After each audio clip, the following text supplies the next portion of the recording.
see white people up here trying to defend the fuckery within their community. We're the only ones who do that. Oh, I want to be able to dress this way. Well, I mean, unless you're going to start policing the other people who want to wear your uniform, like, you're going to be perceived a certain way. Men aren't judged by how they look. That is a lie. We are judged from society and other men on how you look. I'll tell you straight up. You roll up on me dressed like an angry snowman, you might have a problem, bro. You roll up on my circle dressed like angry snowman, like, we are going to look at you funny until you've proven yourself out, because you don't fit. Especially in the places that we at. You don't even belong. Like, you might not get in the door. And then you're going to say that's racist. And it's like, no, like, we don't want you in there either. Like, it's such a sad state of affairs where we feel that we've got to defend every single thing. Like, I like some street fashion as well. Like, Angry Man rocks out. He got some dope outfits, but like, you ain't wearing that to the steakhouse, bro. Like, you ain't gonna be in the country club. You're not gonna be at a gala. You're not gonna be at a cocktail party. You're not gonna be at an event that matters. Dress like that. It's just the reality of it. And we're talking about wanting to get into positions of power and wanting to be represented. Then if those things have set dress codes, you know what else they also don't have? Shootouts in the parking lot. Like, there's just like a bunch of stuff that goes with that that's just not good. And we don't want to say that, hey, this just isn't good. Or, hey, maybe if we're going to be doing business and you're going to be dealing with other businessmen, like, we're going to navigate with the dress and the uniform of businessmen. Not cater it to us so that we can come in looking frumpy and sloppy and with whatever the fuck we want on. Maybe that's not how things work.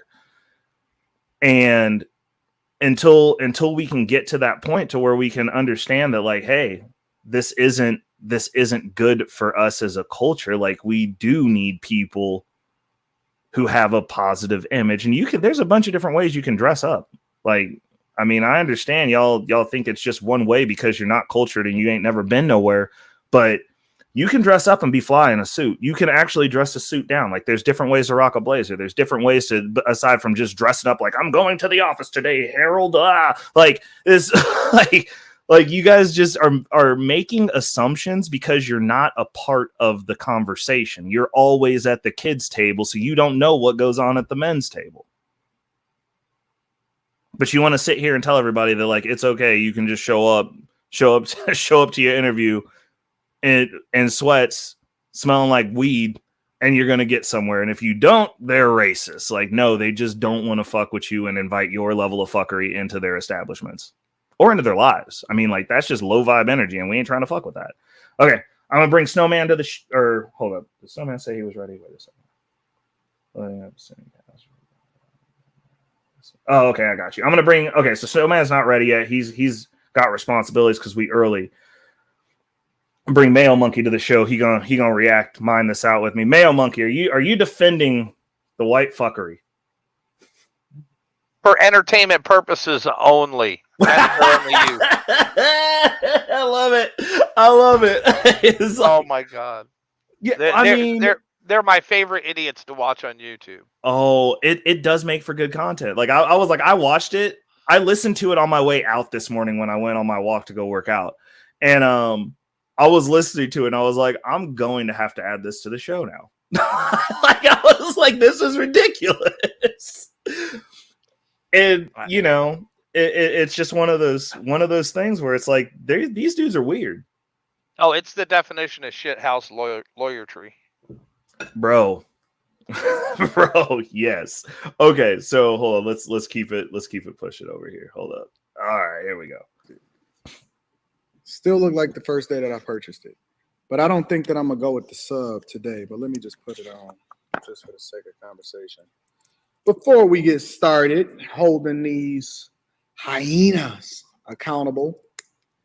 Because I've been running into y'all a lot lately. See that? See how beautiful that boy is? Big dog. Big dog. Okay, we're gonna go ahead and fast forward. Before we get started with the show, let's go here. That's 120 acres of land right there. My favorite. 100%. Well, I mean, he buys land too. Like, I mean, that's the Oh, thing, yeah. though. It's Oh, like, yeah. it's I like just- if you're, and that's what I said. I was like, the only way that this would be feasible for me is if I had bought everything else that I wanted, and I was like, I need a tax write off because, like, the thing is, since he's using these within his show, it's a write off. So, like, I mean, I guess if I could write it off, then like, why not? Right? I don't want to pay any more taxes than I have to, and if I can just show a watch on a stream, that might be a thing. It'd be like, how much taxes do I owe? Rolex, bro. Write it off. But it's going to be a thing until those 87,000 IRS agents hit. And, that's not really a business use, showing it once on YouTube.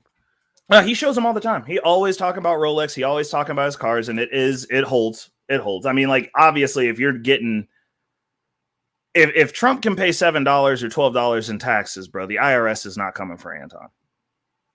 Yeah, but Trump, I mean, there's nothing wrong. Trump doesn't get a 1099 or a W-4 either. That's fair. That's fair. That's fair. Okay. I feel you. Well, I mean, I'm just saying. I'm like, all the tools that are available, we should be using as many of them as possible because these aren't things that we can't do. They were put into law for a reason. I know that. I know that. But yeah. My favorite slogan is "fuck your feelings," because Mine your feelings has no place when we're talking about the truth. And one of the beauties of what it is that we stand for today, or the environment in which we live in today, and being born, in a time and living in 2023, is that we're able to lean off of the lessons of yesteryear, and we have the technology to be able to source and pay attention to what happened from the people that came before us, right? So I'll give you an example. I can lean into the data and I can say, well, we know overwhelmingly women are the ones that leave marriages, especially when they have children. They are the ones that choose to leave, and even though it doesn't play out in their best interest, and men are generally held accountable as a result of whatever it is that they do in life. Shout outs to Jada. I see you. Jada done popped into the chat. Oh my goodness, she done hit him with the likes.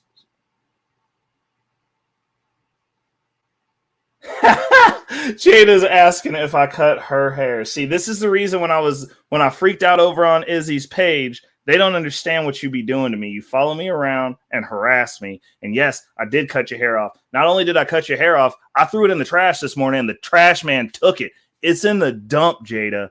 That hair is gone forever. And you're never going to find it. It's out there with them bodies that the Italians are hiding with Deffenbaugh. Gone. Ain't coming back. No, it'll grow back eventually. And then I'll cut it again. But yeah, like let's so we're minding this house. So actually he did start off with the baby mama stuff and then it went off course. Where's the part where it goes? Tell me exactly how it is that I should be seeing things differently. You're wrong. So many kids out of wedlock. You know you want to be dominated. You know sort of loyalty. And then I would have to get on their ass. What a fool he was. See some of the behavior, what it is that y'all, when she used to see some of the stuff that these women would say to me, you've basically allowed for kingdoms to fall and you've opened up your legs to the overwhelming majority. I can literally go and get a female schnauzer and they'll have more, honest to God truth. The biggest lie that I see men tell is that they feel like it was worth it because of the kids. Is a lie. If you had to do it all over again, you probably. She said there are people that are married that are in sexless marriages, breaking up and making up, before, bro. Is that my cousin of mine's? Ooh, I rock with you. I rock with you too, fam. Thank you for rocking. But give me your phone number in there. Oh no, hold up. I saved the wrong video. This ain't even it. See, that's how disheveled I was about this. Like I didn't even say the right video. So now I gotta go back and find it. So we're gonna go back and find it. Hold on, let me pull this down for a second. Oh, Jesus, I almost pulled Mayo down. That was bad. Like I'm rude. I got like a whole ass rude thing going on right now. Oh, you're good, man. You good? Where I ain't gonna take it personal. I mean, it would have been an accident. I would have put you right back up. I would have been like, "Oh no, what did I do to Mayo?" I ain't worried about that shit. Hold on, where is it?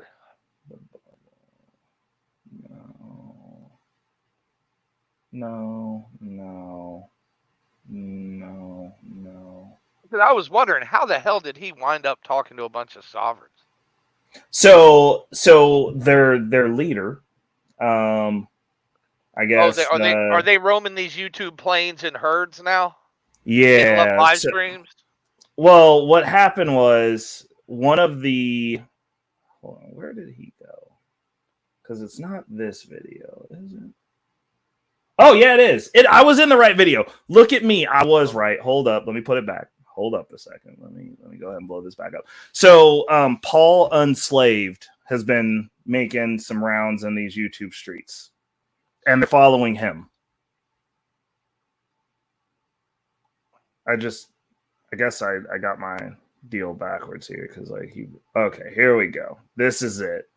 It's after this guy. My bad. Hold up. Let's see what we got. And I brought them up, and then they dipped off. But like I heard the TLA on vacation, my dog. Let's go. Go. I had somebody that was in the back chat that wanted to cam up, and I brought them up, and then they dipped off. But I'll pin the link to the top of the chat that I just dropped in the description for you guys, for y'all to be able to jump up and come on and have a conversation. Either give me your thoughts or you. Hey, I'm just going to make an update. I just want everybody to know that this earlier time, YouTube is kicking Rumble's ass and viewers. So those of you over on Rumble might want to share this stream because YouTube is crushing y'all right now. It's sad. It's real sad. So you can say, Anton, I agree with you. Shout out to the bag chasers on the Patreon. Link is in the description as well as pinned to the top of the chat. Oh man, I don't want to talk to this guy. Here we go. Jack, hilarious. Where's your friend at? I don't know, brother. So I will say this. Jack is the only reasonable one out of all of them. And everybody else hates Jack. I just want to preface this. They all shit on Jack. They don't like him. But Jack was the reason that they got to talk to Anton, period. So they'll use Jack, but they be shitting on him over in their own space. So kudos to Jack. I do enjoy Jack's pieces of this. Tell him to come up here. We parted ways. I actually don't know how to reach him right now, but Jack, I know you lying to me, Jack. Swear. You know how I know you lying to me, Jack? Because I just seen you up on this panel yesterday. Probably. So what do you mean you don't know how to reach him if you was on his panel yesterday? You could have seen him on my panel earlier tonight. I'm not on y'all panel like that. Somebody sent me a thing, said that he felt a certain type of way about me holding him accountable as a white man. And so I had seen him jump in the back, and I want to make a couple of points about Jack, and I'll tell you exactly why they don't like Jack, I think. And this is going to be Mayo, I'm going to run this by you, and I want your thoughts on this. Angry, do you want to come up, Snowman? Okay. I'm going to run this by both of you. So here's my breakdown on Jack. I like Jack. I want y'all to notice Jack has a nice haircut. Jack has the good gold chain. Oh shit.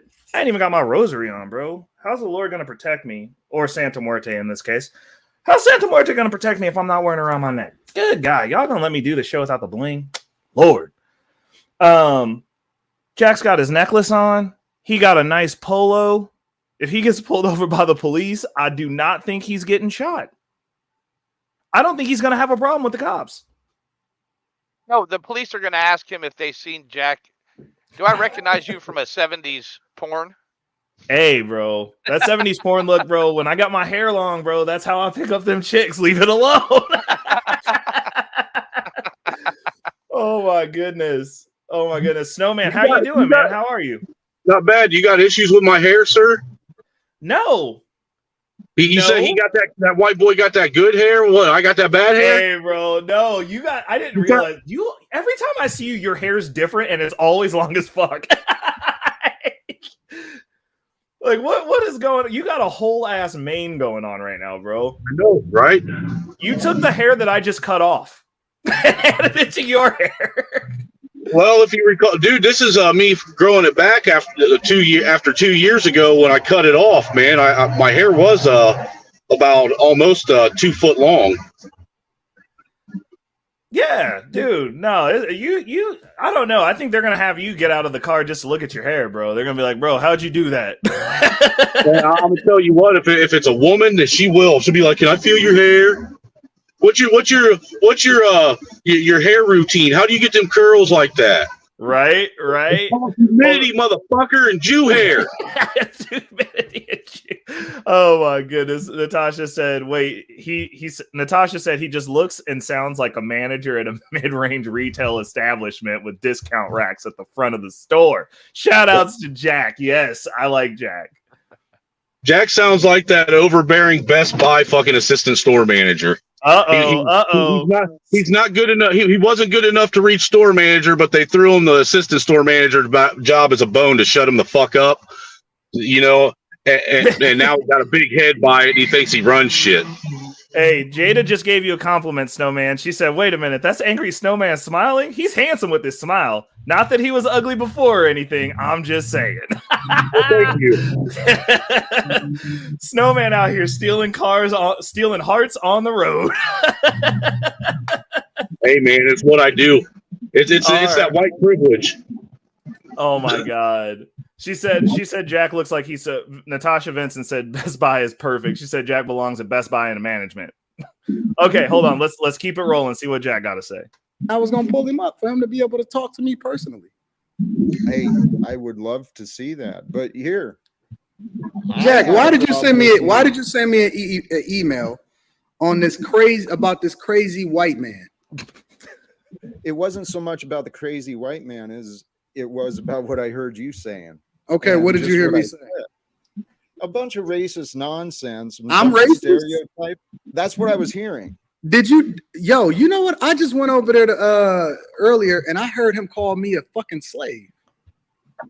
He calls everyone slaves. Do you I don't understand? He know that you don't call a black man a slave. Facts. That's a trigger word. We don't like it. We don't like it. You also can't ask us for free. Look, you can't ask us for free shit either. What is wrong with referring to black people's ancestors as farm equipment? No, it's not. It's not that. It's because the issue, the whole issue, and the reason I'm starting the stream off with where I started it is because Paul Unslaved, he's gonna come up. I don't even believe that this dude's white. I think he is black. and look, I'm happy that there's 2 white people on the panel because we're gonna go through some feature sets here. Well, I want y'all to let me know if he's on the y'all's team or not. Because at this rate, if Paul Unslaved is white, I am also white, and somehow am more white than he is. Like I'm a better him. I think to me, he looks like he's got more Middle Eastern and Greek in him. Bro, have you seen them lips, bro? No, I'm on my phone right now, so I can't. No. Does he got some buttered biscuits?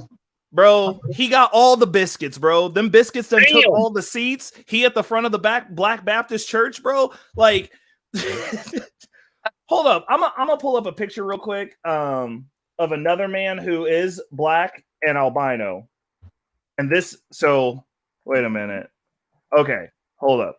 Let me get a picture of him up here. Okay. So this man, I'm gonna share this tab real quick. Right here. This is Brother Ali. Brother Ali is black. He's albino. He albino. No, he is. He's albino. Albino's a whole nother color. It's a whole nother phenotype. No, and I understand that, but we make them. So he us. Anyways. Right, man. Are you turning into Jay Prince on me? We make all the races. Hey, bro. Them. I don't know if I can believe you because you're the white man. But Brother Ali. How are you going to trust the white man's DNA test? Right. How you gonna trust the white man's logic? but no, I'm only pulling this up for reference for when Paul Unslaved comes on camera, because if this man came out of a black person, there's ain't no way that Paul Unslaved ain't come out of a black person. That's all I'm saying. Like, I feel sorry for that brother, man. It looks like his sibling before him sucked all the melanin out of his mom. facts, like every last drop. Like, but no, Brother Ali's dope. Brother and sister, I bet his older brother and sister is black like under your bed.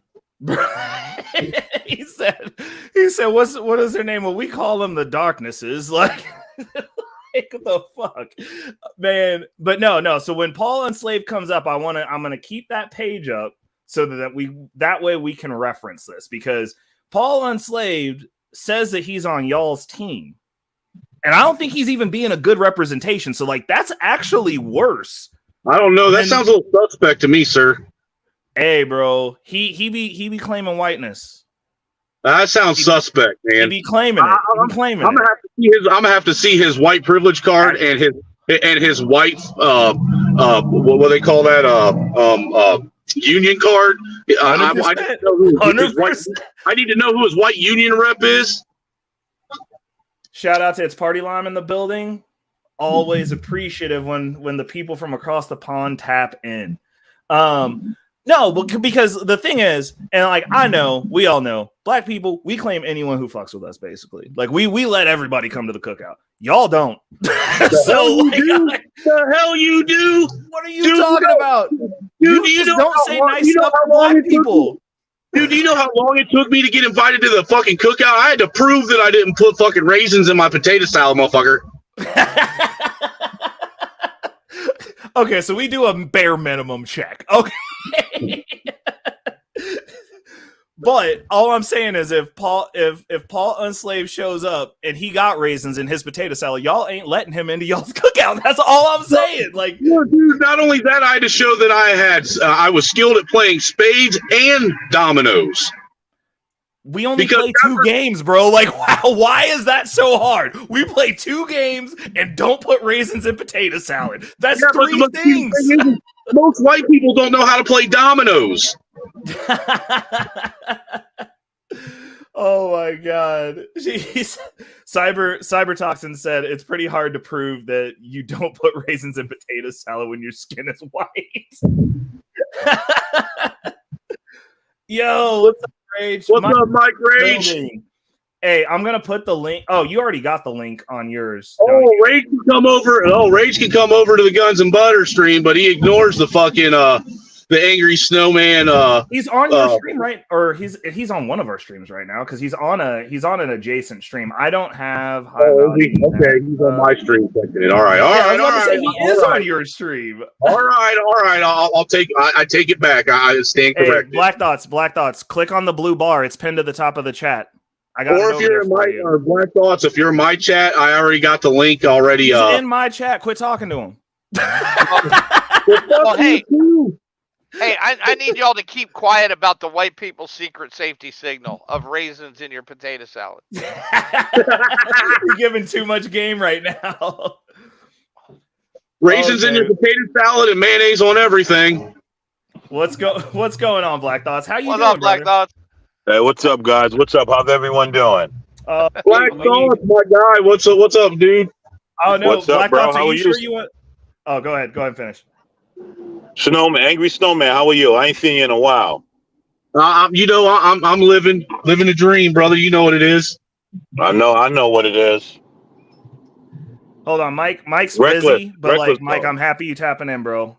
I need to actually get with you, see how you and your family's been doing, man. I've been keeping you guys in the thoughts and prayers. What's going on? What's up, Reckless? How are you? You're the only cracker that he keeps in his thoughts and prayers. Whatever. I pray for your ass all the time because you're crazy. I just know that Mayo's going to take care of himself. I got to worry about you. Fair enough. But no, I was about to say, I was like, Black Thoughts, I don't know if you won't be over here today. We talking about white fuckery right now. Listen, Yeah, I man, don't when know you why do you your do it. Why streams, you I make it- always try to be around. Dude, I don't know why you gotta have me on a panel where I gotta defend white people. This is fucked up. No. You're not gonna have to defend white people. I'm just trying to get people kicked out. You're going to force me by I'm proxy. petty. You're forcing me by proxy to defend my people. No, it's not that. It's just funny, and the reason I'm doing this is because it exposed something that within the black panels that I participate on, everybody thinks that white people are perfect, and y'all don't have anything going wrong in your communities at all. And you're still the best at everything in the United States, which is. Do you know why that is, though, Reckless? Because they don't go around white folks. There you go. But the same thing goes the other way too. Yeah. If white people just stay in their corner, they're never going to meet black people that are not degenerates, because the news only presents the degenerates. Also true. I can rock out with that, but this specific interaction exposed. It like peeled back the carpet, and you got to see some of the ants and roaches scurrying around. I don't like crocodiles on carpet, man. That's not good. I know. He said, "Oh, Mike said they just haven't been into the backwoods yet." He said, "We got backwoods." That's a fact. Okay. The motherfuckers ain't been to the trailer parks to see what's going on. Hey, even motherfuckers in the trailer park know what a backwoods is. Facts. I was like, there's levels. There's levels to that shit. Okay. I'm gonna keep it rocking real quick. All right, fair enough. And you let that shit slide, Jack, brother. For that. No. Now I'm your brother. Now I'm your brother, right? I am that way. Yes, all are my brothers and sisters. I have no issue with color. I am a man of spirit. And this is what I wanted to talk to you about. Okay, go ahead. Tell me what your thought. Jack, it's your opportunity to be able to say what you really want to say, Jack. I love and admire you, man. But here, I said it in my email, and I know words, they sometimes people don't. I just want to say that Jack is wholesome as fuck. I like Jack. Like, I would be friends with Jack. Not gonna lie. Like, he seems very pleasant. Jack gives me the Fed vibes, man. He glowing. You think Jack is the feds? Working for them or informant? Which one? He glowing like a motherfucker. He glowing 3 different shades of glow. No, I know, but I'm saying, is he on payroll or is he the informant? Oh no, he's on payroll. He's got a government credit card with no limit on it and all that shit, dude. He's the reason why our tax. Oh my goodness. That's y'all are wild. That's terrible. You can't be doing them like that. Hey, I just call it how I see it, man. Government credit card. I'll take a government credit card any day. He glowing so much. Look, I got a squint and I ain't even high. Bro. Oh man. Okay. So now I got a second think whether I like Jack or not. Like, y'all got me worried now. Hey, we're warning you. I mean, hey, bro, Jack ain't emailed me. They don't want to come grift over here because I'll hurt their feelings and give them an address, bro. Look, dude, you got to look at it like this. You got to remember, anytime a white dude comes on a panel with white fuckery, and a white dude coming on a black panel to expose white fuckery, there's a whole nother hidden agenda to that shit. Bruh, you're not wrong. You are not wrong. But I'm gonna have the best, and I'm gonna hope for the best. Hold on. I want to remove me and Mayo out of that equation though, because we're not the norm. Hey, own it, man, own it. Just own Bro, he said, just take it, keep it. Nah, dude, you're revealing too many secrets, motherfucker. Oh my goodness, y'all are wild. Oh, that's interesting. Okay, so back to what Jack's saying. I get underestimated. I pointed out to you, you were wearing the branding, the hat of "Live with No Fear." This one right here? Yeah, that's the one you were wearing. Cool. I don't know what the Belinko is. That you too, or is that something else? Belinko is a guy that has a clothing brand. This is what he sent me. Hey, beautiful. Oops, froze for a second. My trademark is live without fear. Okay, go ahead. Saw that connection, and then I saw your sweatshirt said something about trust God, not culture. Follow God, not culture. Something. This one along right those here. lines. Amen, brother. Beautiful message. Okay. Those two messages are the same things that Paul is talking about on his channel that I'm talking about on mine. We're presenting those in different ways. And brother, this chase. So now Paul is telling people to live without fear and follow God, not culture, while calling everybody who does anything that he doesn't like a slave. Told you, Glowy. No, that's not Paul. Paul's the guy who's coming up that I want y'all to kick out of whiteness, so that way I can officially tell him he's not white. So They're all glowing. He said they're all glowing. No, dude. No, Paul is definitely not glowing. I promise you. He dusty as fuck, bro. All right, so hold on. We got to let Jake land this plane. This bag chaser thing I heard. I don't know you, and I'm not criticizing, but I know that chasing wealth, that's the wrong direction, man. It's not. It's part of life. It's part of life. It's not. You're wrong, Okay. Jack. You're wrong. I like having air conditioning. I like having the option to have all the air conditioning, and I don't want to walk places with no shoes. And I'm just gonna call it. I'm just gonna leave it at that. Like, I think that you gotta have money is a tool, and if you don't have that tool, that's like trying to build a house with no hammers. How you gonna disrespect the motherland like that? Hey, bro, there's a reason. Hey, listen. However the hell I ended up here, thank you. Because I like air conditioning, I like my car, I like nice cars. Well, then you better go hug a white supremacist right now. Hey, bro, that's the funny thing though, Snowman. White supremacists didn't bring no niggas here. Let's be honest. White supremacists are always poor. My motherfucking truck, I will fucking kick you in your face, dumb fuck. Oh, I was like, fucking. Yo, sorry. Me, bro? No, sorry. I was like, wait a second, hold up, that just went real left. I thought you liked me. What? Black Thoughts just Like, blacked out. what the fuck just happened? Yeah, I was like, bro, I just don't want to hug a white supremacist, man. Fuck. Hey, look, dude, and I'm getting tired of this new age push to take everything away from white people, even their supremacy. Hey, no, supremacy is never taken. It is lost, and that's your own fucking fault. Yeah, that's a fact. It's still implied. That's a fucked up oxymoron, dude. I ain't got nothing to do with that, man. That's y'all, dude. Like, So I want to hear what this guy gonna tell Anton he should be chasing instead. He trying to wrangle Anton into being a glowy too.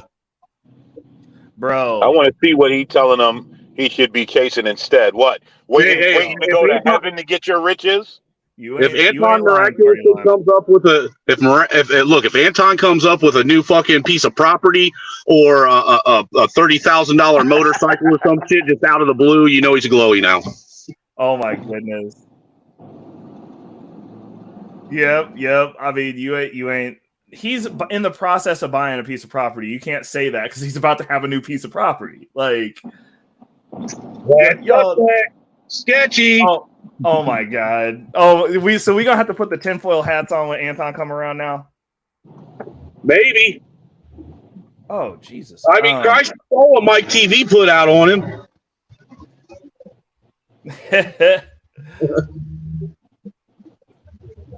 But continue on. I don't want to derail the combo, man. Okay. No. We're gonna jump back into it. Sorry, I pulled up freaking Instagram. My freaking X is looking tasty, bro. Looks ridiculous.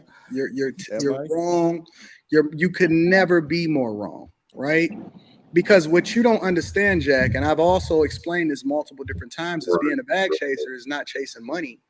is Right. chasing the best version of yourself, understanding that money comes along with it. Seek ye first the kingdom of God and his righteousness, and everything else will be added unto you. It just sounds good. It's a good slogan to say. But the reality is that chasing the bag is chasing greatness. Understand that money comes along with it. Greatness comes along with it. Great things come along with it. Becoming the best version of yourself, specifically through God, his righteousness is also being rewarded accordingly. And as a matter of fact, if you look at some of the greatest men in the Bible, they were some of the wealthiest at the time, and God loved them. He adored them. The Bible itself is literally a blueprint for how it is that you're supposed to become successful. Even the whole conversation with regard to the talents. He punished the guy that hid his talent, that had the one talent. And he took it away and he gave it to the dude that had the most talents because he multiplied his bag. Y'all see Jack sitting here just getting ministered to right now, bro? Yeah, but the thing is, Anton's version of get the bag is not everybody's version of getting the bag. 100%. That's correct.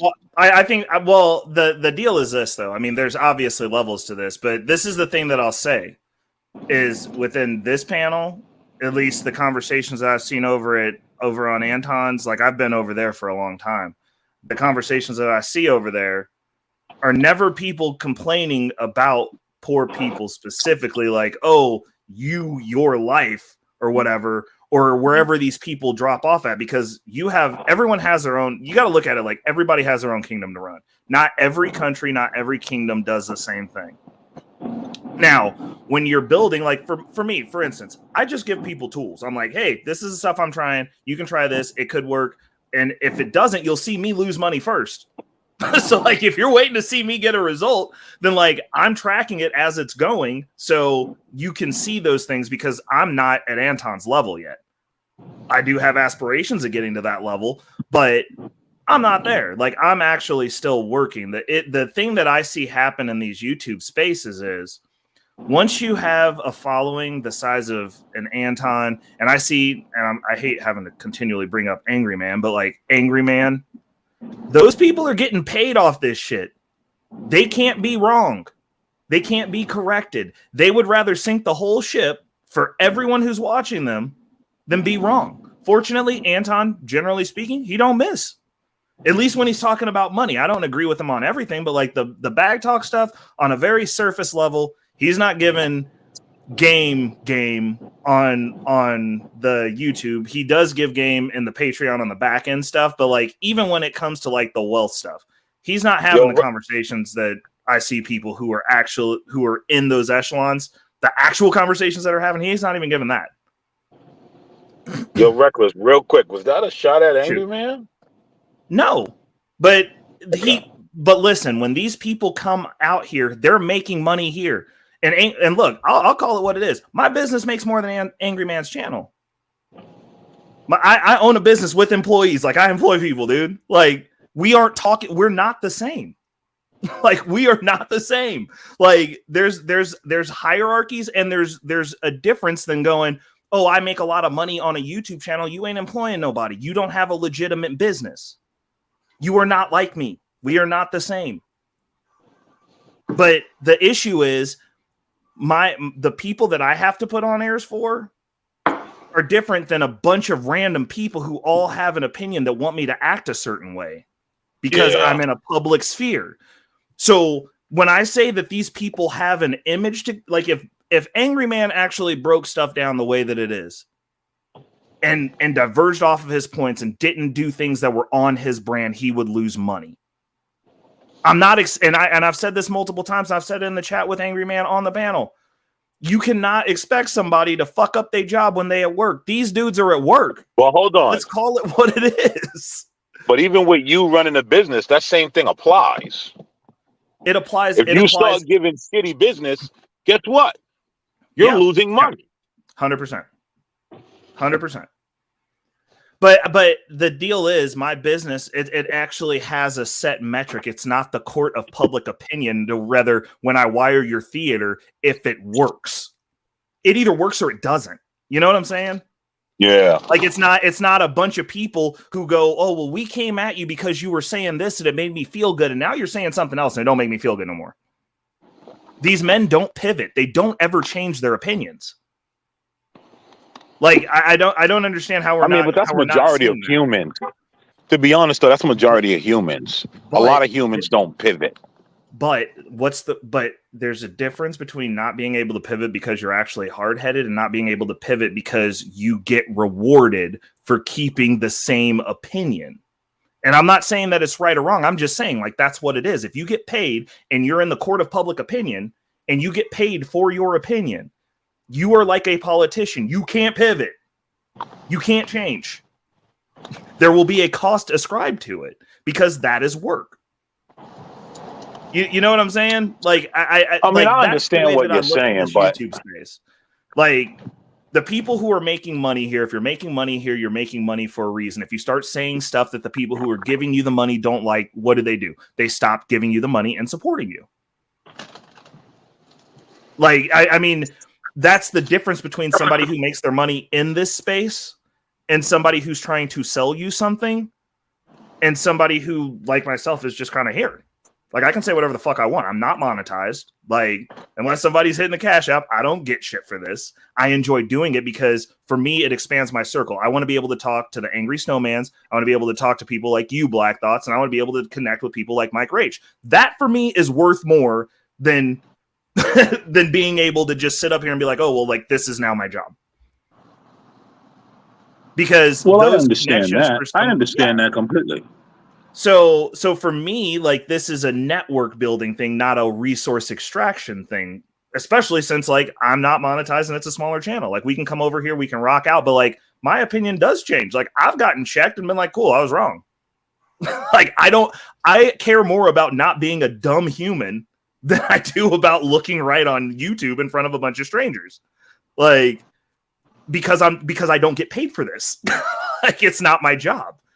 So, like, effectively, if Angry Man, I'm just saying hypothetically, if he came out tomorrow and was like, you know what, we got to protect all black women, and the black woman is queen, and he tried to pivot his fan base to what Daryl Long does, he would get effectively fired. like it just wouldn't translate well. Even if he said I was wrong. He'd get obliterated. Listen, I've had that one was a bad example. It would be a pivot, would it not? If he was like, I feel like I was wrong. I'm pivoting to this. It's polar opposite of what you guys pay to see me doing.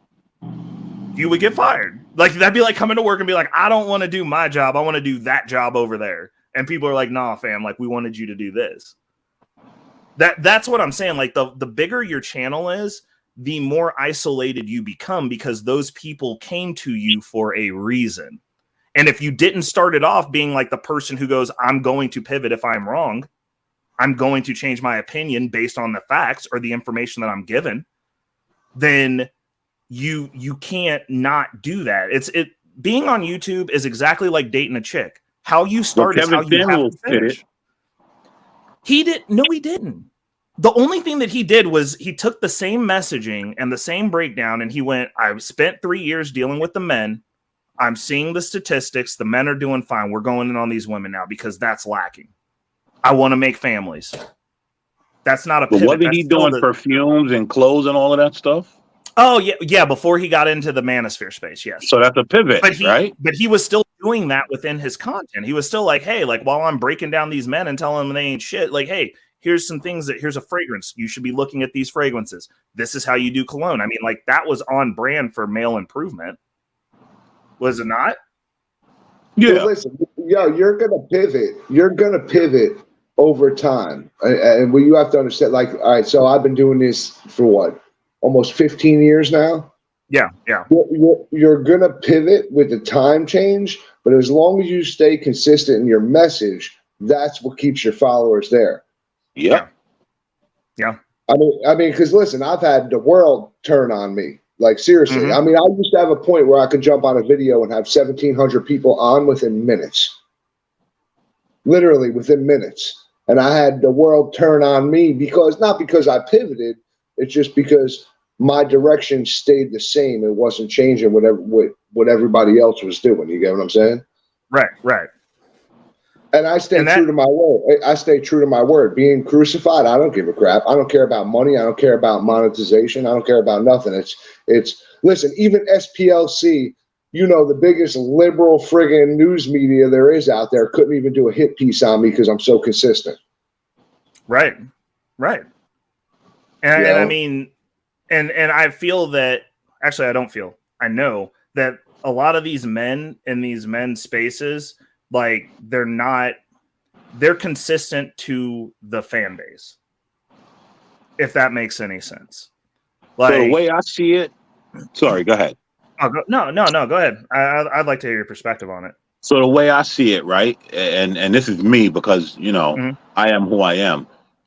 First of all, right, everyone grows. Well, not everyone, but most smart people grow. And if your fan base can't understand the growth and the pivot, to me, it's fuck them, because you have to do what's best for you ultimately. Now, I understand the monetization part and money and all of that, but ultimately, everyone does some sort of pivot in their life. There we go. Okay, so listen, here's a prime example. With that pivot, your friends change. Also true. There you go. But listen, this is how I stayed true. Listen, my 3% organization. I know most of you guys don't know much about it, right? So Ray knows the dynamic of how I built everything across this nation and world with 3%ers. Listen, I changed my whole entire game. If people didn't agree with what I was doing, too bad. You want to know what? I actually gained more fan base by calling these motherfuckers out that were in my own organization. And that's called leadership.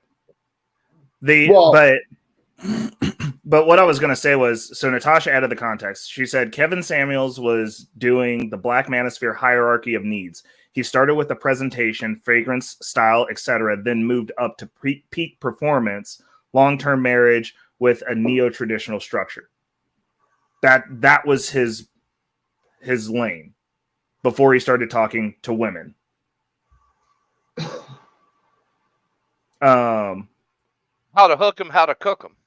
Yeah. So, and that's what I'm saying. I'm just like, it's one of those things that I've noticed, and I understand it, because for them, this has become a job because this is your source of income, which is cool. Like, I rock with that. Like, I'm not judging. Like, get your bag.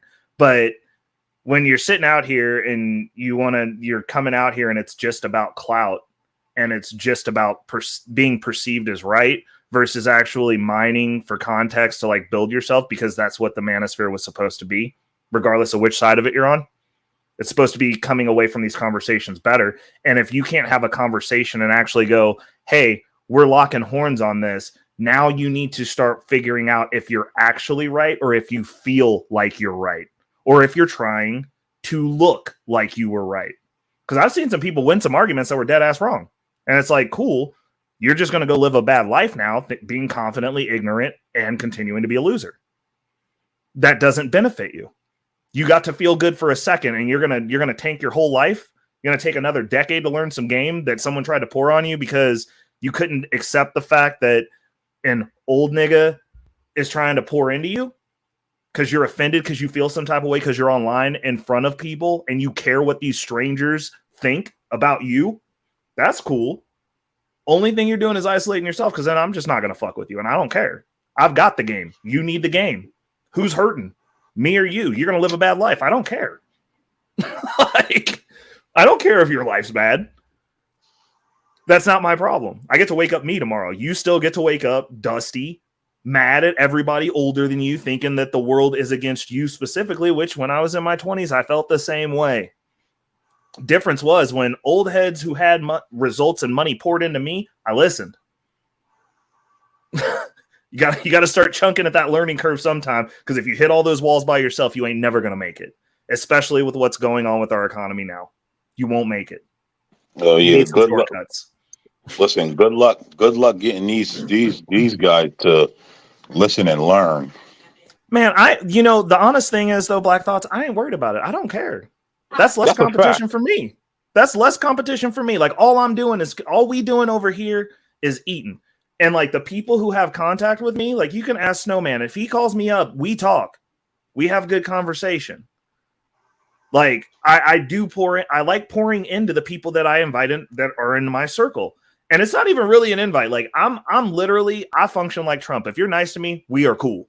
I don't care how anybody else interacts with you. I'm like, if you haven't fucked me over, I don't care. Like, I'm going to pour into you because there's no point in having people in your circle if you can't be of some value. And so I'm always looking for a way to be of some value to the people that interact with me. Bingo. That's a fact. I agree with that. But like these cats that don't want to get poured into me, like I'll get poured into. I'm like, I don't care. We're winning. We are. Yeah, but look where they are. Look where they are. Exactly. You know, most of these people who are trolling, who are talking shit, anything they're doing, or they're not doing anything in life. They're unhappy with their own shortcomings in their own friggin' life, and they have no idea what's going on in the real world. People, like, I've said this time and time again. Look at me. I look like white trash. I'm in a wife beater. I got tattoos everywhere, right? I look like a piece of white trash. I look like a neo-Nazi, right? But I'm probably business-wise, like, I'm in the top percent. Yeah. I mean, and I only share that with people in my small circle. I only help people in my small circle. Yeah. It's all about networking. You got to look at the people around you. 100%. And that's what I'm saying. But like the issue is like, most people from what I've seen since I've been in this YouTube space and actually been participating and being out here and being in the front of people is that most people don't even use this effectively. Like if I came out here and I came at Mike and I wanted to come aggro aggressive and challenge him on everything and have some misconception to make myself look good to get a I got you out of Mike, we would not have a relationship. If I did that with Snowman, we would not have a relationship. Mayo, you wouldn't be here. Black Thoughts, you wouldn't be here if I came at you like that. And that's what these people do to try to go, oh, I'm going to go ruffle some feathers to get my numbers up for me. And then you're isolated by yourself as a knucklehead with no opportunity to have anyone pour into you to teach you how to maximize what's going on in the real world because you wanted to look cool on the internet. But what's I got you? You know what I'm saying? Like, all right, so you look at me. Yo, I got 3 fucking houses, right? Yep. I have 3 fucking houses I paid for, bills for every single fucking house. I do what I want, when I want, buy what I want, when I want. Mind you, I'm frugal and I'm an Italian Jew, so I am cheap, but still, I do very well. And the thing is those people who are coming at you, what are they? They're nothing. All you got to worry about is you and yours and a few people you network with. Listen, don't invite anybody into your life, and this is my advice to everybody, that don't benefit you. And I don't mean it as a user. I mean it, your close friends, the people who are close to you, whether it's advice, whether it's business, whatever it may be, they need to be able to benefit you. If you have a friend who is a crackhead who does nothing but bring you down, what the hell's the point of keeping them around? Yep. They got to be able to benefit you. Yeah. Facts. I know that sounds superficial, but whoever's in your life has to benefit you in one way or another, whether it be with mental stimulation, whether it be with business and finance, whatever it may be, they need to be able to benefit you in one way or another. Hey, I know it's a stretch. But maybe that crackhead shares his crack with you. Snowman, I hate you so much. God damn it, dude. What is wrong with you, man? Now, don't get me wrong. If that crackhead is somehow making you money in some sort of way and benefit you, I ain't saying that it's a bad thing. Okay? I'm just saying. I didn't say nothing about him making you money. I just said that he maybe, and this is a big stretch, maybe he's sharing his crack. Listen, they got if you're a crackhead, then that's benefiting you, right? Listen, people, I'm going to tell you straight off the bat, and I don't care who sees this on the internet. There's 2 things I hate: liars, thieves, and then there's crackheads, because they're both. That's my philosophy. Yo, that's a big fact right there. Crackheads are generally they have lice and they live in houses that are cockroach infested. Listen, I don't give a shit about nothing. I don't judge nobody. I just hate liars and thieves, and crackheads are both. That's my philosophy. You know, Facts. I don't even That's care what if somebody says, yo, I'm an ex-addict, I'm an ex-crackhead. You're always going to be a liar and a thief. I don't trust you. I grew up in a very, very strict Italian household and neighborhood. I don't like liars and thieves. There you go. There you have it. That's sage advice, actually. So Oh, absolutely. you need to remove all liars and thieves and also crackheads. Because they're both. I like that. I'm keeping that one. I'm stealing that. Yeah, I use that all the time when people are like, what the fuck? I'm like, yo, seriously. Think about your life and it's listen, I fucking hate liars because once people lie, they got to keep on going with that lie and keep on lying to cover that lie. I hate fucking thieves. You got to work for your money and work for what you have and work for what's yours. I can't stand thieves. You know, look, man, with crackheads, it only starts out with I got these cheeseburgers. We know where it ends. Oh my God. Dude, no, not the cheeseburgers. He said, if your crackhead friend shows up with cheeseburgers, just shut the door, don't open it, and go to bed. Cheeseburgers, Domino's, whatever. Oh my God. Y'all ain't right. At all. At all. I don't understand. With friends like these, who needs enemies, right? Okay, hold on. You know what's funny is in different communities, like, and I mean communities as you know on Facebook and YouTube and everything. There's different types of communities. There's like, you know, patriotic communities or whatever it may be, farming, agriculture, all these different communities. If you look at them, I swear to God, and I've noticed this, every motherfucker who utilizes social media, like most of them are ex-drug addicts. And I know people are going to crucify me for saying this, but it's the God's honest truth. Like, I can look to the left and this person's cool, and I can look to the right and guarantee he's an ex-drug addict. Like, it seems like no matter what community you venture into, there's an ex-drug addict or someone in rehab or some shit like that. It drives me fucking crazy. Mm-hmm. No, it's wild. It gets wild out here. When you actually like break it all the way down, it's like you can see some commonalities where it's like, oh, if you do this, high probability that X, Y, and Z are going to happen. Like, it's just, I don't know. But, well, you know, listen, I know Snowman's going to bust my balls, but like I said, I have a super hot pepper farm. I sell super hot peppers all over the fucking world, right? Right. All these motherfuckers in the pepper community are freaking crackheads. Swear to God. You a black. You got a black soul in your heart. Capsation, right? Which is the chemical inside of super hot pepper. It releases endorphins just like drugs do. So these guys are like, oh, I'm clean, but I'm eating hot peppers. I'm like, yo, you're just fucking, you know, taking one foot for another. Like, there's no, you know what I'm saying?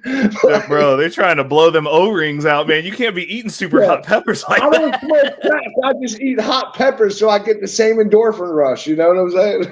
Dude, oh no! See, there is nothing enjoyable about eating something so hot that it gives you uncontrollable hiccups for 30 minutes. Yeah, but yeah, if you do it all the time, it's different. Like you know, I have to eat hot peppers all the time. That's how the crackhead. You know, that's how the crackhead started out, right? I ain't doing it all the time. Next thing you know, people are dragging their couches to Mike's farm and trading for peppers.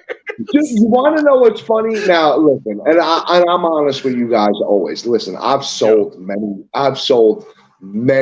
drugs. I've been at the top of the chain, but I was never a fucking drug addict.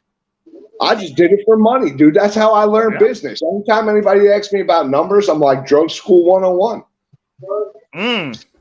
Facts. Yo, you want to know ounces, grams, all that shit? It's like snapping a fucking finger. I can pull it out of my head. It's drug school 101. I'm sorry. That's what makes business. A lot of us of the Caucasian persuasion, we were well indulged in that whole movement too. You know, the trafficking. You want to know what's funny? Most blue collar workers who become very successful have all sides of drugs one way or another. Yeah, they have a way about the streets. Gotta have some level of awareness, man. That's. But not all folks are like that. You know what I'm saying? No. Especially when it comes to.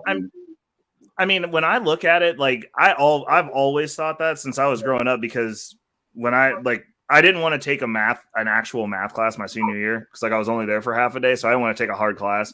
So I took an economics class, and one of the dudes that I came up with was in that class, and he sold drugs. And I was like, "Why are you in this class?" And he was like, "It's money." And I was like, "Oh." And like he literally took that class to help him be better at his. Hey, that's the reason why. That's the reason why I took accounting in high school. Yep. Yeah. My wife looks at me like I have 5 heads every time she's pulling out numbers. I'm like, drug school 101. She's like, I was never a drug dealer. I'm like, I'm just telling you. Like, it's that simple. I've ever been one, but you should have made a good one. Oh my goodness. Okay. So let's hear what Jake got to say. Did you just call him Django? So Jake. Or I don't even remember this dude's name anymore. I'm just gonna call him Mr. Wholesome. Yeah, you just do some mail. Because money. Who's in Walmart?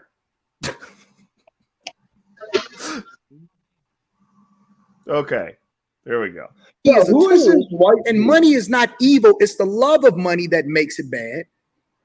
And so if you're not getting to the tools that God have provided you with, then you're actually doing God a disservice because you're not actually living up to your potential. If you're not a reflection of what greatness looks like, and if we got to see poor people every single day talking about they preaching the word of God, they're actually doing God a disservice. Man, he just pulled out some Tupac shit right there. Bro, it's the truth though. So This is hilarious because honestly, I think these two would make a good show with him just asking Anton stuff and Anton actually just breaking it down for him. Like, I think that would be a really good show that would be helpful. Because I enjoy it, those two talking. Now, when Paul comes on, first of all, now that we have even more white people on the panel, we are taking a vote on if Paul's actually white, because I don't think he's white. I think if Paul's white, then I, by proxy, get to be white, and I know I'm not white. So you also, are the whitest black kid I've ever seen. I'm just saying. I've mastered the Queen's English. I'm just saying, man, I love you like a brother. I'm just saying. Hey, like I said, he's just really, really red bone, man. Really, really, really. He said really, really red bone. Oh my God. Okay. We gotta get to the. You sold out. Go ahead, Mayo. You sold out, man. Oh my! I done sold it all the way out. That's messed up. He didn't sell out. I mean, even your language, dude. Even your language. You can speak the King's English. You get along with white people, dude. You sold your soul to the fucking proverbial devil. Yo, Ray, I'm just saying, I might be more black than you, bro. When do I get my Illuminati card, bro? Like, where's my money at? Never. Hey. You're too black for that shit. Hey, you have to show up with raisins in your potato salad. Then we'll take you back to the secret room. And you have to eat it and like it. Yeah. Oh, do I also have to eat a mayonnaise sandwich? And like it. And like it. On a lie detector. Hooked up on a lie detector. See, this is what happens. Test. See, we about to make a 2 white person limit on my panels, bro. Like, this shit's I can't do it, man. Y'all ain't right. No, what's up, Reese? One black person. That's it. Oh my. All right. Hold on. Let's see where this goes. So the prosperity gospel. It's not the prosperity gospel. It's the truth. Okay. Hey, respect. I have no disagreements in the words you offered just there. Okay. I promote that too. This live without fear is grow into your best self, become your best version. That's why you're here. We're not here to hold ourselves back. We're here to allow the world to experience the best that we can become. And money is a tool. Money is a tool for gathering resources to invest in new opportunities and for the Bible says that if you don't pass your kids on to something, you're actually doing his work a disservice. I just want to point out one thing real quick, since we're getting closer and closer to Paul coming up. I just want to say, can we look at the difference between Anton's lips and Jake's lips? There's a difference in the lips. I just want to go ahead and plant this seed now before this dude gets on this screen, because he's coming. We're getting close. I can taste it. If all you leave your children is debt, if you live every single day within debt, you actually living within sin. Brother. So how can we not have conversations that's important? Because I think that the church is doing the world a disservice by asking for money from people that don't even have resources, but not giving them anything in order to continue to build themselves up. I got practical knowledge that allows for them to be successful. Oh, go ahead. Shoot. All right, so no, I believe what he said as far as the church taking money, because church is, number one, church is more corrupt than the government. I'm sorry to say it. I don't care what anybody says. Call me whatever you want. Church is corrupt. But listen, debt creates wealth. And until people understand this, listen, how can I explain this? Debt will always create wealth. You need to create debt to create wealth. People don't understand this. So how can I explain it where people will understand it? Like, I will take out a loan, right, to create debt. Like, so say I buy a house and I'm going to renovate the whole entire thing. I will create debt to create wealth, because I will take that debt from that house, the loan that I took, and I will actually double the equity in that house to build wealth. So debt creates wealth. People in the hood, don't look at me like I have 5 heads. You just haven't figured it out yet. I'm going to tell you, debt creates wealth. Facts. And that's the reason, like, I 100% am with you on that. But the deal is, a lot of people in these spaces don't give real game. That's the other issue. But they don't understand that assets are garbage. Okay, you want to create assets with passive income. So you want to create debt that is going to give you passive income. Just because you have debt, say you have $500,000 in properties, right? That's your debt, $500,000. Now, if you're making passive income off those properties, that's money in your pocket, tax-free, that you're not paying. And that's what people don't understand. People do not understand the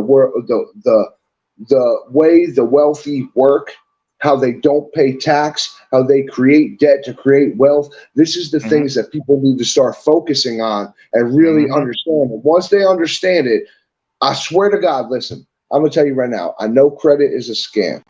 If you have good credit, I can show you. All you need is good credit. You can have $0 and I can get you a fucking house. I can have you renovate that entire fucking house for free, no money out of your pocket, sell it, make $100,000 fucking profit, and then buy another house and still have that $100,000 in the bank tax-free that you don't even got to worry about touching. I can show you how to do all of that. What's considered good credit? Listen, all you need is a 620 or above, but remember, your interest rate depends on how high your credit is. I mean, the higher your credit, obviously, the lower the interest rate. But if people are smart, if you have any handyman skills, any blue-collar skills, you can buy a fixer-upper house, no money down, with a construction loan. You can renovate the entire house. You can turn it over into a conventional mortgage after the fact that it's renovated, and have double the equity that you bought the house for. And then you can pull from that equity and buy more, in essence, buy more debt. Go buy another property and turn it over and do the same exact process. And whether you want to rent or sell is up to you, but it's passive income. 100%. And I mean, it goes back to, you got to navigate financially within your home how the bank navigates if you ever want to move ahead. Like, the only thing you need in your bank is more than the mortgage is going to be, just when they first check it. I swear to God. So let's just put this in a figure. I'm going to take figures out of my head. Say you get pre-approved for $160,000. You buy a house for $90,000. You renovate it. Now that house is worth $250,000 to $300,000. You just built all that equity, right? I mean, it's really simple. You didn't take $1 out of your pocket. As long as you had whatever the mortgage is, $900, $1,500, whatever it may be, whatever your interest rate may be, as long as you have that in the bank, that's all you need to worry about. You don't have to put money out of your pocket. You don't have to do anything. And you're sitting here watching me tell you this because no other real estate agent, no other rich person, you hear their stories of success, but you don't hear their stories of starting out and how they did it. Yep. Facts. And that's the reason we do Guns and Butter. We want to have, I want to be able to drop the gems so that way people can go back. I like these shows. I love the live panel because I like talking to you guys, but I really like the fact that like you can go back and mine this out, and there's so many gems throughout the show because the people who are on this panel specifically aren't trolls and they're not stupid. Like, it's just what it is. Like, I have the people that I have rock out over here. Those of you who I'm in contact with you because I believe that you are intelligent and like you guys have stuff to offer. And so like, I like the perspective. I like having high level conversations where it's not devolving down into the fuckery of some of these other panels where it's just made to have a bunch of men up there arguing like women. Like, well, you see, Ray, I don't just tell it. Yep. You see what I do. I mean, I actually do what I say. What I tell you, and I'm telling you how to do it. I actually follow the same principles and do the same steps myself. Ray has seen it firsthand. Mm-hmm. Yep, I have. Hey, I just want to throw out there, I resent you taking my troll label away from me that I worked so hard for, sir. You can troll. Listen, Angry Snowman. Back to the people navigating his caricatures. You don't have to do that. You can actually just drop gems in some spaces and then go troll. You don't have to not troll. You just don't do it over here. The funny thing is he has so many fucking gems. He doesn't even realize it. He just spits them out and he has no idea. He doesn't even realize it.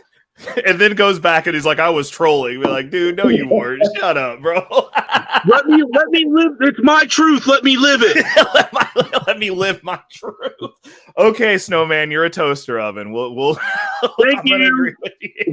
He just wants to be the most hated white man on the internet, but in actual reality, he has a lot of gems and he's freaking very intelligent. Right. Shout outs to Black Thoughts and Mayo. Thank you guys both for stopping through. If you want to tap back in a little bit later, just send word. I'll see you pop up back there and we'll get you out. You know what? I really like Mayo, and I wish he would spit knowledge more because he knows the business end. He knows the ups, the downs, the ins and outs, and I wish he would talk more about it because I know he's got the knowledge. See there? That's this place is like an onion for you guys. It's like you come here and just bloom. And then you find out all these interesting things. But like I like to have these contextual conversations and bring people in that have like some varying perspective. I mean, granted, most nights most of us are in 70% agreement, but like every once in a while, Daryl will swing through and we have a good conversation because he has a different perspective. And like me and Daryl, I rock out with Daryl heavy, and we don't agree on most stuff. Like we argue a lot, but like that perspective of having somebody to be able to challenge my points and be like, well, I don't agree with you about this, but like we can rock on this, this, and this. I'm like, okay, well, like, why do you think that? Why is that your thought process? And then like you get opportunities to learn a bunch. So who's your boy that's a truck driver? Oh, Raz. That's Razik. Dude, I like him, man. He has a lot of knowledge. Yes. And I've been trying to get him. He doesn't like being online because he's very much like you are. He's very much like I am once I get going. He's very curt and direct. And like a lot of these people can't handle that. And he will also, while dropping gems, cuss you the fuck out. So you know what? I'm gonna tell you what. When I was on with him on one panel, I just took to him. I really liked him. I liked his demeanor. I liked the knowledge that he spit. I like how he put it, in different perspectives. I enjoyed that conversation. Well, what I'm trying to get him to do is I would honestly like to have some like very specific panels that are specific for people who are trying to like get into business, get into industry, figuring out how to flip their money and have the conversation specifically dialed into that to like help people. And like having like yourself, having him on there because he does options. Like me and you both rock out on crypto. You own multiple businesses. Like me personally, like my pathway, I navigated my way into an ownership interest in a business. So like I have some context there. just being able to like pour into people and like give that different perspective of games, because there's so many ways to get it that people get real caught up in like you have to do this one thing or like your life's just over, and it's like no. Like and I apologize to you guys for not being so. I'm usually jumping on the panels or jumping in the comments. I just had a rough couple. I know. Weeks, man. Oh, I know. That's the reason I told you. I was like, like you gotta take your time with that. Like you had some stuff going on, but I've been thinking about you. I literally, like, people want to talk about business. I literally shut down 2 businesses, drove to New York 22 hours, drove back 22 hours, and mind you, I just closed on another house right before we left. I had to lock it down, came back home, and now I'm renovating this house. It was just like mayhem the last 2 weeks. Sweet Lord. Yeah, you've been busy, man. That's wild. And then the guy shows up early to clear the land on the property. He cleared out like an acre the other day, and I'm like, oh my God, man. I'm just like, and not only that, when you have money coming, like I got so much money going out, and now I don't ever stress about none. I'm like, whatever, I'll make it. But I'm gonna tell you what, I've had so much money going out. I'm like, Jesus fucking Christ. I shit my pants for a little bit. I'm just going to be honest with you. You seeing them numbers go down rapidly. It's like, oh I'm no. never going to go back up. And you know what? I'm usually the guy like, whatever, I make the money. And, it's all going to be good. And I'm like, I'm just handing it out. I'm like, Jesus fucking Christ, I'm just handing it out. You start I got asking my people, hand out. Be like, how many nails are you going to use on that? No, you want to know what's funny? So I rarely subcontract anything because I do everything. So I do electrical, plumbing, I do everything full scale. But when it comes to clearing the land and shit, I don't have the machines for that. And these guys came in, I swear to God, 6 hours, they cleared an entire acre like it was fucking nothing. Really? That's a lot. Dude, that's a lot of moving real fast. Dude, let me tell you something. They got these new machines that were like big giant wood chippers on friggin' little friggin' like bobcats kind of, bro. They just grind that shit right down like nothing to literally to mulch. And they went through and they cleared out an acre literally in 6 hours. That's how big was it? Oh, dude, when I tell you it was thick, put it this way. It was all trees with all brush in between the trees and vines and everything. Like, it was thick. Damn. Yeah, they cleared it. I mean, they did I left all, like, the big trees, but they did a great job for that amount of time. And the price, too. I mean. Everything, like, ground up into mulch, or did you actually save some of the timbers? That way you could make lumber out of it? No, dude, listen. I got 220 acres behind me. I am not worried about timber. So I just had them grind everything. Leave you logs, that way you could use it for firewood. Well, no, I got plenty of firewood and everything there. The land that I was clearing was for livestock. So I needed more pasture land. So I just had them grind it up into like literally like dust. This way I can put pasture grass there for all like the different livestock, Since you said pasture, I'm assuming that you're going to be raising steers or maybe goats. Joe, listen, speaking of trailer trash and crackheads and backwoods people. So listen, my neighbors across the street, they're far, thank God, because I'm in the middle of the woods. But dude, they raised goats, man. I went over there and they're like, this is the price. I'm like, all right, I'll take 10 of those fuckers. Yeah, all goats, man. That's awesome. Goats will eat anything. Goats amazing, and it makes some great cheese. Dude, when I tell you the woods behind me, bro, I got deer, I got turkey, I got bear, I got everything coming in. Oh, wow. Dude. Yeah, the other day I saw a bear. I was like, oh, shit, I definitely ain't freaking the suburbs anymore. Like a whole ass bear. Like a whole ass fucking bear, bro. Bro, no, dude. I got hogs too back there. I got everything, bro. But for me, like, people don't understand. My life is about self-sustainability. So, like, alternate fuels and alternate sources is my life. Like, even solar, like, anything as close to being off the grid as I can be that's the way I live. And that's so cool.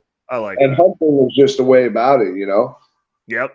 Well, I was like, you moved to where all the food was. I'm gonna tell you what, man. Like doing what I just did and buying all this land and shit. I'll tell you what. Believe it or not, I'm saving a shit ton of money. And you know, we talked about the friggin' can't think right now, the COVID injection in animals and shit like that.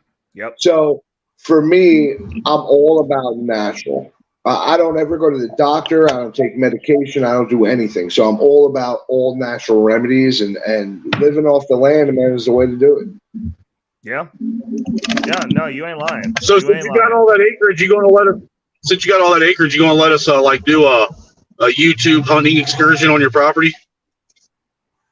Oh, if you want to come out, bro, fucking hell yeah. I'll set up a big old bonfire. You guys are all more than welcome.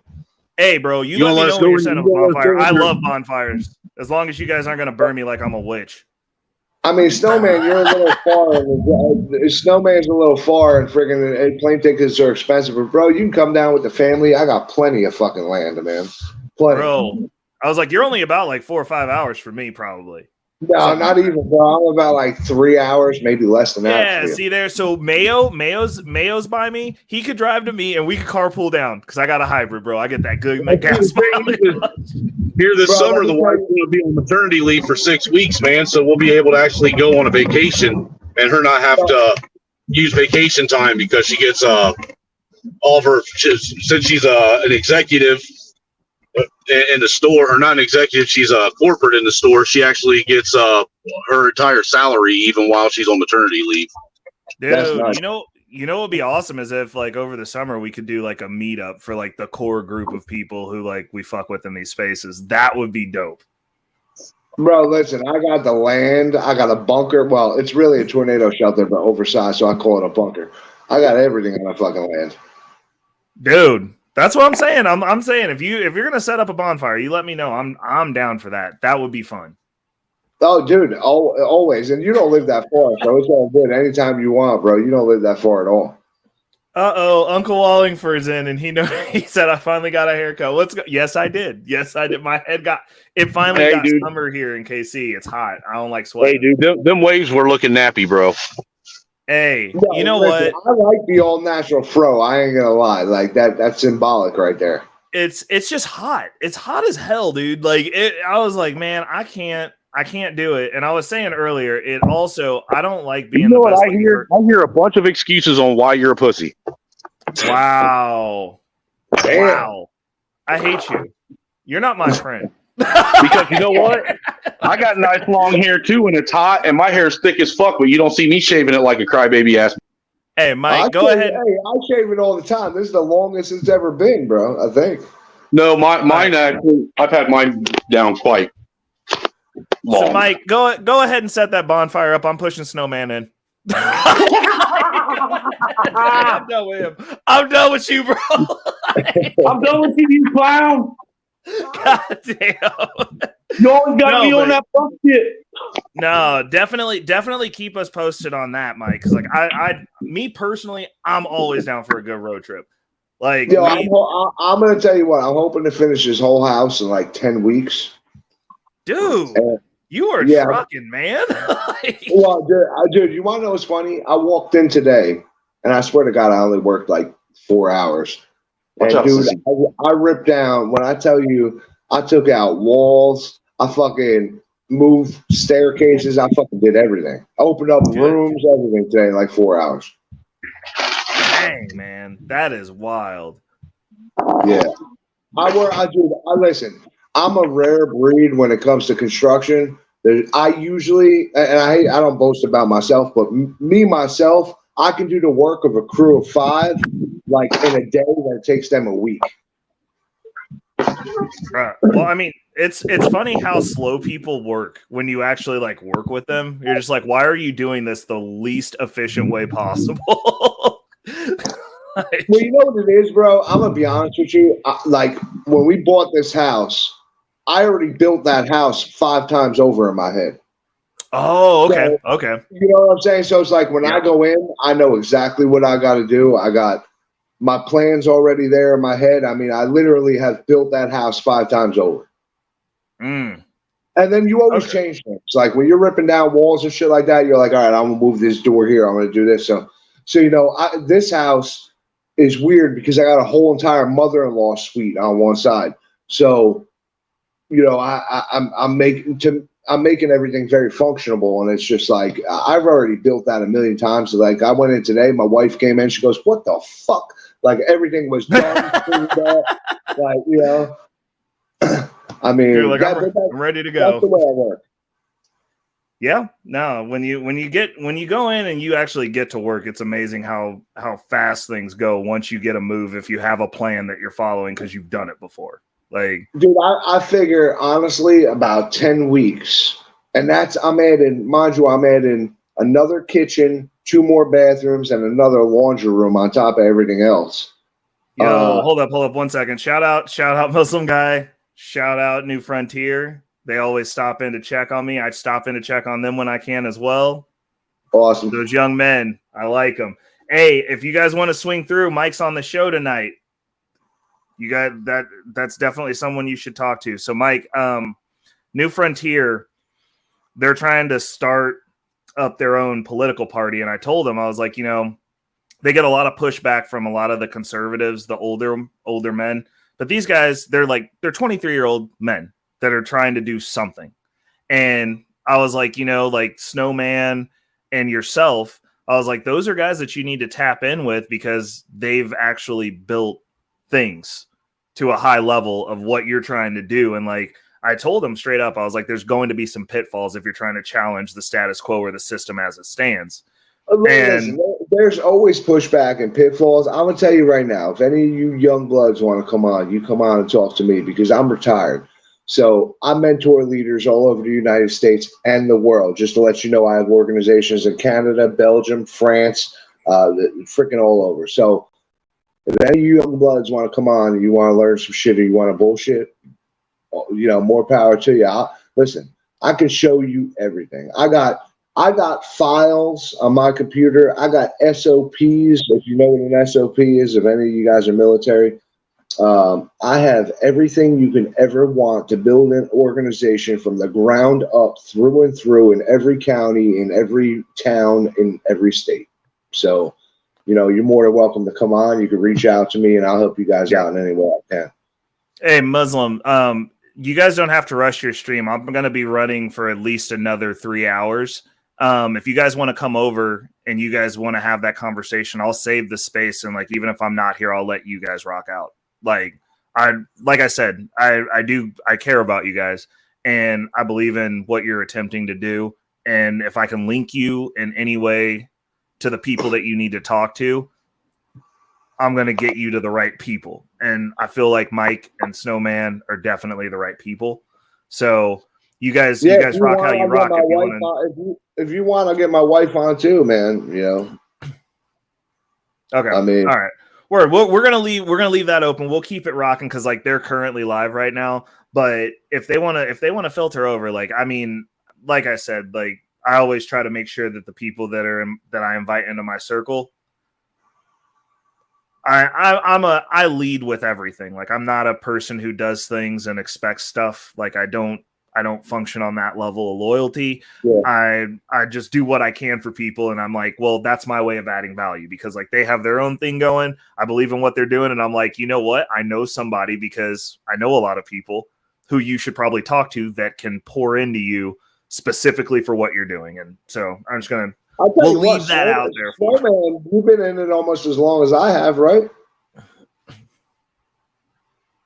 See, Snowman done waved his whole ass arms and then walked away from the computer. He ain't even talking to us now, bro. No, he's been in it a while. I mean, I know he's been in it a while. Yeah. You know, I mean, me, I was on the back end for a while. So it was just for a while I wasn't even in the public eye. I was behind the scenes with all the leaders and the organizations building shit. So I spent many years before I even came public. Mm-hmm. Mm-hmm. You know? And that's what I'm saying. It's like Like, I can talk to them and give them my perspective, but I was like, you and the Snowman have been in the mud and been through the process and seen how, well, I mean, specifically, my concern for them is like, they're young, they're high energy, very in your face, very out here trying to get some stuff going. And I'm like, you guys, if this picks up, the feds are going to try and infiltrate your shit and ruin it. Or get you, or put you away. And I'm like, you might want to talk to somebody who's experienced it firsthand from a high level. So that way you can at least. Oh, it's all a matter of how you deal. Listen, the feds are, I'm going to tell you right now, the feds are nothing. All right. And I say this loud and proud. I don't give a shit. The feds are nothing. They've been on my ass. They're still on my ass to this very day. And I tell them right now, because you know they're watching when you start mentioning them. They can go fuck themselves. They can knock on my door at any time and ask me any question. I'll tell them straight to their face the God's honest truth. I don't hide anything from anybody. I don't use back channels that are supposedly secure but not secure, because we've been infiltrated so much that the feds are going to find their way in any which way they can. So you might as well just be straightforward, say it to their face, talk to them on the phone, whatever it may be, and they ain't going to bother you. Listen, as long as you stay within your legal means, they never can do anything. They can't arrest you. They can't do shit. They can't do nothing. There we go. There we go. Okay. Look at all these guys who went away for January 6th. They tried saying that me and my wife planned it. Fuck you. The fuck I did. And you want to know what? I sat back and let them think what they want. They never came to me. Yeah. Yeah. You know? Yep. No, but, I'm with you. You know what it is, dude? I'm gonna tell you what. I'm gonna be honest with you. Since we talked to that young Gen Z guy, you know what I'm talking about? He was like 20 something. Yeah. Youngblood really City. He actually taps in. He normally listens. He's been on assignment, so he doesn't get to come up as often as he wants to. But like, he normally taps in and will let us know that he's like listening in the background. So yes, I do. I know exactly. Dude, I'll tell you what. For the first time ever, I had fucking hope. I had hope that there was kids out there like him who can survive and change the world in a way that my generation couldn't. My generation fell apart. I'm just going to be dead honest with you. My generation fell apart. Yes, we did. Absolutely, 100%. Yeah. We sat back and when it was our turn to get up to the plate and bat, we actually had someone come in and pinch hit for us. Yeah, I straight up Gen X is actually they're the only generation I can think of that didn't even care to take their turn at civic duty. Yeah. You know, and it's really kind of sad, you know, because really Gen X is a unique generation because they know what it's like prior to technology. They know what it's like to have technology. They're that one generation that's sitting right there in the middle of everything, you know, progressing to where we are now. We know what all the answers are. We know how to fix shit. We're just too lazy to get up off our ass and do it. They're too worried about their homes and their families, and they're not going to stand up until it's too late. Yeah, they're too worried. Like I said, they're too worried about chasing the bag. Yeah. Well, I don't even think it's that they're chasing the bag. I think it's that they're too worried about, like, they grew up, and this is me being a cuss because like I'm just out of Gen Z and like I'm just out of Gen X, but I'm not in Gen Z fully either. Like, it's like that weird ghost year where they just didn't give a shit about us, but we were still latchkey kids. but they I don't think that it's that they're too busy chasing the bag, because technically speaking, if you're chasing the bag, you're putting yourself in a position of power to influence things. Because like you could talk civic duty, but like, I mean, when I'm sitting in and having conversations with people that are setting policy that affect everyone, I think that I'm producing more civic duty than the person who's just doing the civic duty. You know what I'm saying? Like, but it depends on how you're looking at it. But like, they're not doing that either. Because when I'll tell you the truth, Gen X had the right direction and the right idea, but they made mistakes. So it was like, take January 6th. Everybody on a panel knows about January 6th. You want to know the biggest problem that happened on January 6th? They left.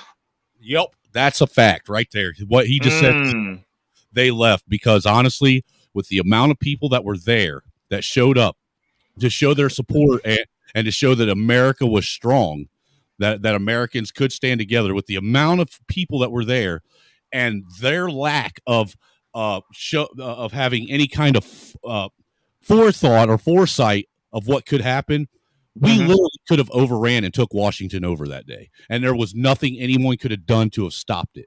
Absolutely. And the same thing happened with Virginia and Virginia gun rights rally during Lobby Day. The biggest problem, and I was part of it, we all left. And see, the thing, and look, the thing is the government even knows this. Why do you think they keep pushing the whole insurrection nonsense? Fucking the Summer of Love had more insurrections going on than January 6th did. I mean, well, for a second, one weekend riot during 2020 cost the American people more money and collateral damage than anything that happened in DC on January 6th. The BLM rally that they had in DC before January 6th, where they had BLM Plaza put in DC. They tried setting that church on fire in DC and everything. They caused more violence and destruction when they were there that day, and more chaos than what the people did during January 6th. I mean, let's keep it real. If that was, I have to be honest.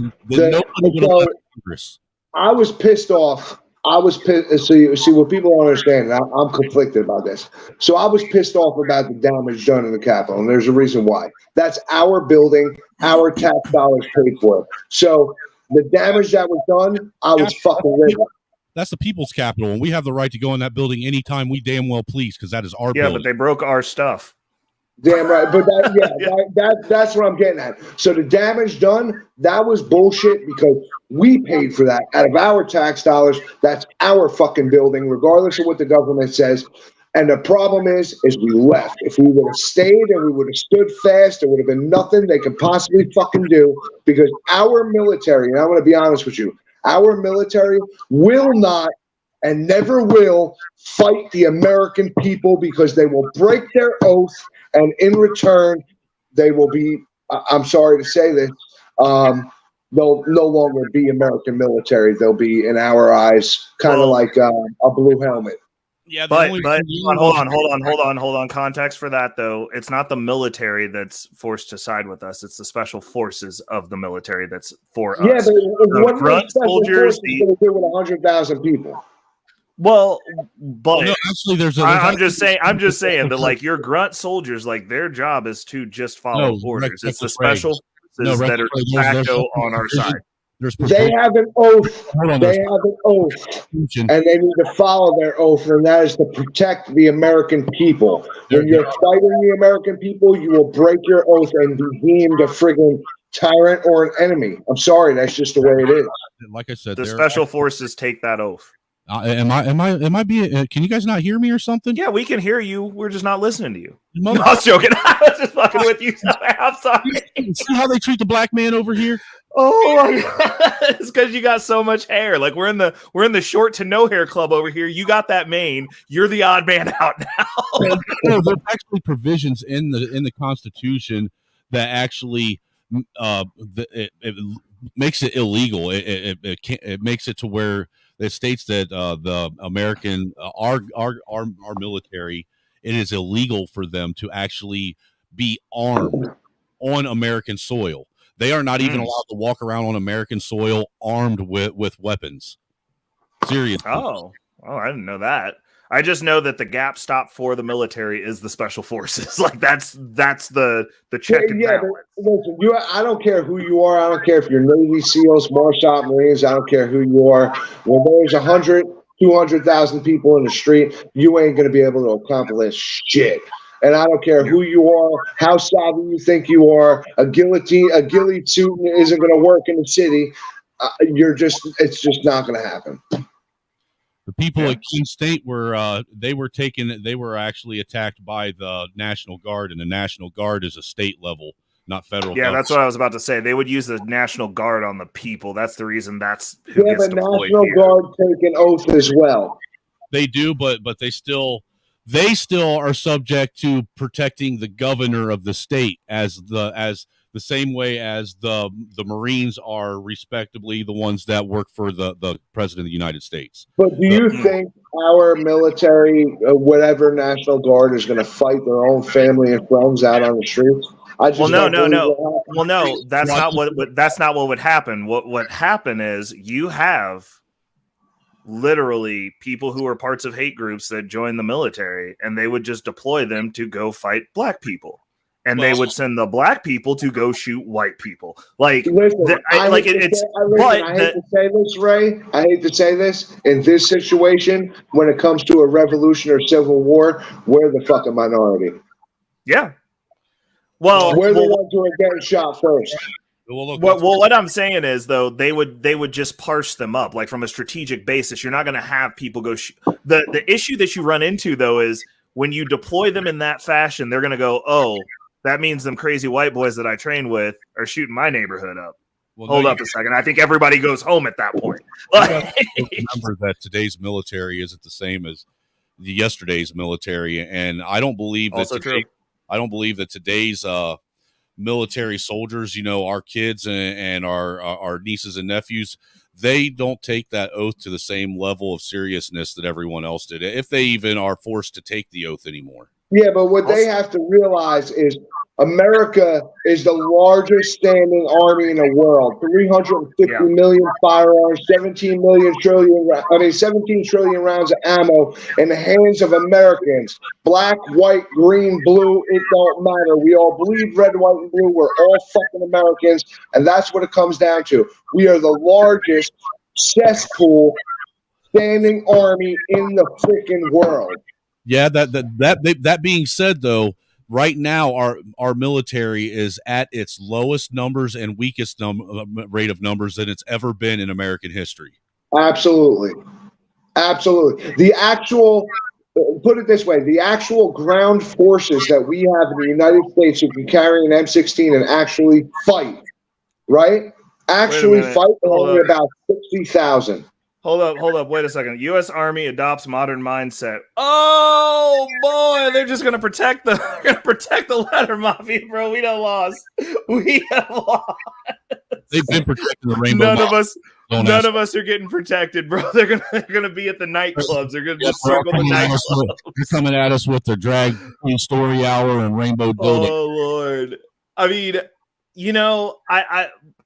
I don't even think that we'll get that far, because this is ridiculous. What does this have to do with going to war and fighting enemies? Like, I don't understand. This is how you actually bring down an empire, by weakening its army. If the army is weak, then the empire is weak. If you feminize all the military and the soldiers, and you make them to where they aren't a masculine fighting force, then now you have an empire, and one of the greatest empires, in my opinion. You got them to where they could be taken down at the knees. Right.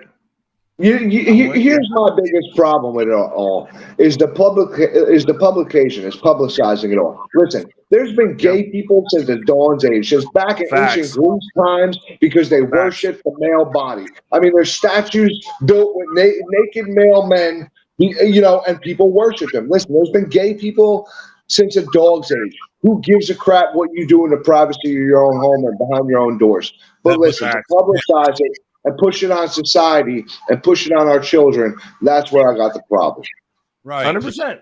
But that's part of what Snowman's saying, though. It's like you're weakening the society as a whole. If you have a bunch of weak, agreeable men, you can get over on them whatever you choose to. That's why they're pushing this alphabet agenda and this feminizing of men and the single mother homes and all this stuff. Because if you have feminized and non-masculine men in the country, look, you got to look at it like this: men that are feminine and that have female energy are not going to rise up against a authoritarian government. They are not. They're going to get down on their knees and they're going to kiss the boot of their oppressor so they don't get killed. Hold up. I'm looking this up. Yes, there has. Right? Yeah, there is. And actually, hold on. I'm going to go ahead and share the screen. I'm not going to be able to run for office, but here we go. Charles, this one's for you. Drag Queen Story Hour. This is actually a nonprofit. It's a 501c3 nonprofit organization, mind you. Drag Queen Story Hour, Drag Queen Story Time, and Drag Story Time and Drag Story Hour are children's events first started in 2015. They've been doing this for 8 years. Yeah, it's It's been going for 8 years. Behind it, dude. There's methodology behind it. By author and activist Michelle T. in San Francisco with the goals of promoting reading and diversity. So this is factual. Like, we're not making that up. That's been going on for 8 years. Yep. Okay, so but drag queens going and giving high school girls lap dances is really happening too, because we've all seen the videos of it. And it's also in Charlotte, North Carolina. It's in New York, and it's also in San Francisco where it was headed. So like, we know that it's happening in at minimum 3 places. Listen, does everybody forget RuPaul? No one gave a shit when RuPaul did it. RuPaul wasn't trying to talk to kids. No, she kept that shit to the adults and private. Yeah, parts. like, I mean, the issue here, and like that's where the line comes in, is they're recruiting kids, because the thing is, you think about this, it's a universal principle. If all the men link up with men and all the women link up with women, there's no more people, which means that their numbers can't grow unless they recruit. Yep. Because they're not reproducing. Men have really, even though we rule the world, and I know women are going to fucking freak out right now, but men rule the world, but we've literally been demasculated, and we've become the minority. I'm sorry, we have. But 100%. The problem is if men disappeared tomorrow, women wouldn't survive. 100%. None of this would work. They would have no more buildings, and eventually all the air conditioners would break. Yeah, every woman in the world can argue this, but when it comes to the blue-collar world, you have 1 out of every 1,000, if that. Bro, we have so construction. We are big on porta potties, right? So they have, one of the companies has hired a woman, and she doesn't actually clean. She doesn't spray down the porta potty. She'll just come drain it. It's the most annoying fucking thing ever. She doesn't spray it down with the mint, with the cinnamon shit. She doesn't spray it. I'm like, you did. How hard is it to take the hose and fucking spray it down? Dude, she won't do it. And like, I've seen her do stop bys on properties 2 times, and I'm like, it's just her. Like, the dude comes perfectly clean, bro. Like, I'm seriously about to file a complaint. Bro, it's the worst. It's so annoying. This is why you have a wage gap between men and women that you want to bitch about, because you don't do the job. Listen, I'm going to tell you right now, but I've been in this business 27 years, and besides my wife, over 27 years, I've only seen 2 other women in the field ever. I've done like when I tell you I've done projects, I've built complexes with big, huge community centers and $1 million homes out of water. I built everything. Besides my wife, I've only seen 2 other women in the field ever. Dude, back in 2016, I helped build the Indianapolis Dream Home. Oh, that's awesome. Yeah, it was like a $7 million mansion for one of the prominent neurosurgeons down in Indianapolis. That's freaking awesome. That's super cool. I love projects like that where they're notable projects. It had like 180 square wood shake on it, dude. Dude. And if you know anything about roofing, that's a lot of fucking wood shake. Like, that's all the wood shake. That's a big ass roof. Yeah. and the house was made out of made out of Indiana limestone. That's what the house was built out of. And I mean, I'm talking like huge chunks of limestone. It had like a total of 7 copper hoods on it, where they got the bay windows over the windows done in copper. That is, yeah. It had a copper cupola, and the roof of the cupola was shaped like a bell. So it had a bell-shaped copper cupola on top of the garage, and it had copper step flashing, copper gutters, copper downspouts. I mean, it was ridiculous, dude. That is freaking awesome. But and how many women did you see on that building? Do what? How many women did you see there working in the field? 1. There was one, Yeah, and she was actually a Mexican helping some of the Mexicans that were out there. Yep, that's what I was about to say. I was like, the only time I see women is when it's like the Mexicans with their wives. I'm going to tell you right now, the first time I ever seen a woman in the field, I was working on a place in Jersey on the water, and it was huge complex. There was one woman electrician, and she looked like China. I wouldn't even call her a woman because she was so jacked up on steroids. But I'm just saying, that's who you see in the field. I'm telling you right now, it's a fucking rarity. And then I seen an HVAC woman in Florida. That's it. Yeah. I mean, you're seeing them now because it's real hard to make that $5 a month now that COVID's over, showing pictures of your butthole. So they got to go back to work and doing something.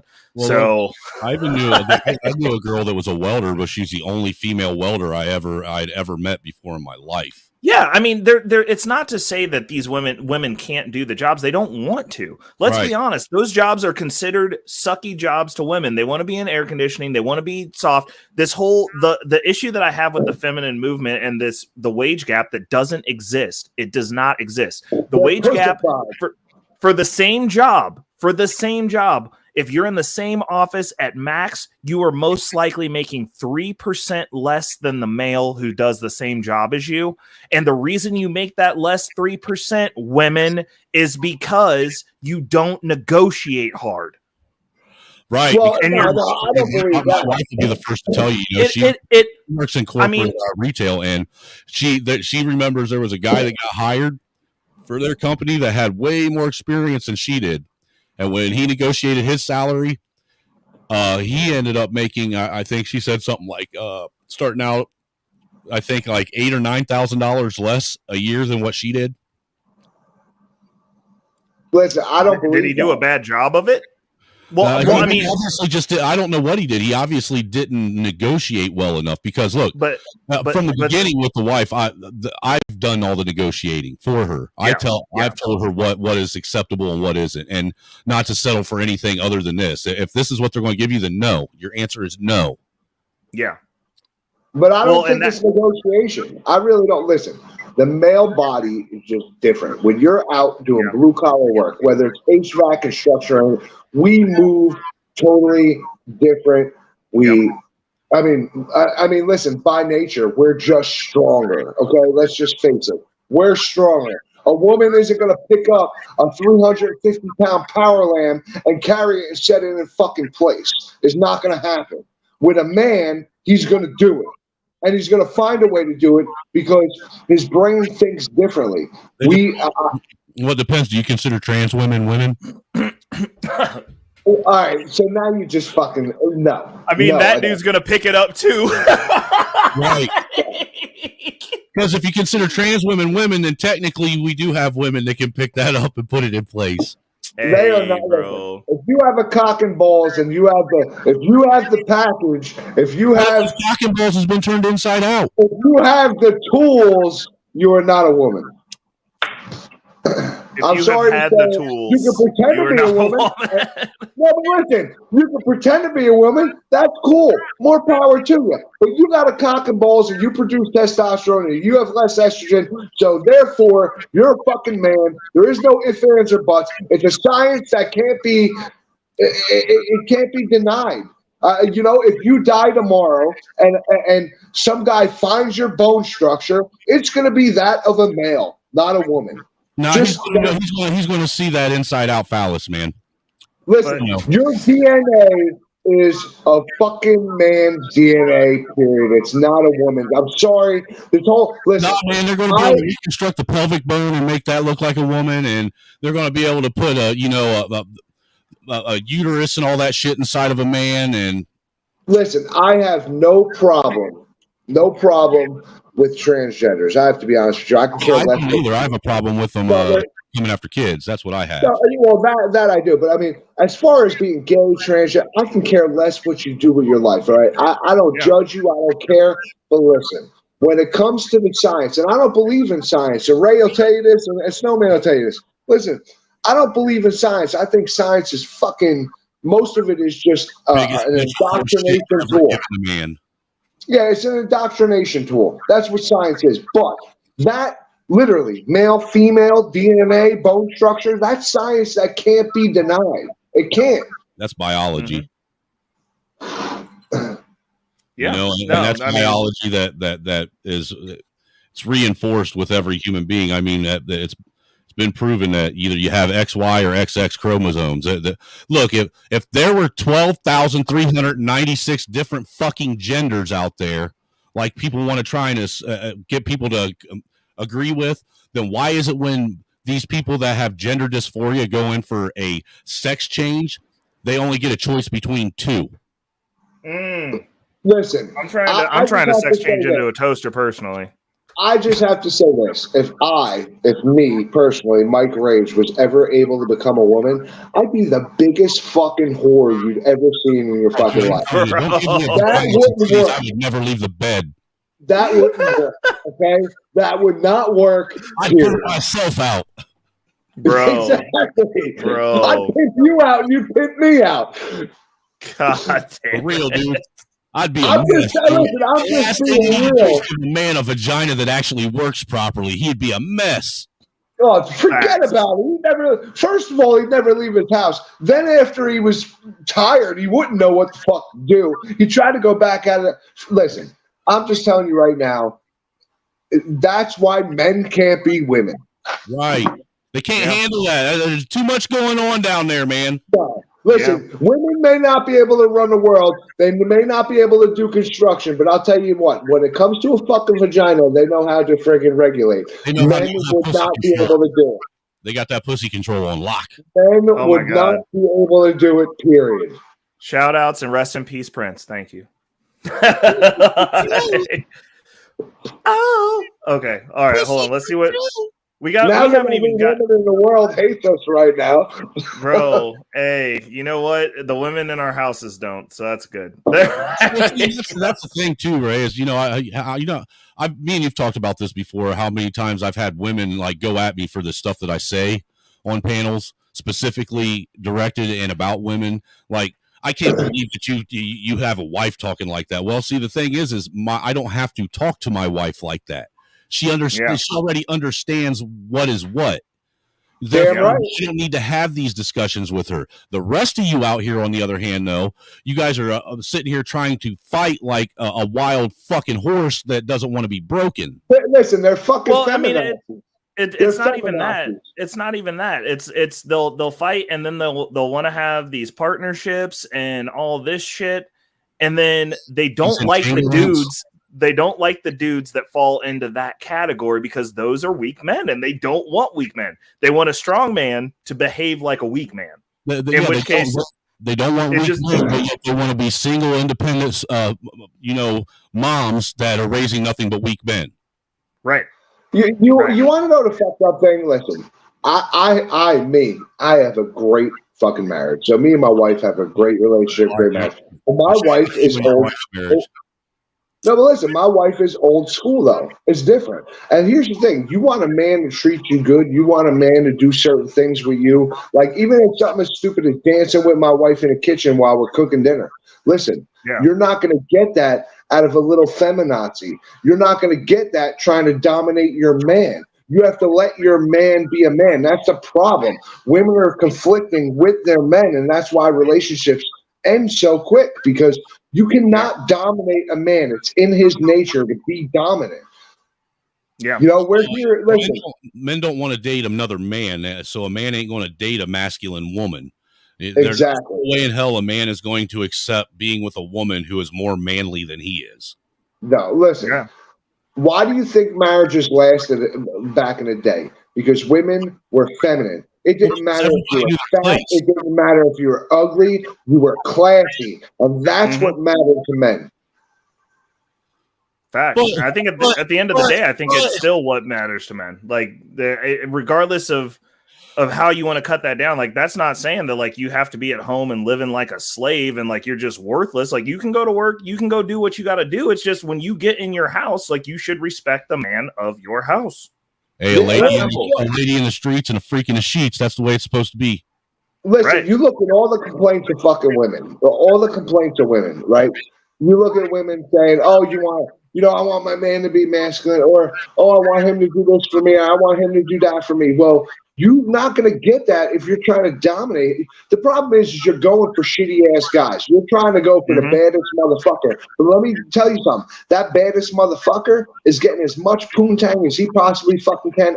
Listen, I was there. That, I used to be that guy who stuck my dick in any fucking hole that fucking existed. Okay? I'm going to tell you something. You're too busy. You say, oh, why isn't there any nice guys? Well, there's plenty of fucking nice guys. You're just not giving them a chance. You're trying to go for these fucking assholes. All the nice guys are married and at home with their families. All the nice guys have wives that they love. I mean, because look, let's keep it real. And a real woman that actually wants to have a family and get married and have a nice husband, someone that she can trust and count on, also isn't trying to have girls' night out with her girlfriends that are all single. Ain't trying to go out on fucking girls' vacation week where everybody's fucking hoeing out and having hot girl summer or feral girl summer. They just ain't doing that. Feral girl summer? Prime example. Why do you think men don't have women as friends? Listen, if men have women as friends. Listen, if men have women as friends, those are just friends he hasn't fucked yet. So keep that in your fucking head. I'm just saying it honestly. Why do you think women don't have women as friends? Because they all know they can't stand each other. They know how they are. They don't want to be around that negative energy. That's why women always are. Tell me this: when you were dating, almost every woman you ever met said, "I hope you don't mind that I have guy friends. I just tend to get along with guys a lot better than women." Well, and that's the thing. Women can be friends with guys. Guys can't be friends with women because in the guy's mind, that moment where they can fuck. Yeah, in the guy's mind, you're just another woman he hasn't fucked yet. Yep. I think that in a business. Wait. I would say that in a business setting, if you are adding value and you are bringing value to his life, you can be friends with the dude, and he's not going to try and bang you. Like even in a business setting. What he might not try, but it doesn't mean he's not thinking it. Okay, that's fair. The secretary knows what her role is, man, to make the boss's job easier. Sometimes making the boss's job easier is getting on your knees and taking a shot to the back of the neck. How do you think every porno starts? Oh my God, that's a terrible point of reference. He said, how do you think it starts? Well, I mean, if that's the case, then like listen, don't get clothes out of the dryer either, because like I've seen some videos that started like that too. This is what happens when I drink gin. The truth comes out. Oh my God, I love it. Okay, hold on. Let's get back on topic. We went way off. Yeah, we did, because I want to see this quote unquote fake black white guy. I do too, because I want y'all to disavow him and kick him out. Okay, wait. Is this white guy trying to be black? No. We'll get there. So this guy's cool. This is I think his name's Jake. Yeah, this is Glowy. And he's wholesome. Angry Snowman thinks he's a Fed, but he looks a little weird. I like him. I think he's a wholesome man. Like, y'all leave Jake alone. Older, taller brother, Glowy. Listen, he's got something creepy about him. I'm just saying that. Oh my goodness, y'all are not right. Okay, so anyways, I can just look at him and tell. He's on a team with this dude who claims whiteness and shits on black people, but it also shits on anyone who pays any kind of tax and says that they're a slave, so that he can feel better about himself. He's on a team. What? He's on that team. Well, it's the sovereign citizens weirdo people. They're sovereign, not sovereign citizens. Sovereign. Okay. Well, they keep saying sovereign citizen. That's a Fed name. That's a Fed term. They did that to disingenuous, make their movement disingenuous. Listen. You bought a house and paid property tax. You a slave as far as Paul's concerned. But Paul looks like an albino black person, and I don't believe that he's white. I don't believe he looks more like Anton than he does Jake. That's all I'm saying. It's just the skin tone's not there. And I think because he lives in his car with his girlfriend or whatever and doesn't pay taxes and travels around and gets people to give him money, that he feels like he's a white person. He can just say that. No, he don't even look Mexican, bro. So you're saying that he does use lots of cocoa butter and Carmex. I'm just saying the concept.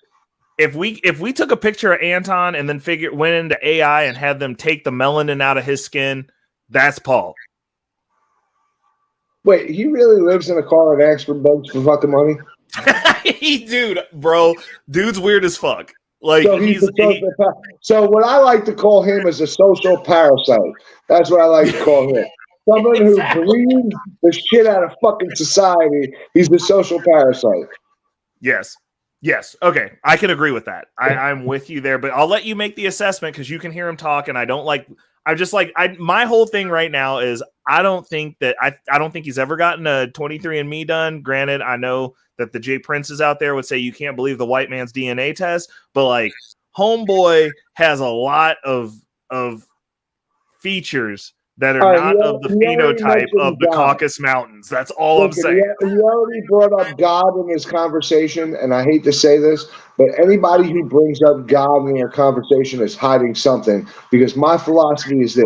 You can have your own relationship with God, but when you go to church and you start talking church, it's because you're there to hide something.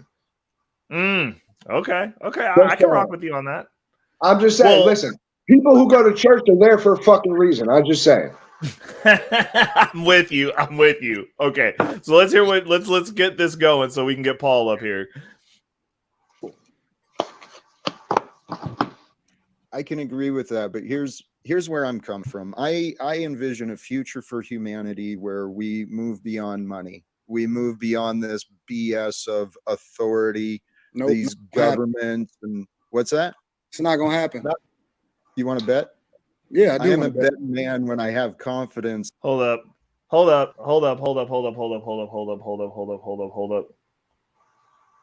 Boom. Shout out to Uncle Charles. Hit me with the 10 ball. Salute to you, brother. Hold on a second. We gotta get in here and we gotta figure out how we're gonna do this. I got this one for you, Charles, because it's funny and it's a throwback and it's not money related. But this is for you, Charles. Thank you so much. I appreciate you, brother. Hey, I'll swallow your soul. I'll swallow your soul. I'll swallow your soul. Swallow this.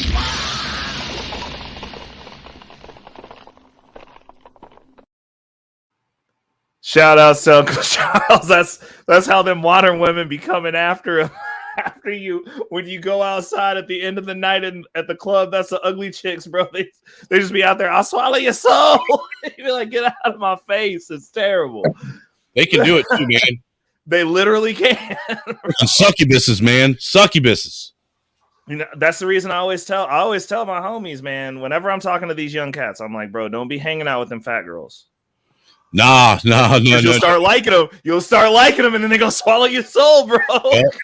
They fucking lure you in with food. You come back telling some story about how you got this chick knocked up, and now you stuck with her. They lure you in with fucking fried chicken and fucking tater tots, and then the next thing you know, you're 20 pounds underweight, and she won't let you eat anything because she got the fridge locked on you. Oh my god, dang, she locking the fridge? Okay, we getting back to the show because I don't want to go too far off the rails. But I saw that come in. Because see, I got my thing set up here because I'm using my camera right now. The next iteration of this studio is going to be crispy. So, but like I figured out a couple of other tricks to get the camera situation better. So I'm using my phone so I couldn't see things, but now I have my iPad here so that I can still get my notifications, which is awesome. Look, this is my new studio. What do you want to? Hold up, go ahead. What is my new studio? Look. Hey, hold up. Let me make that big. You like that? That is cool. What is that? You went just my that's creative freaking genius. awesome. My creative I like genius, that. man. What, you set up a light box with graffiti? Yeah. It's just stuff that I put together in OBS, man. And it that's freaking cool. Like it tailors everything down and makes it look like I got, it just makes it look cool. It does look cool. You can't beat the fake brick wall facade. Yeah, I like the fake brick wall too. I was like, man, I'm gonna get some. I'm getting some more. Listen, I wish I could light up my Rage Nation sign, but it's so fucking bright it like blinds the camera. Oh, seriously? Oh man. Well, when we do that bonfire, we'll take a look at it. We're gonna have to figure something out for that. Well, oh no, listen. So my bunker is becoming a new podcast studio. So, no, that's gonna be so cool. I mean, don't get me wrong. I gotta get all my survival shit down there too. But I'm gonna make it a podcast studio. Hey, I think the backdrop of survival gear would be definitely on brand and will look cool as fuck. So when you finally get that up and running, you'll have to let me know, man, because I'll do some streams with you on your podcast. Since we kind of try to push the same kind of stuff out as far as the country and shit. Oh yeah. I've been like I said, I've been a little. I mean, I still touch on a lot of political subjects, but I've been laying low. Like I come on your guys' panel and bullshit. Yeah. But I like it. I like the mental stimulation from you guys compared to just. I mean, don't get me wrong. I don't mind doing my own videos and doing all the political shit, but sometimes I just like to come on and bullshit and get that mental stimulation and add knowledge. Everybody brings something different to the table. Absolutely. Well, you get to have conversations that isn't regularly part of your daily life, man. So it causes your brain to work in a different way. This is part of my everyday life, right? Me and my wife discuss these topics from 3 o'clock in the morning on. So me and my wife, but for most people, it ain't. True. Me and my wife argue about as much as me and Mayo do when it comes to political shit and what's going on, because she always tries to play devil's advocate all the time on shit. And it annoys me. My wife is right there with me, like 100%. We argue more about stupid shit than we do politics. I think we agree more on politics than anything else. Well, I'm not saying that she ain't there with me, but what I'm saying is she always tries, because she works in corporate, whatever you want to call it, she always tries to play devil's advocate and try and see the professional outlook and the professional side of things, because there are two different views on a lot of the social constructs that we have. Well, yeah, the political world is fucking, dude. Listen, you'll never see me in that corporate aspect. Like, listen, I might make money off of corporations, but you'll never see me in that whole corporation indoctrination, fucking brainwashing bullshit. You'll never see dude, that's for a special breed of people that can handle it. But see, that even with the wife, man, I've even had to remind her. There's been times I've had to remind her, hey, I'm not one of your fucking underlings. When she first got into this role of being in corporate retail, there were a couple times that she forgot and came home and started giving me the same kind of attitude that she gives her fucking underlings when they ain't doing their shit. And I just say, hey, you gotta, I ain't your fucking employee. Sometimes you just got to pull your pants down to the ankles and just be like, yo, this is all man. Do I need to bend you over my knee and bust your ass? Sometimes you got to remind her who has the penis. That's it. And the thing is that she even admitted that, yeah, you're right. I'm sorry. I guess every now and again, I do need to be reminded to separate, the way I operate at work with the way I operate at home. Well, you're goddamn right, because the way you operate at home is with loving, caring, and nurturing. You ain't dictating and bossing nobody around here. That's my job. Right. It's just, you got to be able to switch it off. And like, that's the thing. It's like, you can be strong and independent outside of the door, but like when you get home, we need teddy bears because that's your job. And even when I was doing communications and doing networking and stuff, and was running my own cruise and was a boss, even I to a degree would turn that off when I got home, because I had to keep in mind that the way I run shit at home, even though I'm the boss at home, it isn't the same kind of boss as as the boss at work.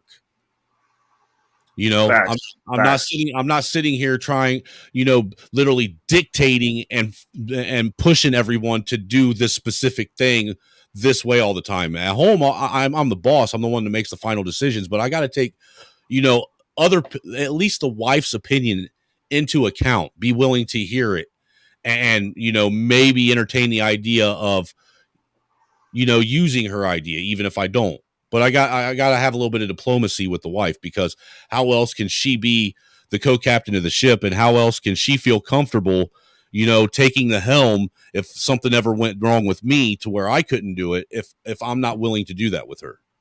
Facts. Yeah. And I mean, I think that segues into a different conversation, but I'm just going to say this and then we can come back to it after or during the reaction. But I think part of that is that expectation that these guys have that they're going to just get some like concubine that lives in their house and is just pretty and all this, like, and they're not capable of doing anything for themselves. And I'm like, you're just setting your family up for failure. Absolutely. If that's the case, I was like, if you're a leader, you should be grooming her. Like, you should have her finances in order, her understanding how you navigate should something terrible happen to you, so that she can continue what you started. Right. Like, if you don't do that, then your wife, like for instance, the only reason why I'm retired now medically and I do it comfortably is because my wife paid attention to how I operated and the sacrifices that I made, and she was willing to step up and take on that burden so I didn't completely disable myself and put myself in a wheelchair. Right. Exactly. And like, you have to have like that counterpart. And a lot of these dudes are talking like they just want chicks that are just there. And I'm like, that's not going to work. Well, like, that's not how things work. That's why that 50-50 shit's always been a fallacy and it would never work. It's 100-100. And sometimes you're putting in 200. Yeah. You know, but in order for a real marriage or a real relationship with a woman to work, both parties have to be willing to put 100% in all the time. All the time. Listen, like you guys know, my wife has been sick for 15 years. Yeah. There's a lot. There's a lot that goes with it, with illness too, and we still run things 150% each, no matter what we do. You know, I mean, it's about being a fucking team, regardless. When one's down, you're lifting them up. When you're down, she's lifting you up. That's all it is. Yep. Marriage just isn't just a social agreement or something that you made with your wife. It's actually like a business deal. And you got to, in a lot of ways, you got to run your marriage like a business. Otherwise, marriage is it's going to fail like a business that's ran by a shitty business owner. And marriage is tough, and that's the problem. People don't realize, like, there's a lot of give and take. There's a lot of give and take. And That's the way I put it, man. Marriage is work, but if you're doing it right, it shouldn't feel like work. Exactly. But you want to know what? Listen, if you're in a marriage and you guys are fighting and it lasts forever, end it. Like, I tell you what, I get comfortable with each other, because the longer you put it off, the harder it's going to be. I get in an argument with my wife in my last 2 minutes. Swear to God, 2-3 minutes maybe. That's about it. Dude, me and my wife get in an argument, and I leave. I go out the door.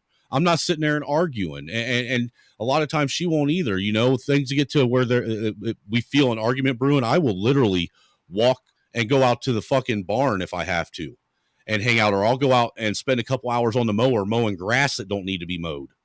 You know, they come back after I've cooled down and we both had time to sit and chill. So that's the biggest problem, is people want to sit and force someone to engage in a discussion that is doing nothing but causing them to be more and more pissed off, rather than allowing someone who's already pissed off the opportunity to cool down and have the ability to actually hear and reason with you. Stop it. Get some help. Yeah, get some help. Ain't nobody got time for that. Yeah, people listen to react. That's their biggest problem. You know, and that's the truth. Like, they literally listen to react. Usually when you're in an argument with someone, the first thing most people are doing is thinking about what they're going to say next or how they're going to counteract that argument. You know, they're not learning from it. They're not listening to it. You know, they're just ready to react. And that's marriage. I'm curious to see if this fake white dude does that. Oh, he does. Okay, let's keep it going. You want to bet? What you want to put on it? I'm a modest man, and I'm not really into big. We'll find a creative venture. Money's not. I'm not in a position to gamble. You're the one that made the offer. I'm waiting on you. Whatever. Well, here's my goal. I'm on these social media because I want to take actions in the real world. Hey, yo, Razik, welcome to the panel. Like, Mike starts giving you compliments and you just gonna show up? Okay, I see how it is. You there, Roz? What the hell? Up to you. Yeah, Mike gave you some high praise, and then you gonna show up. Okay, I see how it is. I thought we was homies. Oh no, I ain't even know, bro. Don't nobody tell me shit. He was literally just talking about how much he enjoyed talking with you and how you knew your stuff. And we was talking about like maybe we need to have some really dialed in bag talk conversations amongst ourselves. And then you gonna just pull up. That's dope. So our summoning circle for Razik now is Mike saying nice things about him. That's the official summoning circle to get Roz on the panel. I ain't even know. I ain't even know. I ain't even have you know what I'm saying.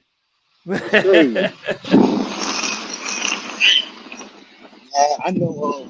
I'm confused because that ain't the normal action of your typical white supremacist. So I don't know. I like that. I like that. Yeah. Oh yeah. Yeah. Oh, hey, Ray, you already know. That's what I like. You know what I'm saying? Hey, look. Say you know what I'm saying. Say everything to make everybody mad. That's I am the trigger machine, sir. Okay. Oh my God. Hey, look. You don't even know, but shit, me and you just became that close of a friend already. And as Ray, I love to piss motherfuckers off. I love no better joy that I can have in my life than getting on a panel with a bunch of people I've never met before and pissing everyone off within the first 5 seconds of being there. Yeah, I know. It's just awesome. goes in and having the whole panel go in at me because then I'm like, yeah, I can take this. Yeah, bring it. Man, it's an awesome movie, bro. Damn, man, it's so fucking cold out here in Indiana, bro. What the fuck going on? You in Indiana? Fuck that! I was in Indiana the other day. My ass Indiana in my fucking trailer. Dude, I'm in Indiana. Huh? I'm in Indiana. Really? Oh snap! Yeah, I live up in Fort Wayne, dude. Oh shit! Oh Lord! Hey yo, I'm over here by Marion. Marion? Oh, you ain't that far. Yeah, you ain't that far. Marion's only about an hour away from Fort Wayne, off 69, dude. Yeah, hold on. You up there in Fort Wayne? Yeah. Well, I'm going right past that bitch tomorrow. Fort Wayne right off of 69, dude. Hey Ray, look, yo, we gonna link up tomorrow and shoot up the whole time. Hey, bro, do it. Snowman's dope. He's good peoples. I like him. Now, hey, look, I would though, bro, but I can't, man. I'm gonna be up at about 6 in the morning. I'm going all the way up to Lansing. Lansing? Yeah. Yeah, I know where Lansing is. That ain't that far from me either, man. I think that's like maybe an hour and a half, 2 hours. Dude, Crosby making the moves. He's back on the road. Man, we got plenty of time to where we can link up sometime because I'm actually trying to all the people in like the Indiana, Illinois, and we'll go ahead and throw Ray in there since he's in wherever it is out there in the West. Middle West, that Missouri, Kansas area. I'm gonna get together like a man's kind of meetup this summer, where we all meet up in like the Indiana dunes, and we go rent some sand rails and shit, and go have fun riding sand rails on the dunes, and just chopping it up and fellowshipping with one another. Maybe do a couple live streams and just share with everyone else, how real men engage with each other. Not this fake shit that your meetup shit does. That'd be dope. I'm fine with that. I'm down. You know, my job is up here by Detroit, bro. Oh no shit. Yeah. Well, Red, he lives up in Detroit. Red Illusion in the chat. I don't even know who that is. Damn, man. He was talking about I'm talking about that cracker out there, man. But that cracker got bars, dude, for real. You ought to not the cracker. Yeah. He said it, man. I am not confirming nor denying anybody's crackerdom except for Paul Unslaved. We having a panel about that tonight. That's what we talking about. Yeah, he's making me come up there and defend crackers, dude. What kind of fucking shit is that? I mean, I didn't make you say that. I did not make you say that. Man, all these folks and turn off. Man, this shit crazy. Man. I have a fucking flat tire, bro. What? Hey, Snowman, I was in Illinois the other day. I totally forgot you were over there. Do what? I said I was in Illinois the other day. I totally forgot you were there. No, I'm not in Illinois. I'm in Indiana, bro. I'm sorry, Indiana. Well, I went through both. But depending on where you are in Illinois, that ain't that far. Fort Wayne's only like an hour and a half from the Indiana-Illinois state line. Yeah, I drove through it. I had to drive. I think it's like I drove all the way to upstate New York, bro. I was through Illinois, Indiana, everything. Well, dude, you should have got it. Next time you do that shit, get a hold of me, bro, man. I'll let you. You won't have to do that. You can fucking crash at the house, man. That way you get some sleep and do it. You know, do it. Dude, I appreciate it, but I'm one of those motherfuckers who will drive straight through 22 hours. I don't give a shit. You'll fucking torture yourself, giving yourself tunnel vision and shit, trying to get home, nodding in and out, damn near killing yourself, hitting the rumble strips half a dozen times, rolling the window up and down, cranking the stereo up and then down, and then smoking cigarette after cigarette. Yeah, I understand. I get it, man. I think it's a man thing, not even a white people thing. It's a man thing, man. No, 100%, one shot. No, you know what it is we had so much shit going on, and my wife's sister passed away, so we had to drive like unexpectedly. So it was like we had to lock everything down here, close businesses, drive all the way to New York, drive all the way back. Like we had no time to do nothing. Right. You know, it was crazy.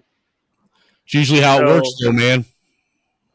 So back to the video, I want to point out that Jake stated, and this was the thing that I was gonna broach on. You don't see rich people bitching about poor people, but you always see people who are not in the financial position they want to be in, wanting to reset the board so that they can win. Jealousy. Like they're just like, oh well, I'm broke and I'm gonna talk about rich people. Like, why? Like, and then when you get the smoke from the rich person, they're just like, I don't have to acknowledge you exist because you don't exist anywhere that I exist. So I don't ever see you, technically speaking. So you're not my problem. Then they want to get upset. They want to get mad. And they're just like, I'm like, I didn't start a stream that was like, man, the lifestyles of the poor and destitute.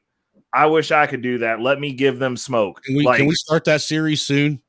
No, I don't want any parts of it. I don't want to enter. I don't want it. Look, I don't even want to talk. Dude, we can have the narrator be someone who has like real bad fucking smoker's cough and shit. Bruh, no, man. I'm not trying to invite that energy into my existence, bro. Listen, it'd be funny to watch. You know my philosophy, Ray. You know my philosophy. If motherfuckers are complaining about money and they say money doesn't matter, it's because they never had money to begin with. They don't understand. Facts. Well, you actually, you know what, Snowman? Lifestyles of the poor and destitute was actually it's already been a thing. Do you remember bum fights? No, I don't. Oh my god, dude! You didn't see, dude. This movie was a series, but like they kind of made it into a movie. And it was so grimy that after you washed it, you had to go wash your feet. That's got to be some Negro shit, man. That white people. No, it was white people. It was some white. Well, there was some black people in it, but like it was like these. Started on YouTube. Yeah. Okay, so you know about it.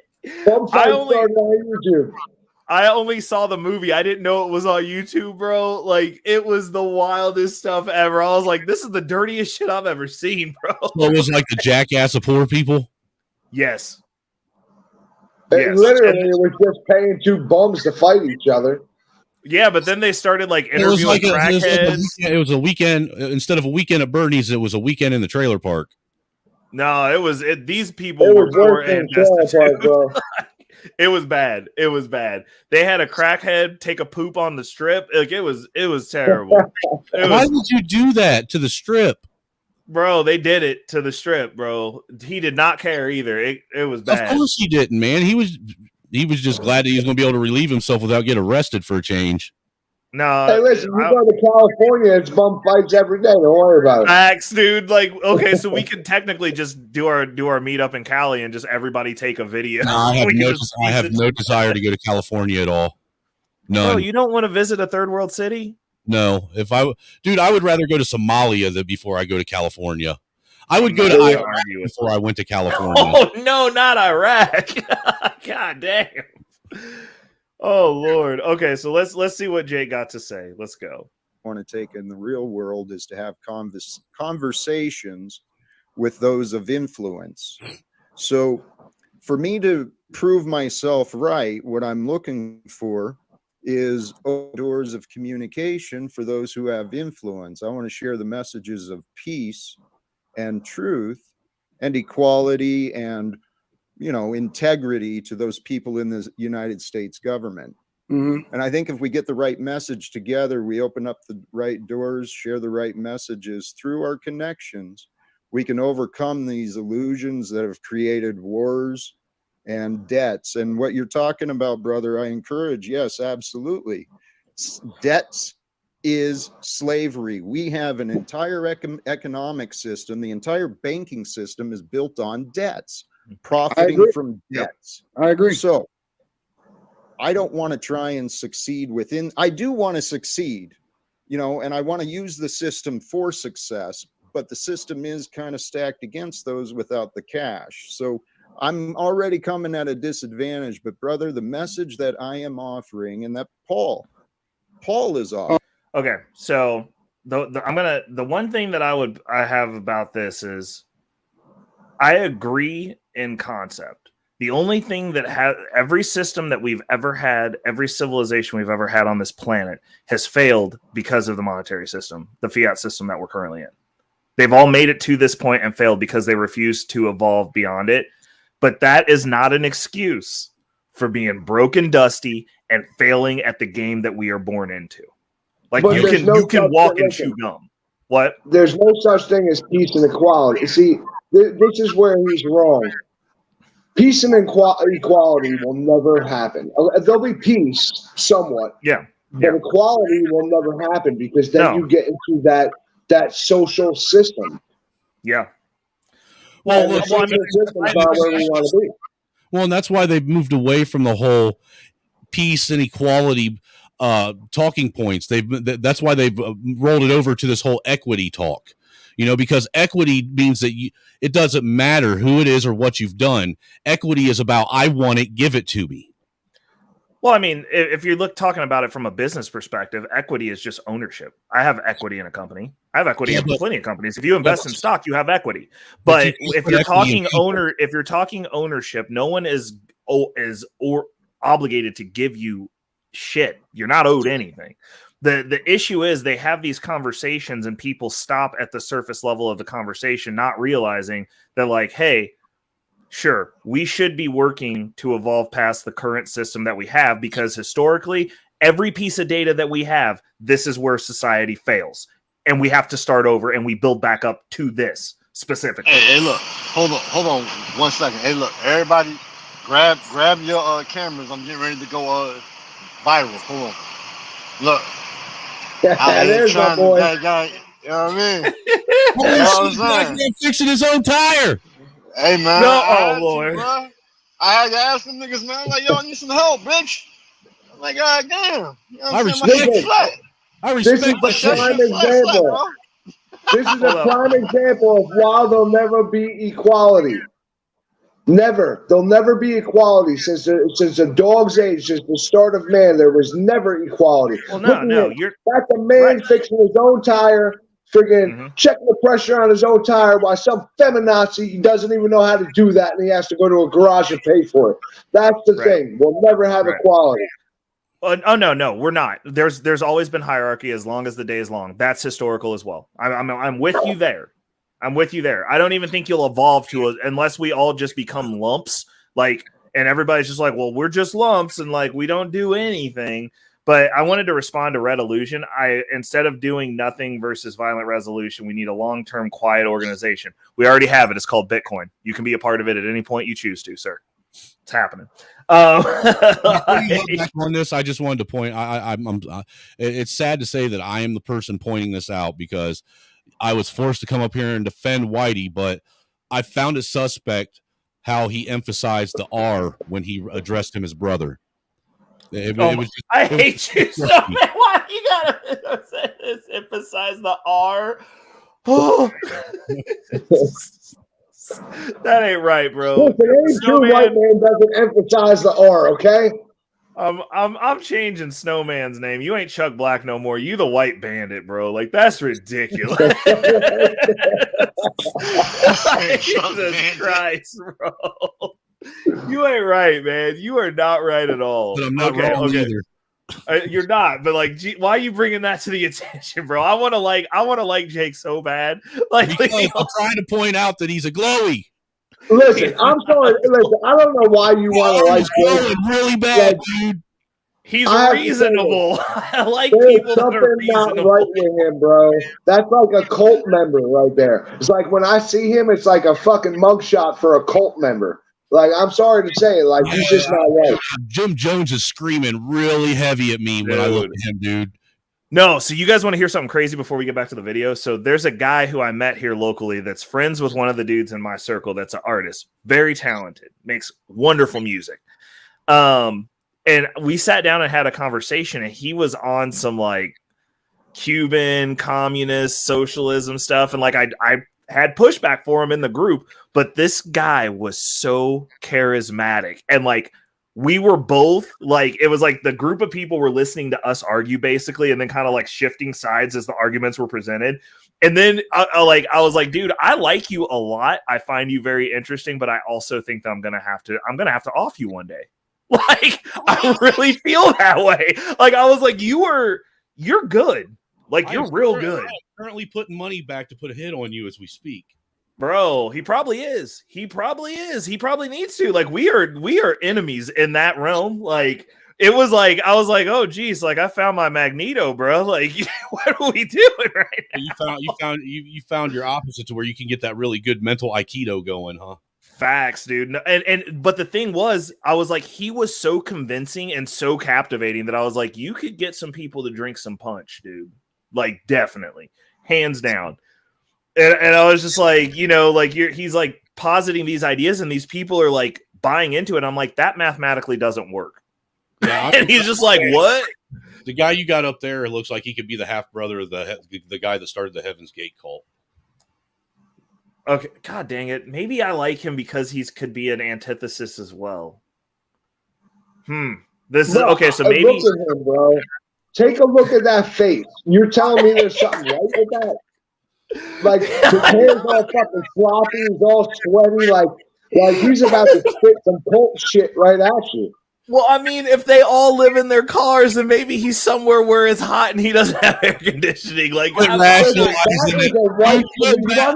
see? I see a white man trying not to be racist. Yeah, quit rationalizing all the red flags that you see being thrown at you, Ray. If the white people say he's racist, bro. Listen, Snowman, you know what says one thing a racist knows is another racist. Jake, in the court of whiteness, you have been deemed guilty, my brother. Like, God, like I'm not gonna argue because like that.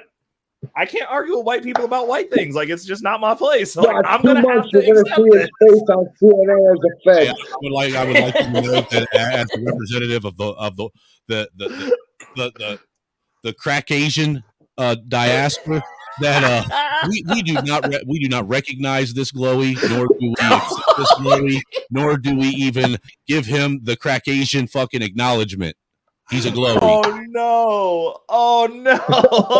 Okay. So Jake's out. So they've already kicked one white man out. I can't wait till Paul gets up here. Oh, I'm gonna deal with Paul in a second. Hey, please do. I would love to see conversations. I'm gonna deal with Paul shortly. Well, please look at it as an opportunity. It's an opportunity for righteous messages of freedom, of standing up for truth, honor, value. You guys share the same similar values. Do you want to know what I heard? Oh, bro. You want to know what I heard? I heard this. This is exactly what I heard out of his mouth. I want to hear you talk to this individual so I can collect information from my database. That's exactly what I heard. Yes. You ain't right. Bro, like, why are y'all busting out poor Jake like this, dude? Is Jake from State Fed, apparently? Like, dude, he's CIA, FBI, Homeland Security, and DEA all rolled into one. DHS, whatever you want to call him. I just heard him say, I want to hear you talk to this individual so I can collect information from my database. That's all I heard. I heard we're wiretapping you and you don't even know it. oh my God, poor Jake, man. Bro, Jake is having a bad day. Hair, with his receding hairline, he's sweating like a fucking pig, like someone's gonna fucking find him out. He's a Fed or something of that sort. Look, every human that I've ever seen always looks like the molester uncle. Oh no! Now Jake can't be around the kids, bro. No, he's going to turn them against you. Oh Jesus! Oh no! Hey yo, guys! Hey yo, guys! I'm back. Kids. Hey yo, guys! I'm back. We break it. So yeah. So and we Roz, back. We back. Roz, we Jake, back on 69 North, nigga. Yeah. What's Jake, going on? Jake got kicked out of being white, so they've already kicked out one person from the white group. He was never part of being white. He now he never even got to be part of being white. I thought Jake was a wholesome white man. I thought he was reasonable, and I thought. Hey, he gave manager vibes, man. We've single-handedly figured out how to whiteface and blackface all at the same time. Hey, the funny thing about all of this, shit is that the same issues that niggas got, white folk got. Cause bro, I'm telling you, I ain't been black since '83. You know what I'm saying? I've been trying to tell people that since I came on YouTube. Listen, you ain't been black since '83, but you can still walk in the hood and point out someone who ain't right. Hey, look! I can't even do that. I'm 40. They're gonna say, "Get your old nigga ass on out of here."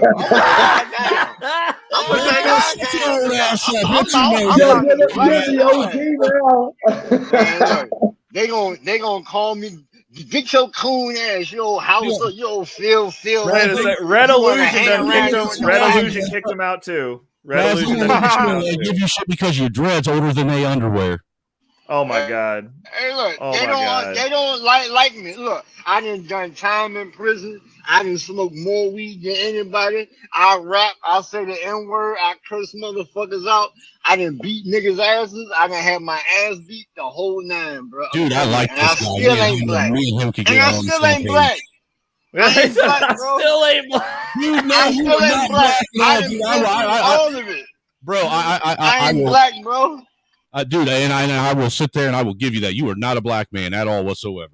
No, he's a fucking American.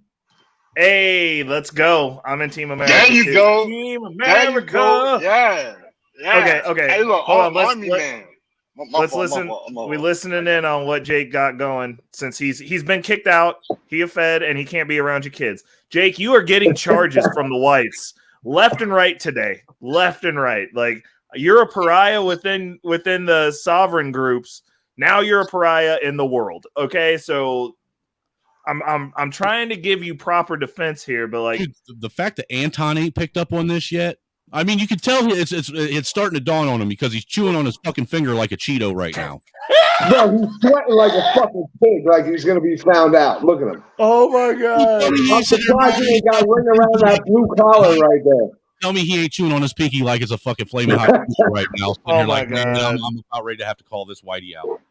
This cracker came up here. No, he's saving up. He's saving all the smoke for Paul. He doesn't dislike Jake. None of us dislike Jake.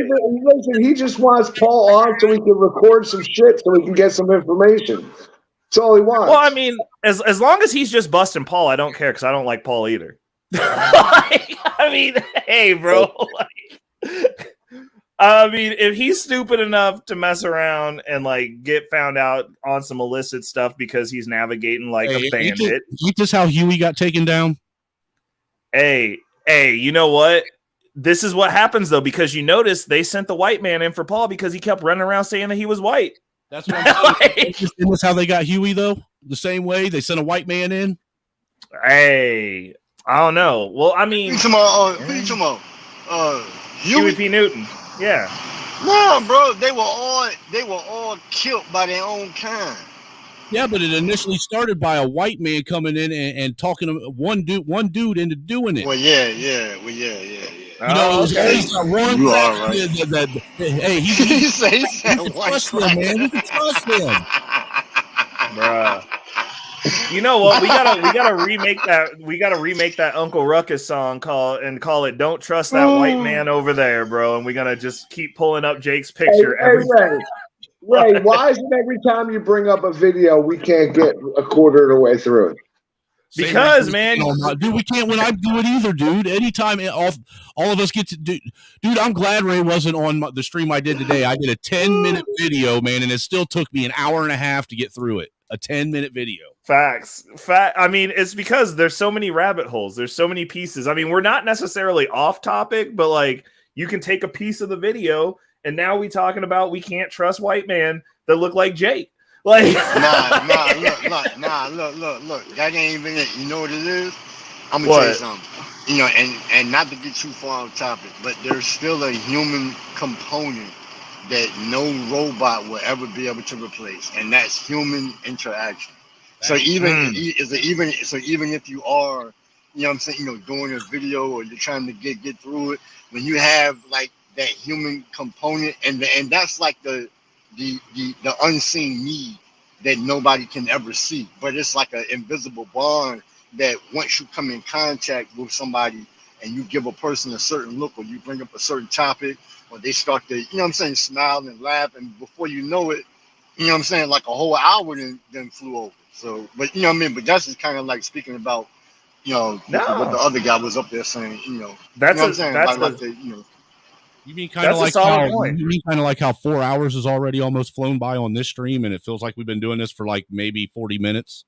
Facts. It doesn't feel like we've been up here as long. Like I keep looking at the time and I'm like, Jesus, it's like getting late and I'm having fun. Like, what the hell's going on here? Like it.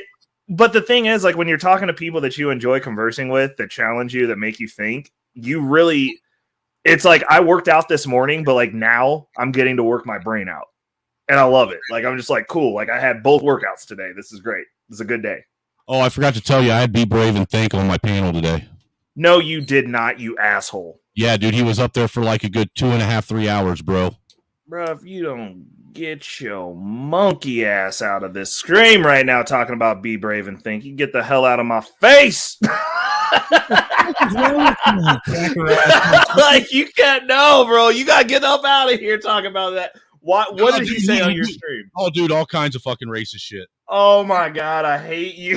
Why do you entertain? Did he wear his mask? Did he wear his superhero mask? And made it look even dumber, dude. Look, man, I had people that normally don't get on the panel hop on the panel just to go at him. I thought it was the greatest thing ever. Oh, my God. You ain't right. You know, him, you know, Cyber, right? Cyber Toxin? Yeah. Cyber Toxin doesn't get mad at anybody, and Cyber Toxin lost his shit on him. Oh, seriously? Yeah, dude. After you're done with this, I may have to pull it up just so you can see him and Cyber's interaction, because it floored me. I didn't even see that in Cyber. Caught me off from left field. Like, holy fuck, I didn't even know you had that in you, but go. Bruh, like, oh, okay. We're gonna chunk through this. Okay, let's go. God has favorites. I'm better than him. Nope. None are better nor worse in the eyes of God. God That's not true. has, well, even God we don't could like debate. I would love, let's have a spiritual debate or a. You let me know when you're ready. Today, whenever you want, man. It's your schedule. I will work with and make it as convenient as possible. All right, let me get Paul up here. I'll be with you shortly. Oh, here we go. Hey, honey. Ooh. All right, I'll go. Okay. If it's not the devil, it's not a white man. Look, he got the big old flat nose, like he came out of Africa. He got the buttered biscuits. I mean, the dude, he even got the weird ass fucking dome piece. Yo, this was not the stream. This was not the stream that I did not. Yo, I did not see this. It keeps popping up on my YouTube feed, and I did not watch it. It just occurred to me. Oh, this dude, is the morning it's strain about to get that good, y'all bro. are going over. Okay, I ain't even seeing this. Yo, this is all new. Bro. Y'all over here dying. I didn't Bro, know you y'all motherfucker seeing straight this. up mulatto as hell, dude, trying to pass himself off as a cracker. No, wait, hold on, bro. So he be claiming whiteness. He don't look. He got the butter biscuits. His nose is bigger than mine, bro. The dude was smoking a backwood when he showed up on the screen, bro. He done checked all of the nigga boxes. Yeah, he's wearing a Every gray last Jordan one shirt of from the them. gas station, for crying out loud. Hey, yo, Oh, Lord. the backwood kills everything, bro. I smoke backwoods. I'm gonna tell you something. I'm an avid weed smoker. What? Not now, you know what I mean? But in my day, bro, I have never, and I'm telling you, ever, out of all 20 years of me smoking weed, bro, I have never, ever in my life seen a white guy roll up a backwood. I've never, ever, Facts. ever. They That's all, what I'm saying. they all take edibles. They either hit bongs or bowl hitters. What? You know what I'm saying? Cones. What else? Red Illusion said that Paul's guilty of white face. See, look, dude, that's why earlier today I was saying, man, that's the difference between some of these brothers and how white people smoke. Most brothers, when they smoke to get retarded. I mean, tell me I'm lying. They smoke to literally get retarded, for real. I mean, it's one blunt after another blunt after how many blunts? Do you that's guys me, smoke? dog. Oh, that's me. Look, let me tell you something, bro. I will smoke a whole ounce in like 2 days, like that. And I'm talking about, bro. Like, and I'm way past high. Like, I smoked so much. Well, I did, but when I did smoke, I would like smoke myself like I'm not even high no more. But I just like the, you know what I'm saying, like the habit of like smoking. You know what I'm saying? Nah, man, this is what you got to get, man, and then you won't have to smoke that much anymore. This is what you got to get. You just got to grow. That's all you got to do. Jesus Christ. Bro, look. Hey, look, let me tell you something. All you got to do is grow. Bro, look, let me tell you something. I lived in Cali for 2.5 years. I been cop in every state, bro. I've seen it all, from Oregon to Seattle to Sacramento to San Diego to Yuma, Arizona, fucking Phoenix, man, you fucking name it, bro. I've been all over Denver. The one thing I wouldn't fuck with is a moon rock, because if it scares Snoop, it definitely scares me. I've had that shit is fire. Love it. I love it. Awesome. That is some awesome trees. I'm telling you. Hey, let the white man have his privilege. You need to speak. Grow your own. That's it. There you go. Listen, I'll tell you what. I don't even smoke. That's the funny thing. I just grow for the seeds. Oh, yeah. Listen, this is what people don't understand. You want to make money? Listen, go get your stupid license. It's $2 to $9 a seed. You start selling seeds, you ain't got to worry about flour and how cheap it is. That's some game. Actually, to be honest with you, though, most of the dispensaries are fairly fair in price. Yeah, but the dispensary is garbage. There's weed there. I'm sorry to say it. Dude, I don't buy weed from the dispensary. You get concentrates from the dispensary. Listen, dispensary weed is fucking garbage. It's 14 to 16%. You're not going to get 26%, even if they tell you it is. It's garbage. I'm not buying weed from the dispensary. Bullshit. Hey, Mike. Bullshit, Mike. Yeah, you tell Reese that the dispensary he works for, they're making garbage. All right, listen. I'll tell you what. Bro, you smoke my shit. Reese is in Philly. You smoke my shit. You smoke my shit, and then go smoke dispensary shit, and you tell me whose is better. I'll tell you right now. I will guarantee 100% my shit's better. Meetup challenge. Everybody go get your favorite strand from the dispensary and bring it to the meetup. Bonfire smoke off. I ain't gonna say what you over there, you know what I mean, got ain't dope. The only thing I'm saying, bro, like from Vegas to Reno, Nevada, you know what I'm saying, fucking like, bro, I done been in them shops and cop, bro. Well, I'm just saying, listen, just like with super hot peppers that I grow on my farm, right? I created the hottest strain. I beat out the Carolina Reaper. Same thing with weed, bro. It's all about creating the right strains. Actually, that was an old school strain I just pulled out, dude. That was White Rhino. You remember that shit from way back in the day? I've had that before. Sure have. Yeah, bro. I done He's bro. over there doing that was science, old school. Bro, I'm telling you, bro. Look. Like, bro, like San Bernardino, Rialto, Riverside. God damn, man, all over that bitch, bro. I'm telling you, you go in the shops, like 32%, 34%. You know what I'm saying? Listen, 29% dispensary all weed. like indicas, sativas, hybrids, bro, all kinds. I'm just gonna tell you, dispensary weed is shit. Dispensary, listen. I live in a state where there's a dispensary on every fucking corner. Okay, it's garbage. Literally, I live. My town right now. There's a dispensary on every single corner. I swear to God, every eighth of a mile there's a dispensary, and they all suck. Well, I don't know. We gonna have to. Indiana ain't that good. I'm gonna tell you, Indiana ain't got no dispensaries. Indiana's Detroit ain't that zero good. Bro, let me tolerance tell you state something. here.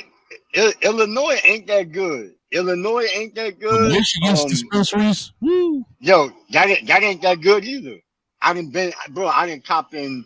Let me see, Lansing, Detroit,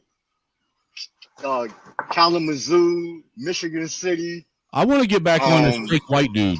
Yeah, come on. We gotta get back on. We gotta go back to Whiteface over here. Yeah, I want to get to busted pit bull face. Here we go. So let's we're gonna listen to Paul. Y'all can make your assessments on how you feel about him. Wait. Whiteface. Now, let me ask you this: does he talk like a white person or a black person, Ray? Oh no, that's a treat that you're gonna experience here momentarily. It's a surprise. But here we go. He talk like Tyson, don't he? Well, himself. The devil himself, Anton, I'm pretty sure the scripture says you can't serve two masters. So if you're under that policy, statute, and code, oh, he backwoods. Of other men in the world.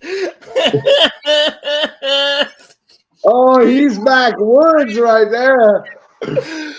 Damn, he on code backwoods. Yo, is he from Arkansas? I don't know. You're keeping it on code, Ray. You can't serve two masters. Yo, all I know is he talks like backwoods and he's preaching God. He's got to be from Arkansas. I don't know where he's from. Look, man, he sporting DSLs proudly. I bet you he's married to his cousin. I guarantee it. Oh God. This is it's actually worse than what I call thought. that husband. He's married to his cousin. I call it a cousin. He's loving it. He's like, this is the best shit I've ever witnessed. Like, bro, like white dude's going in on a fake white dude. Well, no. The issue is this, because he likes to tell everybody they slaves and shit on black people and claim that he's white, and I'm like, bro, I'm looking at you and I'm not seeing it. Like I see an albino. That's what I see. Yeah, he wasn't even a house ninja, dude. He was out in the field sweating his ass off, dude. He was. He ain't albino. He's backwoods. He is straight up backwoods. Oh, roll that tape. I want to hear him talk again.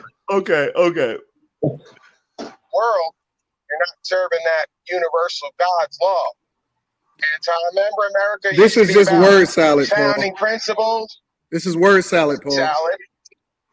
So we're not going to address the facts of the matter and the definitions of words and terms and symbols and how it all relates, right? Yeah, I looked at a little bit of your content. I observed the devil in it.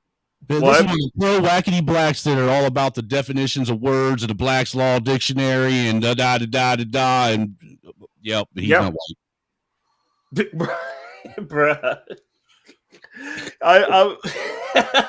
Basically, dude, he's sitting here advertising for the Hebrew Israelites. No, he's not. He don't like them. He don't like them. Dude, that's a facade. He straight up loves them. Because they's black and he's not black. No, they told him he's not black, even though he is black. So he's kind of like that baby that they threw off the cliff in 300 that didn't die. Yo, can you blow up that and face? Then came back and what? Can you blow up that face? No. Why is his head smaller on the top than it is on the bottom? I got you. Oh, he's like the humpback, huh? Dude, look at his face. It slants from the top down, like he's a cone head without the cone. Yeah, like they were like, He's got red hair, bro, and green eyes. I ain't never seen no black guy with red hair and green eyes.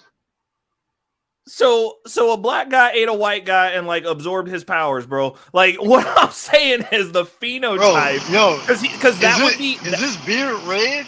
Is this beard red? No, I'm 100% in the camp that he is probably mixed, but to sit around and have the gall to say that you're white when you captured 0 white phenotypes. 0. Right. Nah, like if you're talking genetic white, he is exhibiting Irish traits. Hold up, let me pull up a fine Irish man because like look, hold on, I'm gonna switch this out real quick.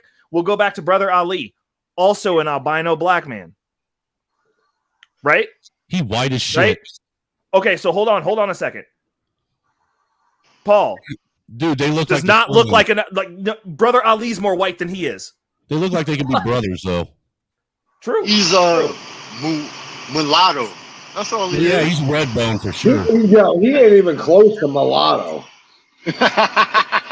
Like he ain't even close to mulatto. But like he ain't a redhead either, because I've never seen a redhead that don't have freckles on their face anywhere. Bro, hold on a second. Well, no, it's what because when you start up with his forehead, it looks like he got hit in the head with a sledgehammer. Is that just me? Bro. Yo, look, I'm gonna tell you something. I'm gonna tell you something. His ass, man. Yo, I'm gonna tell you, he really does look like somebody who I served in the army with. I ain't lying to you. Who got what? 100%. He looks like somebody who I served in the army with. Oh yeah. Well, if that's the case, hold on. Wait a second. You telling me that he looks like any of these men? Just pick one. Pick one of these fine Irish men and their peak Irishness. Does he look like any of these motherfuckers? Like which one? Look, if you crossbreed a black man with any one of those photos, you're going to get you know what I'm saying, dude. No. But what I'm saying is he's out here telling everyone that he's white. No, I mean he might have black in him like 4th generation removed. He can actually pass before it though, bro. He can. No, at best he's mixed, bruh. And he claims his white side over his black side. Listen. I mean, look, if that's the case, Roz, if that's the case, then I am also white. It's just during the Salem witch trials, they burnt me, but I didn't die, right? You are white, Ray. Ray, you are white. You're whiter than me. I'm just saying, I'd be a better representation of whitedom than the dude who looks like a black person coated in white paint, living in his car. Hey, Ray, look, like he is a pookie. Hey, Ray, let me ask you this. Is Bob Ross, is he black or white? Bob Ross, hold on, let me Google it. Yeah, I don't know, but I used to get high as hell and watch Bob Ross every single day. What is with his hair? Is he actually permed his hair to have that fro like that? Yeah, he has the afro. But he did that on purpose. He is it black or white? Bob Ross doesn't have a big ass nose and DSLs, dog. Right. He doesn't have rest in peace, Bob. You were a happy, wholesome white man. Yeah, but I'll tell you what, Bob Ross had the perfect fro. I don't care, man. He had the perfect all natural 100%. Yeah, but see, the thing is, look, if you actually do some research on Bob Ross, there's an interview he did where he said that the only reason why he had that is he got a bad perm, and he actually had to do the show, and the people liked the fro so much that he kept it, even though he hated it. But he kept it because looking at his was iconic. But looking at his face, iconic, phonetically, you can tell that he descends from somebody who came from the Caucasus Mountains. This face come out of the mountains, you racist. This face. No, I'm gonna tell you what. This face did not come out of the mountains. He got a nose that was built for some people that was in some humidity, so that they could suck up all the white man's air. He ain't seen a mountain, bro. Like I will, man. I'm gonna tell you what, Lord Jesus. Better save these Negroes. I'm just saying, Paul got a blacker nose than Anton. Paul getting all the white man's air with that nose, bro. Paul will slurp your girl's nipples off with them lips, bro. Like, what are you talking about, bro? Yo, I'm his just face saying. is big, I wouldn't bro. I let him ain't anywhere lying. near my girl, man. He reeks of fucking of gonorrhea and syphilis and crotch crickets, dude. Radioactive crotch crickets coming out of his crotch, dude. Bro, no, like, Yo, that's what I'm no one has saying. Photoshop right now where they can turn him black. Bro, we need to take the picture and go to one of them AI sites. Oh yeah. Oh yo, that is hilarious. Bro. Holy shit. I'm serious though. Like, he doesn't. Even the AI artist would say, "Sorry, we can't make this guy white. He's the wrong bro. Yo, He does why have- does he? Yo, why does he look like the son of like Kurt Angle? Boomer Naughty said he looked like Blake Griffin. Bro, Yo, I just can't get over that thought. Yo, look at that forehead. I swear to God, it looks like he was hit with a sledgehammer. You know Bro, I don't mean to mock the guy, but it does. Dude, it's like, you know how some dogs have that knot on the back of their head? That's the reverse of that, only on his forehead. Yeah, dude. Hold on, What's hey, going look, on? hey, look, Oh look, shit, Boomer's let's- in the building. Hold up. Shout out to Boomer Naughty. That's one of my family members from here in town. Yeah, we clowning on. So Boomer, I just want to catch you up. So this man Paul shits on black people. The one who's got the dent in his head. He shits on black people and says that everybody who pays any taxes are slaves.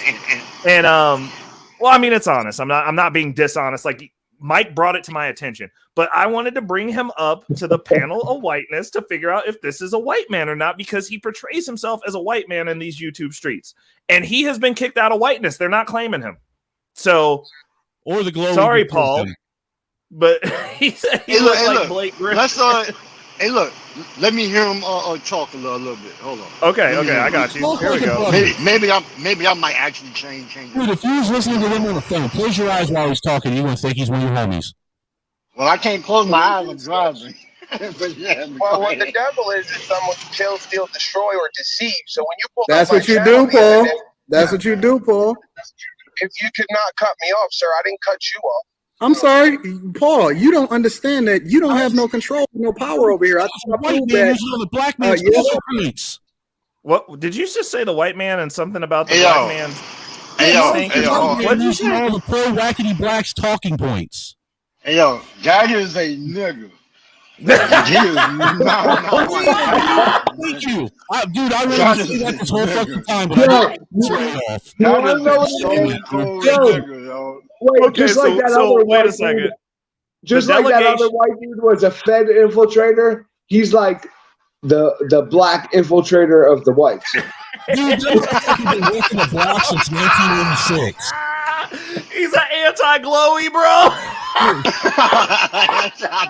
He's mad because his trap house got taken from him and now he's stuck in a car like a white man. Oh my god. They sent them into the white supremacists for information. Anti-glowy. Bro. He called him an anti-glow stick. Yeah, anti-glowy. That's ridiculous, bro. They we're all coming for going to hell. everybody. We're all going to hell, by the way. This shit is over. We need to go ahead and they need to go ahead and send that asteroid, bro. This shit's over. We got anti-glowies. Everyone's being infiltrated. Like, Jesus. If Fight Club's been infiltrated, you know that it's dude, it's done. Hey, yo. It is done. Hey yo, that is the phrase of the year, anti-glow. That's a Yo, thing. I am using that from now on. Anton is kind of glowing in the stream, though. I'm just saying, bro. That's he got a little. He got a little extra light. He got a little light skinned in this one. Somehow. Yo, he's like the infiltrator of Unite the Right. I'm telling you. Oh my god! Oh Lord. I'm telling you, man. These I don't know who this Mike Rage guy is, man. I didn't bring it. I don't know who he is. Dude, I'm telling you, it's wild. We are in some wild times right now, man. Like this is what we dealing with. This is what we dealing with. White people would be imitating black people, imitating white people. I never He's a thought I dude would see dressed the up like day. the other dude disguised as the other dude. Right. You got real life Tropic Thunder on the fucking panel, dude. That's funny. That Bro, is y'all funny. need. Hey, you know what? Y'all need to cancel him. Y'all need to cancel him because like we can't be doing this. If y'all can't do blackface, then we can't do whiteface. So I want him canceled. I thought I'm we already. triggered. I thought we didn't claim him anyway. Well, he's claiming y'all. That's the problem. I mean, I didn't bring him to the. I didn't do this stream because he was running around saying Well, white people anybody say I'm can white. claim He goes around anybody, but saying we're not I'm white. claiming him. Oh man. Sugar Bum might take him. We gonna have to make like some sort of animated entry of when Backwoods meets Blackwoods, and shit. it'll you know, like bro, and He's he just has a black man that spent too much time in the holler, man. That's all it is. You got to come out and get some sun every now and then, boy. God, oh no, now y'all saying he just didn't get the sun. No. No, that is a Dane Walker. That is a Dane Walker. All their strengths, none of their weaknesses. I mean, all their weaknesses, none of their strengths. Bro. That is a Dane Walker. Oh, No come on. bullshit. Hey, what's up? B Magic, Sugar. Listen. We are not corny. And the reason we're not corny, Sugar Bum, and don't say shit, Snowman. The reason we're not corny is because Paul shits on black people and says he's white. So he getting the smoke, bro.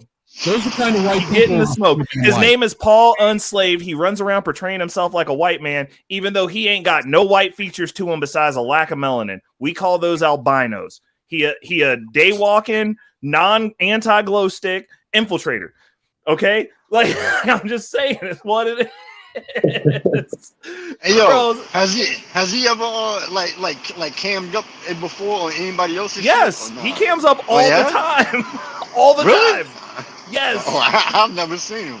What's going on, B wow, Magic? okay. How you doing? That dude is yeah. not white. No, not at all. Dude, his face, dude, he hasn't even got the good hair.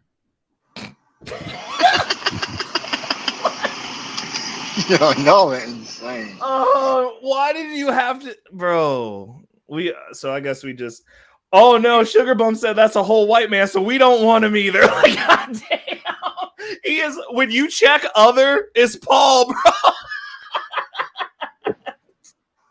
bro. Bro, so he can't come back here. He ain't staying over there, so he's actually the definition of other at this point. He's a hey look, he is a Negro peon. Is he allowed to be? Is he allowed to be racially fluid? Bro, I mean, he might as well at this point. He might as well re-identify as I don't even know if the Polish would take him. Bro, there's no. He's just gonna have to get in where he fit in. Bumpkin's in the house. What's up, Bumpkin? I can see him arguing with a Polish princess. Bruh. And getting his ass Nah. Hey, look, you know what it is? Hey, look.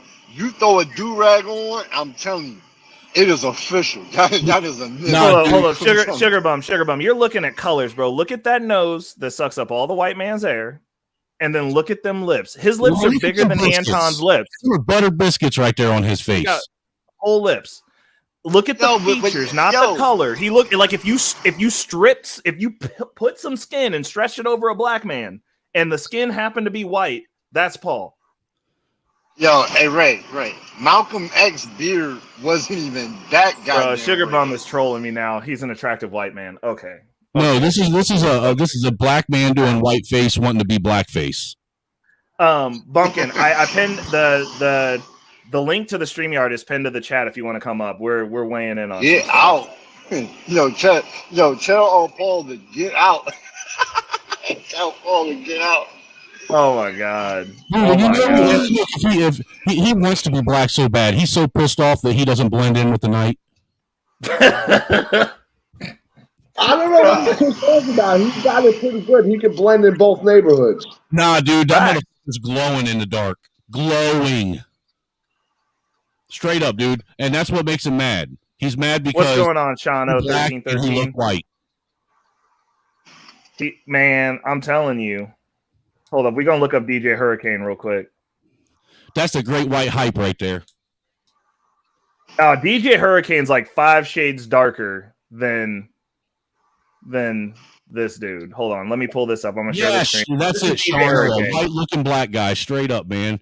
He's a dude disguised as another dude playing another dude disguised as a dude. Hold up, here's one when DJ Hurricane before he went out in the sun. Dude, just look at Michael Jackson. Facts. Yeah, well, Michael Jackson bleached his ass. No, it actually started because he had sickle cell. I thought what? Yeah, he had that in sickle cell, that skin disease that black people get. No, sickle cell is an internal disease where you're in pain all the time. What's Your cells the aren't skin disease right. called? It's vertigo. There you go. That's what he had. Where there we go. Apparently the reason why he started doing skin bleaching is because he started getting white blotches all over him. Bruh. Okay, hold up. B Magic said he Uno reverse Tropic Thunder.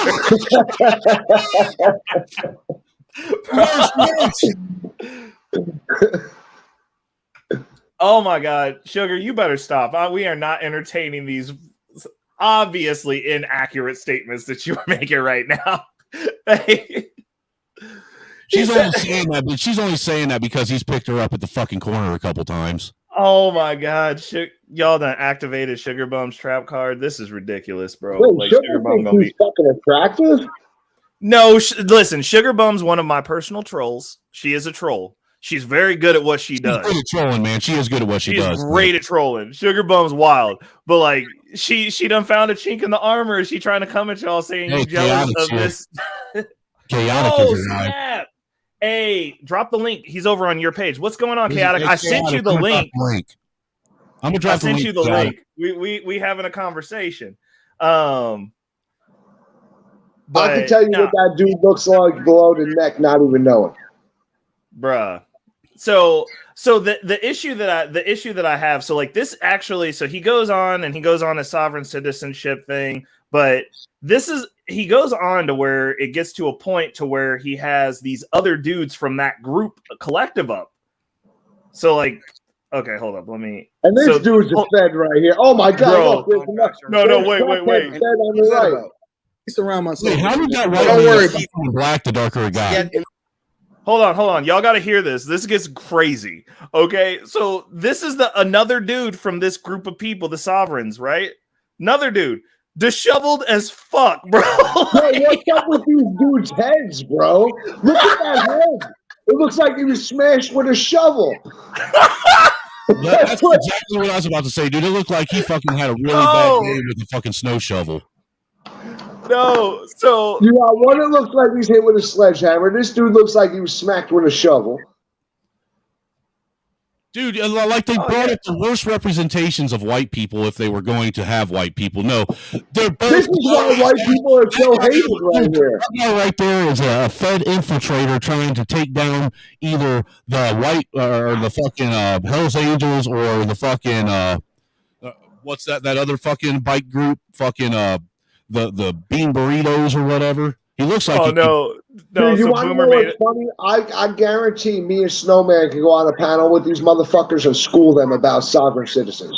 Oh, 100%. Well, that was what I was saying, because I was like, I'm around some people that are pretty knowledgeable about this stuff, and y'all don't look like them. I was just like, this is weird. They're all smacked with shovels. Look, one looks like a fucking pedophile. The other one looks like he just got out of prison and he's ready to be a pedophile. Like, it just doesn't. I don't trust any man who has two different sized eyebrows and he's looking like he's got a fucking. If you got a fucking Fu Manchu from 1960s, look, you're suspect. Bro, what if he knows martial arts? No, okay, so he looks like the white version of Undercover Brother. Welcome to the panel, Bumpkin. How you doing, brother? How you been? How's it going, bro? I'm always right. good. How'd your guys' live stream go? I'm sorry I didn't get to check it out. That's It went normally. Okay, good. Bumpkin, the dude with the glasses, glowy. I haven't heard anything he said yet. You don't have to. Just look at him. Does he glow? First impression, glow? No glow. I feel like he's too sloppy to be a Chloe. I'm gonna be honest with you. Ooh, there we go. Bumpkin. Bringing him back to my side where I can like him as a wholesome Okay, white man. You can't tell me. Undercover You fucking. can't tell me that he's not an infiltrator. What about the fake Hell's Angel? Would you trust either of these guys with your kids? Hell no. I'm just being honest. Dude, I wouldn't trust him with me. Oh my god. This is Okay, how so not Bumpkin. racist I am. See the black guy with the red hat? I trust him with my kids all day long over those two white dudes. Wait a second. All these dudes look like they into weird pedo shit. Hold on a second. So Bumpkin, I need you to tell me, does this look like the face of a wholesome white man to you? No. This man looks like a Hey, your truth. Speak your truth. Hey, blackout, Bumpkin, blackout. You know those albinos? Yes, that's exactly what I said, Bumpkin. That's exactly what I said. It's just listen. It's possible. It's possible. His nose is too wide, man. I was gonna say maybe Irish, but his nose is too fucking wide. Too wide. Dude, I pulled up pictures of Irish white men. Don't look like none of them. Dude, there's too many waves in his hair on his head and not enough waves in the beard on his face. Yeah, the only thing white about that man is his forehead wrinkles. I swear. That's it. Thank you. Nah, Okay, dude, that ain't cool. a forehead wrinkle. That's where his fucking dad was still drilling his mom the day she gave birth to him. What color is his eyes? Green.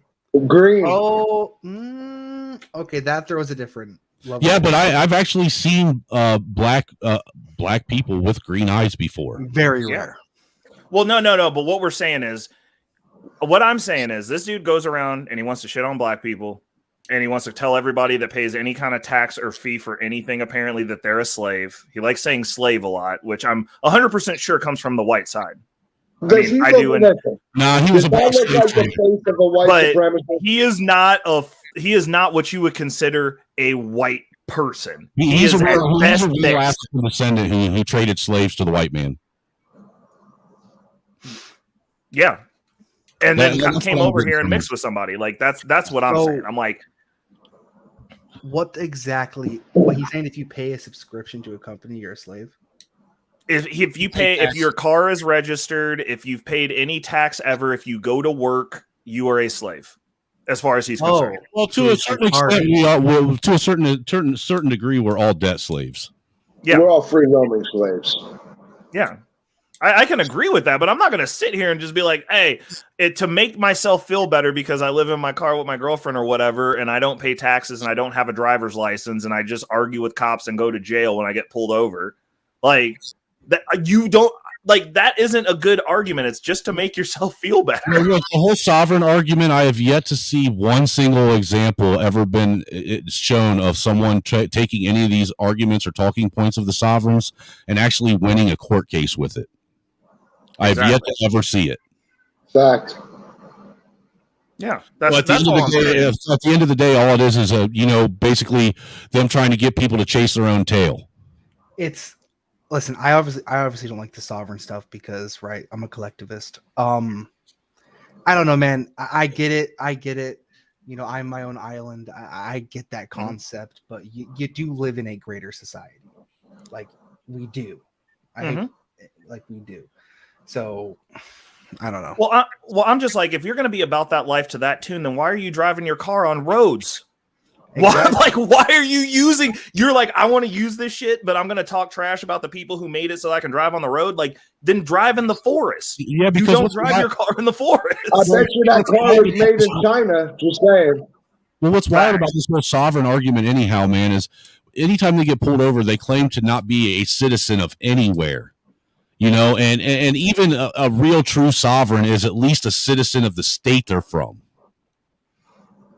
You know, like they'll claim to if they're from Indiana, they'll claim to be a Hoosier, or if they're from Ohio, they'll be an Ohioan. You know what I'm saying? Right. They will claim to truly be a, I guess, complete free citizen. You would have to be born at home, no social security number given to you. Yep. nothing given to you. You're a complete ghost baby, basically. You have to be Like raised. a ghost gun. Yeah, like a ghost gun. Yeah.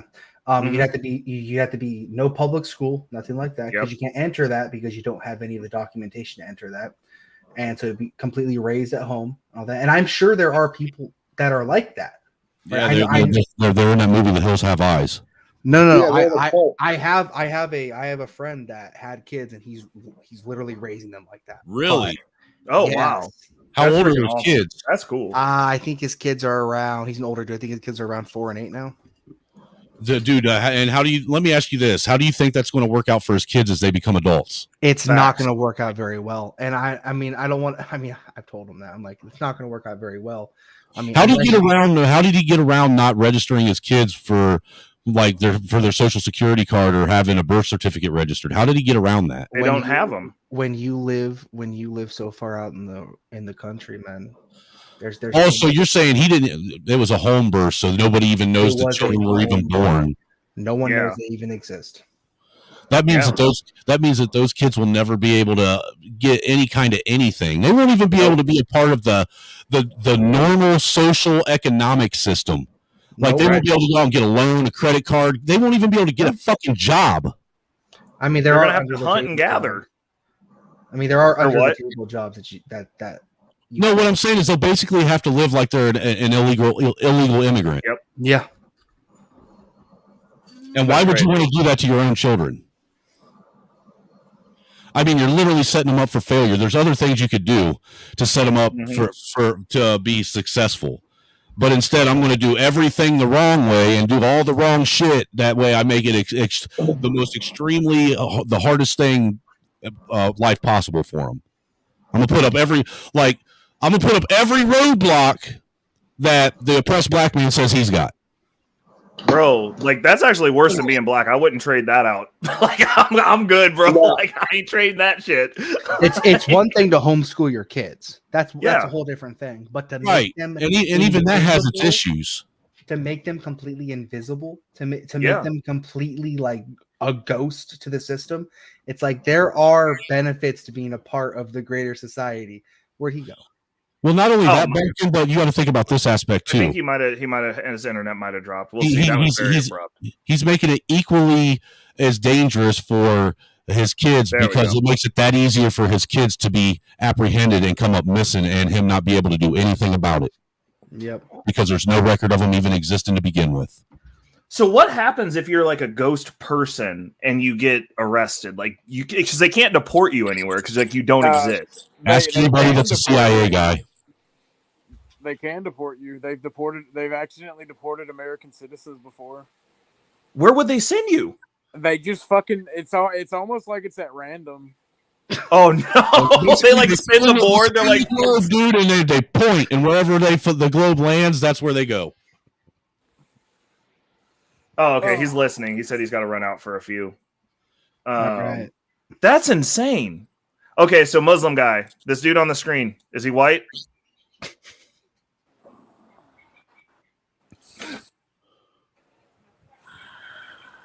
Muslim guy.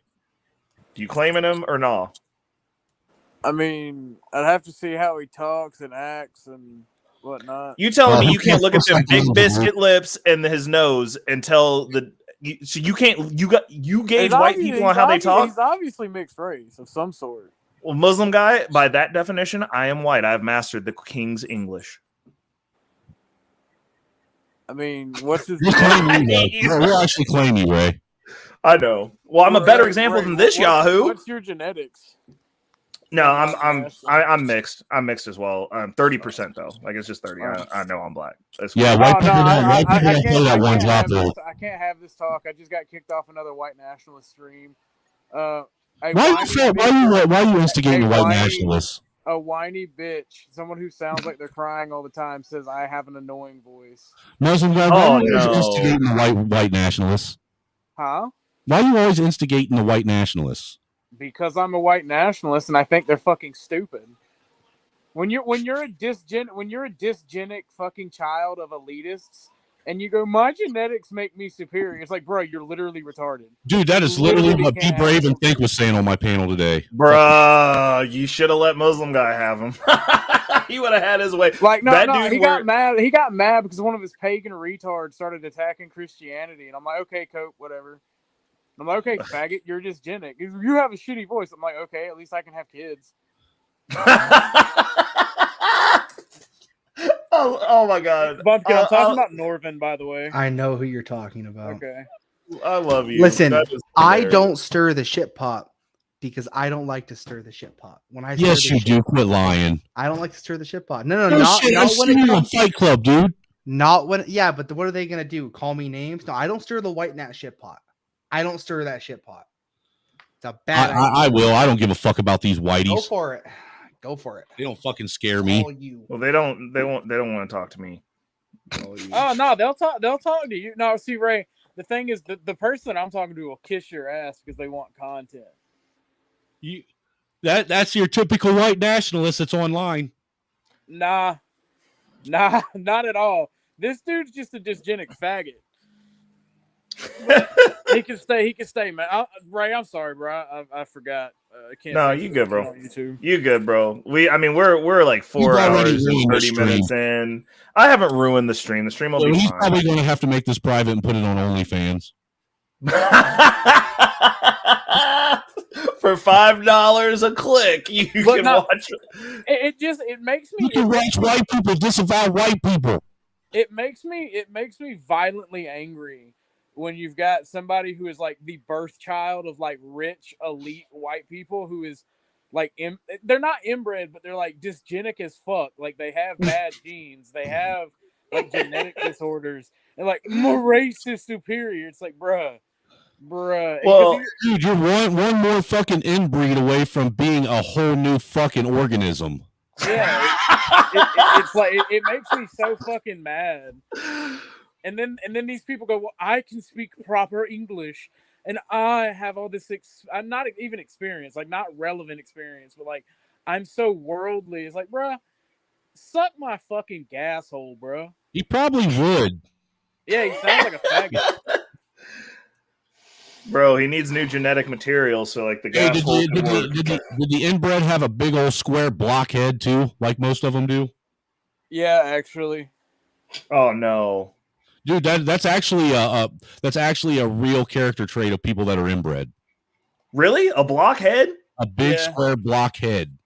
Oh no, that's wild. But see, now I'm gonna be looking for it. Why'd you tell me that? I could have not known that. Because you need to be looking for that, because those are the people you need to stay the fuck away from.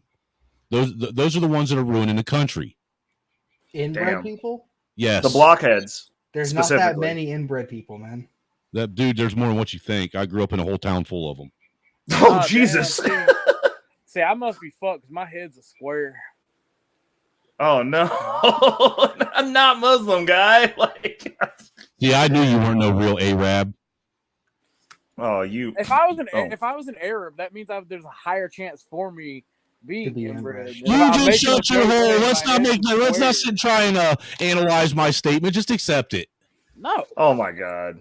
Oh my goodness. You guys are no, wild. I'm in that fucking mood, bro. I can tell, dude. I can tell that's been poking at you. Me off the stream. I'm ready to yell and act ignorant. Dude, you should have came up on your stream earlier when I had Be Brave and Think. If you guys would have loved it. What is he wearing? He's trying to culturally appropriate Ice Cube. So hold up, Cellulite. Welcome to the show. We're talking about white people fuck shit right now. Because I needed some clarity because Paul Unslaved is going around touting. Well, I'm actually at this point I'm just gonna say he's LARPing as a white man, talking shit on black people, and wants to tell everybody that they're slaves. And he poked the bear. The bear came back and swatted his ass, and now he's crying about it. But there was a bunch of people from the Sovereign group that were over here, and I was like, these are literally the white people that other white people don't like. And they all came out publicly like a bunch of ants out of a hill that got knocked over.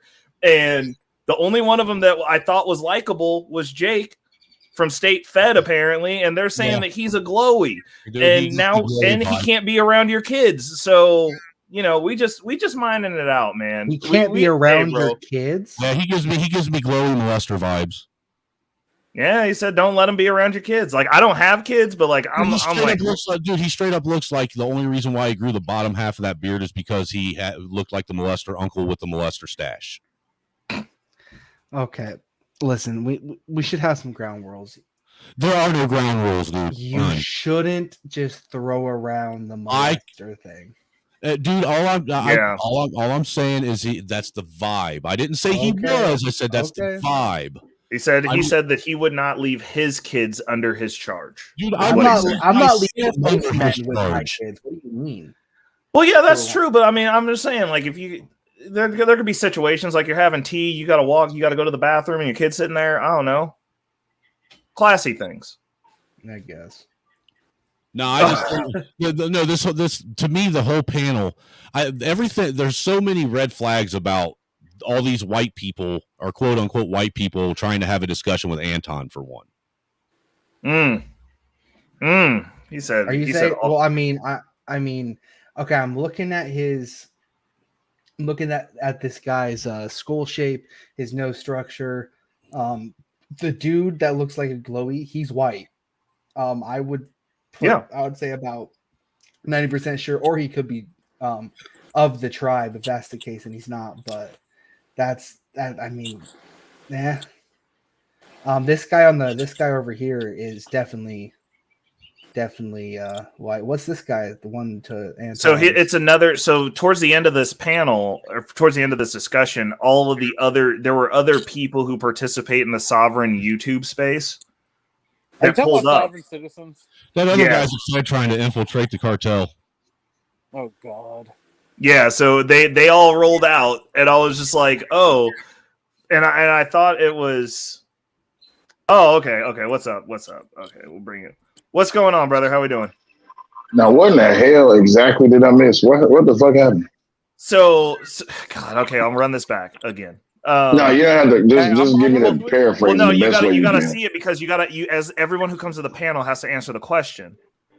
Okay. I'm gonna switch to my computer, Ray. I'll be right back. Bet. Is that a white man? Oh, let me play. The only reason. Close your eyes and listen to him talk. Go ahead. I know about you is because a while ago you came up on my platform looking to connect with me. This dude's in the backwoods smoking. Pause that shit. Nah, he ain't white. You see the way he just smoked that fucking blunt? Roll that shit back. Roll that shit back right fucking now. Roll it back. Hold on. This is word salad, Paul. Hold on. So we're not going to address the facts of the matter and the definitions of words and terms and symbols and how it all relates, right? Yeah, I looked at a little bit of your content. I observed the devil in his flesh. This platform, we gonna operate by my rules. Chasing, I'm on my way, Anton. A lot of people got my name in their that yesterday with hold on. I don't need listen. If you want to be on this platform, we gonna operate by my rules. And my rules are that I'm going to speak and then I will allow you to be able to respond to me. Right? And we can keep it respectful. I'm not done. But when I respond, I'm not done. I'm not gonna mute you. I'm not gonna mute you. I'm not gonna do none of that. But I'm gonna meet you with the same energy. Now, if you don't want to have a conversation, and I can just drop you right now. That was not how a white dude hits a blunt. That is not. No. If I was a white guy, he'd been holding that blunt like it was a joint. Yes. That's a white dude. That's a white dude who's been around. That's a white dude who's been around a lot of brothers. But so wait a second. So you're telling me that nose that was made to suck up all the white man's air, and them biscuit lips are not like those. Phonetically, he is not white. He is mixed at best. Like not in the sense that like you can go around and be like, I'm just white. He is expounding himself as a white man. Isn't that what you said? He's I can guarantee you this. He couldn't comfortably say nigga. I can guarantee you that much. Well, what are you talking about? They let Mike TV say that word, man, and he's whiter than this dude. Well, here's the problem. Everybody can say safe shit on the internet, right? Anybody can say anything on the internet because you're safe.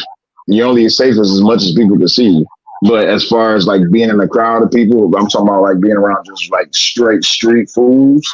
You wouldn't comfortably say that. Nah, with his facial structure and all this, that, and the other, he probably got some black up in him, but at best he's light skinned. He ain't straight white. Okay, that's what I was going for. But I would say that, like, man, I don't know, like some of the hoods down here in KC, like you got white people that grew up in there and they comfortably say it in those hoods. I'm like, it depends on who you're around, in my opinion. Like if he was to say it around me and I'm like, don't say that, and then he continued, I'd just whoop his ass. Well, yeah, because I was going to say where I grew up, man. I'll say it. I don't give a fuck. I'll say it in a crowd of people. I don't care. I grew up saying it because it was just normal. Pumpkin, you do not go around specifically trying to trigger people like that, though. I understand that, but like you don't go around just saying it. Like I don't understand why that would be a conversation piece. I'm not just going to go around and say it, right? Exactly. That's what I'm saying. Like that's all I'm saying. What I'm saying is I'm saying that like if you are in some grimy neighborhoods, like I've been in neighborhoods where there's white people who for generations have grown up in those neighborhoods, and it's part of the vernacular of just how they talk. Right. Like they're not saying it like, oh, I'm saying this in a pejorative fashion, or they're just saying, they're like talking just like every black person in that area. And that's just normal. And then the black people in that area that have grown up with them view that as normal. Like I'm not like, I don't try to police speech. I police speech around me. Like I don't, like if somebody was like, hey, I don't like you using this in reference to me, I'd be like, cool, unless I really didn't like or respect that person. You're laying it down kind of like how a parent says, I don't want you saying swear words around my damn kids type shit. Yeah, you know? I also don't do that if I'm informed. But to Bumpkin's point, I did have a dude try to check me out in public that I didn't see that it was him and his family were over there, and I was walking with a friend of mine. I almost had to pull a Bumpkin on him. I was like, who are you talking to? And like when he explained himself, I was like, look, I understand that you're upset, but like this is about to go somewhere you don't want it to go. I didn't realize that your kid was there. I didn't see you. And that's a different conversation. There's a respectful way to diffuse any situation. But to Bumpkin's point, if civil discourse ain't possible, then like we're gonna have to go to the umpteenth. I'm with him on that. I'm just like, I also don't go around just looking for people with their kids to cuss around. Yeah, no, you know I don't. Shout out Georgia. What's up, Georgia? Shout out Georgia. What's up, Georgia? No, I'm not just gonna go around saying the N-word, man. But the moment that I am told that I can't say something because I'm white, then I'm going to say what's up, Barnabas? I'm with Bumpkin on this. You know, it's one thing if you ask me, you know, as a man, like, hey, you know, respectfully, could you not say that around me? Yeah. You know, because I don't like that word. You know, and then you don't even use that word. You know, but then it's another thing when you want to sit and try and police a word, tell me what I can and can't say, and then you want to throw that word around like white people throw the word fuck around. Mm-hmm. Okay, I guess I don't do that either. I'm trying to think back. I'm like, I don't do that. So okay, point taken. Whatever though. Yeah, it's honestly, it does. I mean, I'm just to the point where policing of words is just another way of another, you know, doorway into authoritarianism. I'd ban communism. I mean, I agree with you. It's just my deal has always been, I'm like, so you can navigate this world however you see fit. As a man, we have the ability to do that. I do not believe in policing words. What I do believe in is a mutual respect amongst men. Now, if you are doing something that a man views as disrespectful and you are informed that said thing is disrespectful, it's not about, and like, I'm not in the camp of like, oh, I'm going to call somebody to have you stop. Cause like, that's the conversation I have with people a lot of times when they're like, oh, you misgendered me. And I'm like, oh, my bad. And then they want to continue the conversation to be upset. And I'm like, okay, so how are you forcing me to do this at this point? Because like now it's a discrepancy. Like we have an issue. No, and I'm with you. The issue's on your side, but like as a man, apparently, if I've disrespected you to that level, then now we need to step outside and handle this. Like I understand, but like, do you understand? Because like you're acting like you have some power that you don't. Damn, you say looking right up at me like you mean that shit. No, I do. I do not like. I don't like it when people. I don't like it when people try to use like these social movement reasons. Because like for Bumpkin, like we've moved past that conversation because I don't care, because I know that he doesn't go out there just saying shit to trigger people. But like if you are agreeing and you come up and you're like, what's up, my ninja? And I'm like, yo, I don't like that. And you're like, I would actually respectfully, I would respect your wishes. Because, and that's how, and I'm with you on that. Any man should show any man the same level of respect. Yes. You and know, that's all I'm saying. I'm like, I don't like that whole, and I understand it's just words 100%. But I'm like, if you up in my space with your just words, then like, I'm just going to wait for a particulate of spit to hit me. And then I'm going to defend myself. Like, yeah, I'm gonna move in closer now and be like, bro, he spit in my face, bro. And I do want to make something clear, right? Yeah. If I'm having a one-on-one altercation, right? You know what? I'll fight. If I get my ass beat, I get my ass beat. That's whatever, right? But I can talk to you about that, Mike, if you really want me to. But I don't know if you want that conversation. What do you mean? What the fuck are you talking about, Barnabas? Hold on, Barnabas. No, like, I mean, that's just how I grew up, bro. Like, it's just a me thing. I'm from Kansas City. I tell everybody where I live. Like, my mom ran Kansas City Gang Squad. I grew up with SWAT. Like, it's what it is. Like, that's my go-to. And by the way, he didn't start with the fighting thing. I mentioned that. Thank you for clarification, Bumpkin. And Barnabas, you know, like, I ain't got no smoke for you, bro. Like, if you want to come up, like. But when it comes to respect, when you have if you devolve past words amongst men, that's the next step. It's just I agree with mutual respect, Ray. You know, I do, and see, that's the thing that you know, I've already explained my position on this with you many times. You know, that I would never come at anybody disrespectfully intentionally. You know. I'm always going to have that shared mutual respect for someone that gives it to me as well. But if you're going to come at me with the same kind of negative energy, you know, trying to get that fucking gotcha thing, then I'll be your Huckleberry. I'm not going to make you work that hard for it. I'll just give you what you asked for. 100%. One second, guys. 1 second. Hey, Barnabas, I think you say we need to go to therapy. I think you need to go to the doctor and get some fucking testosterone therapy. You weak ass. Got a problem? Come up on the goddamn panel. All right. You're not going to jam your way out of this one. That was hurt. But I didn't want you or Bumpkin to think that I was positing that as, because like I respect, like, both of you know how I feel about you, so I respect both of you, and like I'm not positing it. Oh no, I didn't take it personally. I wanted to dive into that because of the. I just thought it was interesting that you was pulling Alice from the Brady Bunch in the middle square, looking up at me while you were saying it. Oh Jesus! Man, but where did Muslim go? What's going on? He came back. He was going to get on his computer. There he is. Yeah, I had to get me some. I had to get me some sweet tea. I was running out on my Southern batteries. Had to recharge. I love it, dude. Sweet tea's fire, and the further south you go, the better it gets. So I'll give you that. I like sun tea.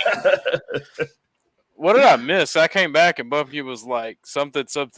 Fucking, I got a grenade. I'm about to pull the pin. What the fuck? What? I don't know what I heard. I was in the middle of switching something. I didn't say anything about a grenade. No. I said Barnabas says that we always resort to violence, and I said that he needs to get his fucking T levels checked at the doctor. That's what I said. Best comeback. Violence. His testosterone level, bro. Yeah, his Thetan level, dog. He was talking about Thetans. Scientology. Because listen, men, right? Human males are naturally like lions. Okay, they're naturally like lions. Yeah, they're constantly challenging each other. Constantly challenging each other. Constantly looking at their territory. Right? If you're not invited over to a man's house, expect to catch some hands or a fucking piece of lead. Okay, this is just how men operate, right? If you have a problem with violence as a man, get your testosterone levels checked because there's something that's not fucking right. This is true even for homosexuals. There are no pacifists. Yeah, I've seen male homosexuals sitting do the same thing. This is true, and even homosexuals. You are fundamentally and biologically flawed as a man if you aren't like this. Facts. That means you're broken, Barnabas. Oh, the only thing you got right was that you can shred on a guitar. You can shred on a guitar, exactly. Well, if you can shred on a guitar, why can't you like shred on somebody's face? Well, no. The thing is this. I don't even think that it's necessarily that. It's like you'll have men that gear more towards the masculine side of things, and when it comes to conflict resolution, it's not that I'm always wanting to fight people. I don't normally get into fights, but I am willing to fight. The issue is this: even people like Barnabas, if put in a position of where they have to, you only have two options: either you collapse and you are defeated and are taken out, or you fight. Those are the only two options you have. If somebody is looking to take your life, those are the only two options. You either fight and potentially you have a 50-50 chance with anything that walks on 2 feet, Barnabas. I think the response is broken in him. This thing, you know, the one thing I have a 90% chance with the gun, but go ahead. One thing that annoys me though, right, is we can focus on the violence and like testosterone level, but knowledge and wisdom is a masculine trait, and that's the one that often gets neglected in modern society. Yeah. So I was like, I mean, I don't think that anyone on this panel, like, we talk about it amongst ourselves, but I don't think Barnabas I don't think Muslim Guy, Bumpkin, or Angry Snowman. I know myself. I don't have to get into fights because I've been in fights, so I know how to navigate those situations. Right. Like, I mean, in most cases, I've been at bars where I've made friends with people that I told them straight up, I was like, look, if you hit me, then one of us is not going away from this. Now we can have a beer and talk about it like men, or you can hit me and I can defend myself like men. Well, those are the options. If you assault me randomly, right? There's one thing with a gentleman's thing, but if you assault me randomly, I believe in escalation of force. And 100%. You're not walking away. No. And that's what I'm saying. But like the deal is, as a man, like, you should be carrying yourself in a fashion to where you don't have to, but you have to be willing to, and you have to be able to talk about it in a calm tone where it's like, cool, like, these are the options that are on the table. These are the ways we can resolve this. I'd prefer it to not be this, but if it has to be, cool.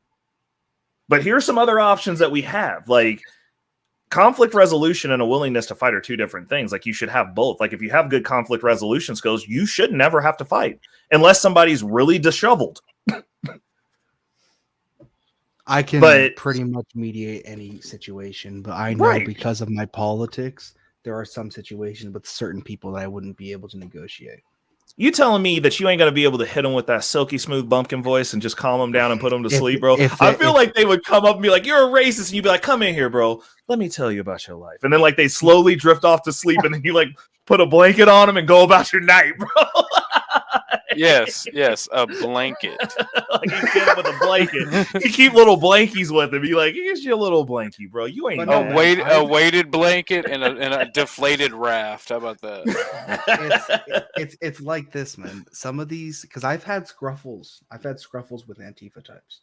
I've been at this game for a long time. I used to be a lot more extreme than I am now. I've had scruffles with these Antifa. You've had scruffles, but have you ever cucked an Antifa guy and heard him argue with his girlfriend in the next room and him literally tell her anybody but him he's a fascist? He's a racist. Oh my God. He's not a comrade. She said she wanted some of that purebred pull that night. They all do. They always do. Every Antifa bitch wants to get railed by a Nazi.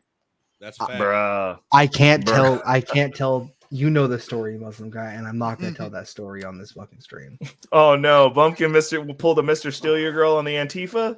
I don't know if she was. Please tell me it was after you pistol whipped him and beat him up. Nah. Ooh, there was one motherfucker. No. Okay. You want to hear a story? Yes. I was at a party. Degenerate bumpkin days, high school degenerate bumpkin days. I was a senior. I was a senior in high school. And I was at a party. It was 420. Keep in mind, it's 420. Hitler's birthday. High school. It's high school. It's Hitler's birthday, and it's also weed smoking day. And there was this girl that I knew for a while, but she had her boyfriend was I don't want to use the term because it's too close to the N-word, but a white guy that wanted to be black, right? Like super bad, had a gun, thought he was cool, never shot that gun a day in his life. I swear. No. He was a Vanilla Ice. He was a Vanilla Ice, man, I swear. and I was super plowed, super plastered, and we started, and then she just kissed me. Right, we're sitting on the porch. She kissed me. He walks up. You raggedy bitch. That was accurate. I'm sorry, it was too good, man. Go ahead. Yeah, he pulls a gun on me and he puts it like right directly to my head, man. Oh shit! Mistake 1, right? He puts it directly to my head. Mistake 2, he somehow had a high point. What? A high point. Everyone. Do you guys know what a high point is? Yeah, it's like the biggest, most awkward, heaviest, worst gun ever made in the history. It's of more mankind. more useful as a brick than a gun. Dude, It's also very useful as a brick because I took that fucking gun from him. And you bopped him? Fractured his wrist, taking it away from him because he was not a very big dude. Right. Oh no. I'm a very big dude. I fractured his wrist, taken away from him, and I beat him with his gun. And then I took his gun. Oh no. And then I fucked his girlfriend. Salute to Yes! you. Nice. That's what I'm talking about. I That never domination. pictured that out of you, but I'll give you, dude. Kudos, man. Kudos, sir. I can't stand if you're gonna pull a gun on someone. You better have the balls to use it. Better pull that fucking trigger, man. I've had one person pull a gun on me and shoot at me, and dude, I'm gonna tell you what. After that experience, that's where I'm at now. If you pull a gun on me, you better fucking kill me. Well, it's just the thing. It's like Bumpkin, you would have been well within your rights to go ahead and finish that dude off too, because that is literally an act of aggression that's on such a level that the proper response is honestly like if you would have stomped him out like a roach, the roach that he was. Also, the other thing, while you were whipping his ass, I really hope you explained to him that it's real ignorant and really racist of him to proliferate the most cancerous and toxic part of black culture and act like that shit's cool. Like, I wish I was there. I would have jumped on his ankles with you, bro. I would have been stomping the motherfucker so he couldn't walk. I hate that shit too. Listen. Talking about he would have put the chains right back on Django. I cucked him, right? And then he got right back with her like the next week because I didn't want anything to do with her. It was on principle, bro. That's called complete domination, bro. You had yourself a PAX moment. Listen, man. I had a bunch of PAX moments. I was a degenerate, and when I was younger, I'm 23. When I was younger, a straight up degenerate. I think every man goes through that time in his life. I think every man. Bumpkin, are you saying that you didn't even want to fuck the girl, but what the dude's actions is what caused you to bottom out and blow her back out? Yeah, yes, absolutely. Absolutely. When will these people learn your actions have repercussions? At that point, I could have died because she kissed me. Now I'm blowing her back out now. It's just, hey, bro. Yeah, So hold up. I want to say, like dog breath. Hold up. What's up? What's going on? Because of what you did. Hey, hold up. Hi, Barnabas. It's your first time Barnabas. over here. Welcome to the jungle, my friend. And I'm sorry, there's a lot of testosterone on the panel. It's flowing. We're having a good old time. Bumpkin's giving us story time. But how are you doing share today? some with us if you weren't allergic to it, Barnabas. What? We would share some of our testosterone with you, but you're allergic to it, so we don't want to see you break out knives. That sounds gay. Well, did you go to Target tonight? No, I didn't have a chance to, sir. I went from one stream straight to Ray's stream because every Thursday I get on his panel, I help support him and simulcast his stream every single Thursday. And I love him for it. Even though everybody hates me and apparently I'm racist because of my friend group, but these are my friends. Yay! I'm sorry that I brought that bad energy your way. No, it's cool. It's cool. I like it though because I like the perspective because like we agree on most stuff, but like Bumpkin, he always gives me some stuff to think about. Muslim guy, it's always on point. You guys give me stuff to think about, and I enjoy having the conversations with you. You guys are good to talk to. Listen. Hell yeah. I'm not even a white nationalist. Muslim guy knows I'm not even a white nationalist. For some reason, Cap. White nationalists they just like to be around me, man. It's the silky voice, dude. You're a white dude with that silky voice, man. They love you. Could you imagine if I was ripped too? Oh, dude, I would be. Bruh, it'd be over. They would have no. They would hate you then. They would hate you then because then they'd have no girls. No. You know what would make them hate you even more, Bumpkin? What? If you had a white woman with white kids. Never ask a white nationalist the color of their girlfriend. Oh, or a white nationalist be like, I want to save the white race. Oh, you have to sleep with white women. Ugh. It's so true. It's so Is it true? It's Yes, so true. yes. There is a repeating. There's a very because I've ran in these circles, man. There is a very repeating thing to where white nationalists. I'm guilty of it. I'm guilty of it. Muslim by the guys way. guilty of it. Where white nationalists will race mix like religiously, but then they'll preach. Then they'll hate mixed people, but then they're fucking creating mixed people. Because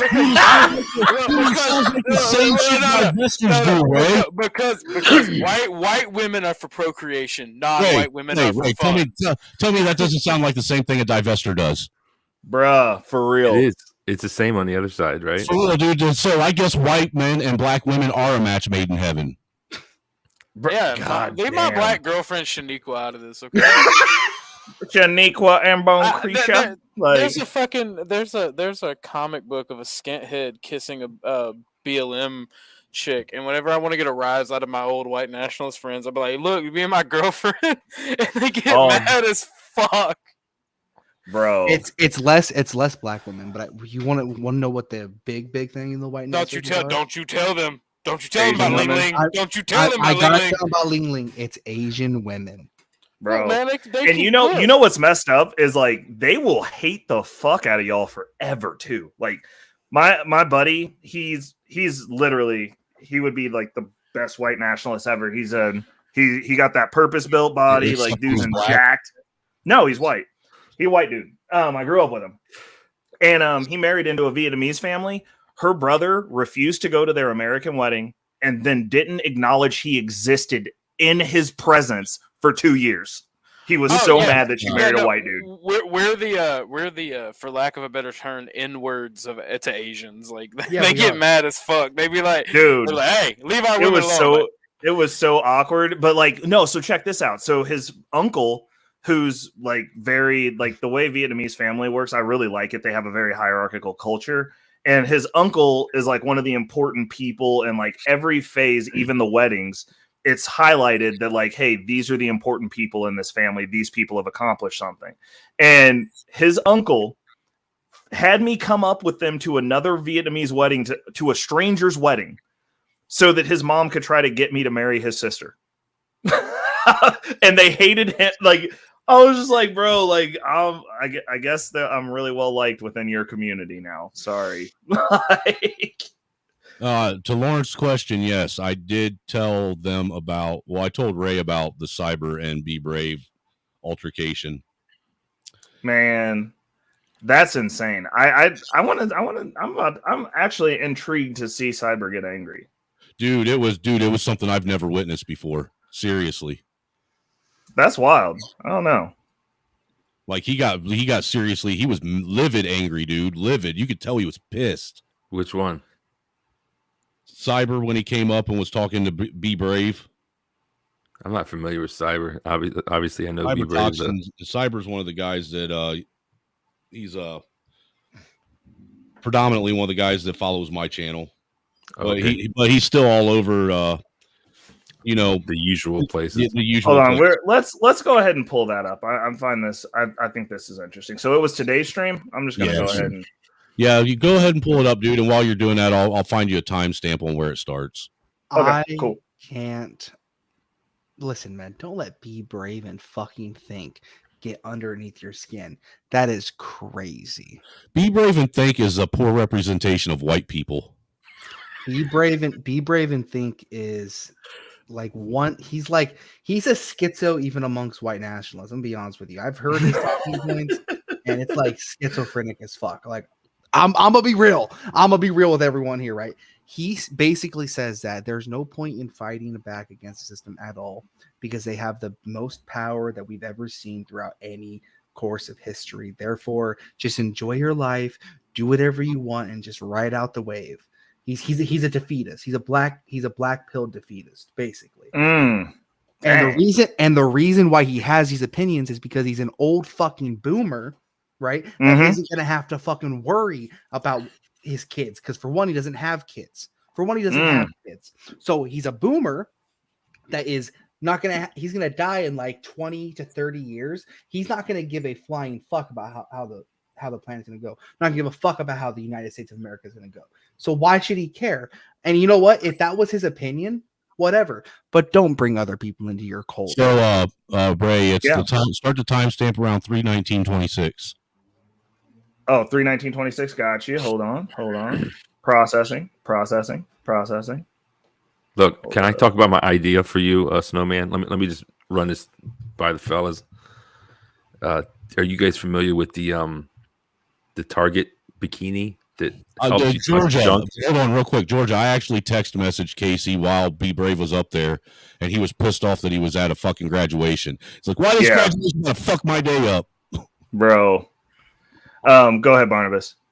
Are you familiar with this bikini? Yes, we are. The tuck bikini. Yes. How bad do you want to see Snowman buy it and try it on and demonstrate it? Would he go viral or what? I will buy it for him. That is such good content. That is such good content. That's so bad. You're fucking disgusting that you're even entertaining this fucking nonsense, Ray. I'm just trying to help your channel blow up, bro. It will. Dude, let me drop the N-bomb a couple dozen times. Let's do it that way. No, let's not. Not when I'm on. Oh my god, I cannot believe you go back to telling them savory jokes that people don't like. I'd rather do that. I don't know why you're so mad. It just makes you look sus. If it's just funny, I it's have funny. no desire to tuck my dick into my asshole, dude. Well, I don't know Is that how that works? You got to tuck it all the way in there? I don't know. I really want to know. I That's think Snowman could demonstrate. That's the way someone else was describing it to me earlier today. Oh no. Georgia says we the people do not want to see Mr. Snowman's bulge. It's very disrespectful. Oh no, they don't even want to see the bulge. Yeah, I mean, I guess it could be disrespectful in some senses. You know, my wife does watch my live streams. So what does she Bro, think? maybe she'll buy it for you. The last thing I'm pretty sure the last thing she wants to see is me in a bikini with my dick tucked. Bro, you bring this honor to the family. Well, oh my god, like she's Asian? Is she Asian? No, dude. No. She's a full-blown fucking pasty white redhead. Yeah, she a fine Irish woman. Leave her alone. Yeah, fine Irish woman that doesn't have. She's a typical white person. Doesn't know how to use seasoning. Has bland ass taste buds. Fine and Irish. Okay, let's calm down. Silence, Anglo. Hey, my god. Hey. We are going intersectional racism here. All right. Oh my god, he said that's a new one. Oh my god.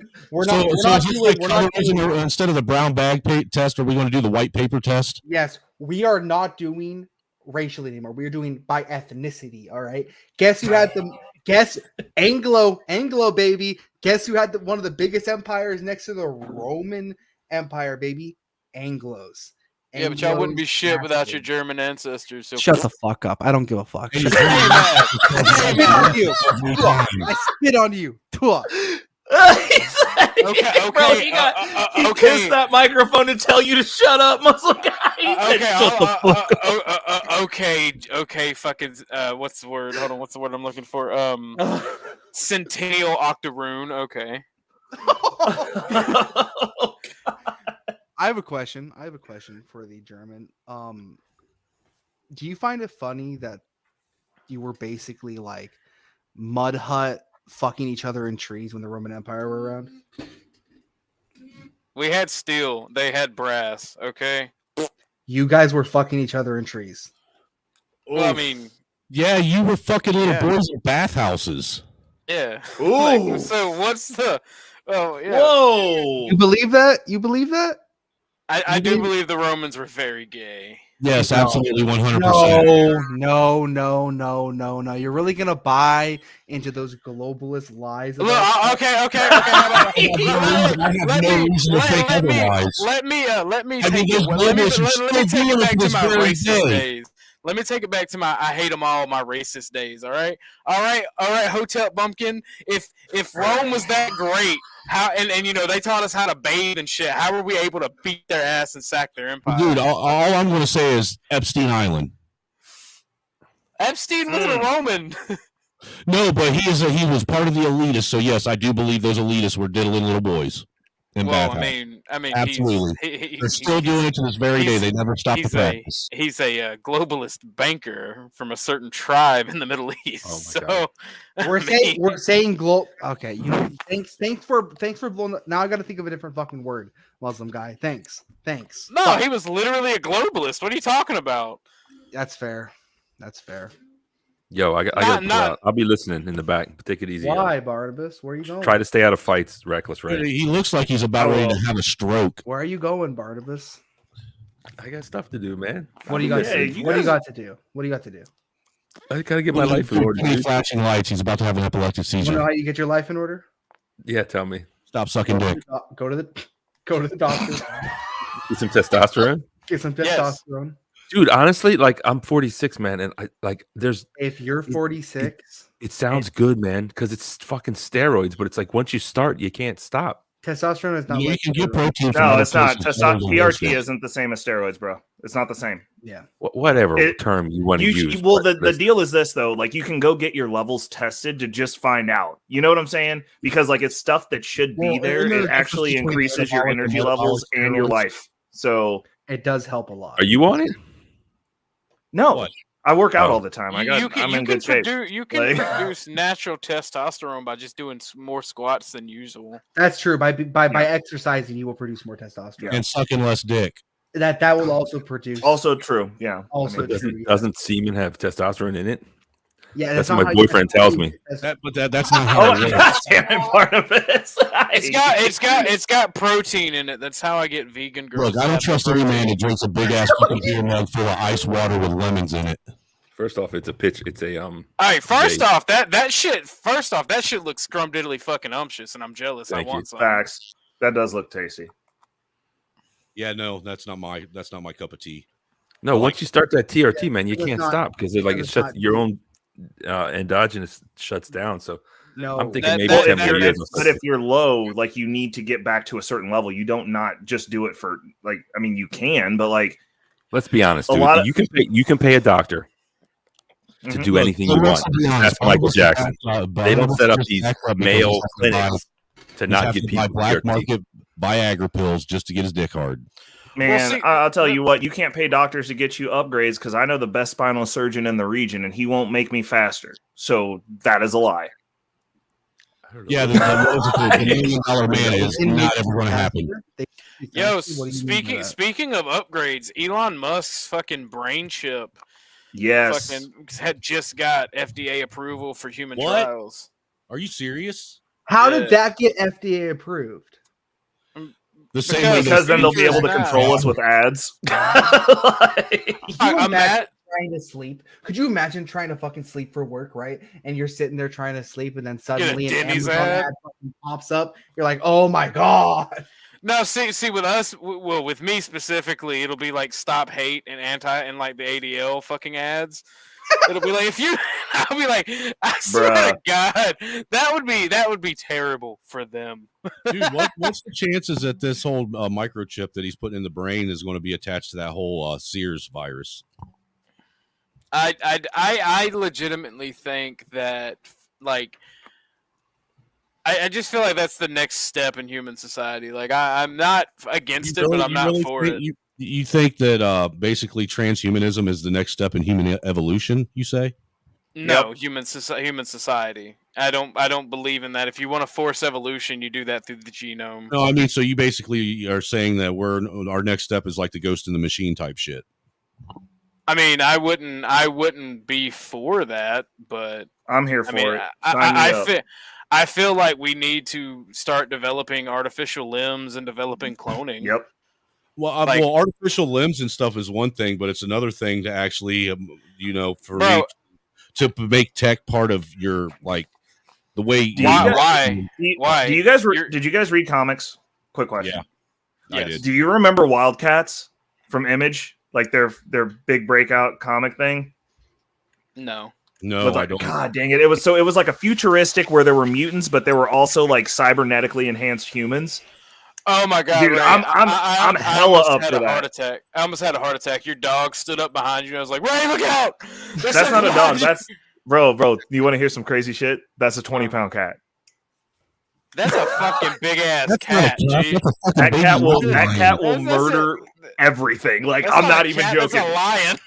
Dude, you got a medium-sized predator in your house. But, dude, 100%. You know, if you ever die, that cat's going to eat you. Hell yeah, like but he'll 20 minutes. survive to tell my tales. In like 20 minutes. But here's the thing, right? It's okay. I don't have a problem with the the brain chip or any of that. I have a problem with who's creating it and who's trying to distribute it. There's a difference because of the propaganda, because of the society we live in right now. I'm not getting that fucking brain chip. I don't trust it. I have too many thoughts about pure blood. Yes. I think everybody on this panel is a pure blood. Yeah, facts. Because I 100%. refused. I refused to get that. I lost a job because I wouldn't get that. Dead ass. Like, I mean, told them I wasn't going to get it. And they're like, you got to get it. Hey, It's a dude, deadline. I actually manufactured what I called a freedom pass for my wife. What? What is that? Is that some sovereign citizen shit? No. Don't go into detail with it. It's not a good idea to go into detail with what that is because you can still get charged for it. Yeah. Because I still I got you. Okay. I'm just trying to save your ass. I don't want to see anyone getting locked up because we're bullshitting, okay? But no, okay, so here's my thing, right? Since you asked me about transhumanism, okay? I'll tell you my opinion on it. As someone who went to school for electrical engineering, I had to learn how to code, right? Mm-hmm. And with the and I noticed this by watching, my dad and my great-grandfather work on cars. As technology proliferates and people grow up with technology, the use and manufacture and how to customize said technology becomes common knowledge. Right. So when these brain chips are developed, yeah, I'm not gonna rush out and get one. I'm a tech bro, but I'm not retarded. Right. I'm gonna wait until some fucking autistic teenager that'll never get pussy fucking cracks the code to start jailbreaking that bitch, and then I'll get one and I'll pay him to jailbreak it, and then I'll fucking be able to search for anything and fucking. He's gonna have a low jack fucking Neuralink. Johnny Mnemonic. What's going on? Because the Neuralink will make people with the Neuralink, if it's jailbroke.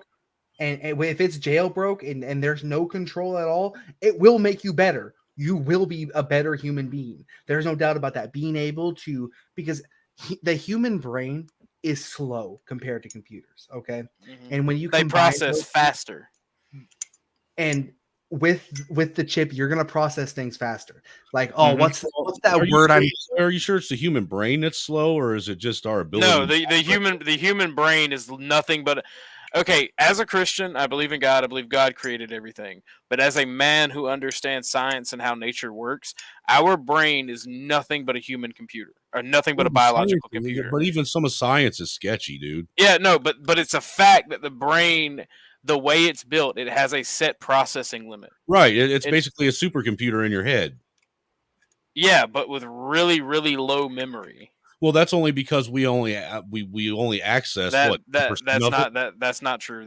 That's not true. We use 100% of our brain, but we don't use 100. We are literally a biological computer. We don't use all the 100% of its capabilities. Maybe.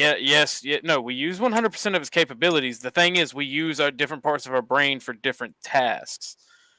We don't use 100% of our brain all the time. Neither a computer doesn't use 100% of its ability all the time. When it does, that's when you get freezes, crashes. Same thing with shit like brain aneurysms. Like that's where that comes from. So your brain is nothing but a biological computer. So when you get that neurochip, you get that upgrade, right? So if you compile these cybernetics with, say, gene splicing from CRISPR, you would literally have a generation of superhumans within 100 years. Yeah, but then don't you also have it where, whoever has the access to that chip in your brain has the ability to turn you off and on at will? No, they would just be able to turn the chip off. The only equivalent of turning us off if there's a kill switch in the fucking. No, what I'm saying is like what if they have like some kind of code in it to where they can, push a button and paralyze you just by some kind of electrical stimuli to a specific part of your brain. I don't mean to sound insulting with this, but you don't know how any of this works. No, I don't. That's why I'm asking. Okay. Well, see, the thing about it is, right, that's impossible. I don't know, dude. There's a lot of things that we thought were impossible. These movies from the days of old are starting to fucking bear fruit, dude. So right now, the way the thing is, it's literally just accessing the internet, being able to control your electronics. Well, I understand that what Elon Musk said, that the whole point of it is to lower the latency between your device and you. Yeah, well, and here's the thing, right? There's also supposed to be micro storage for your memory and shit, right? There is no way to paralyze you by your brain. Doesn't work with computer codes. It is God, I hate the current fucking time period we're in, because by saying this, I'm going to sound like a fucking leftist. Our brain works in binary, right? Our brain is not. I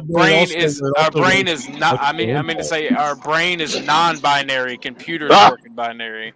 That's but what it runs off but doesn't it Yippee. also the impulse as well?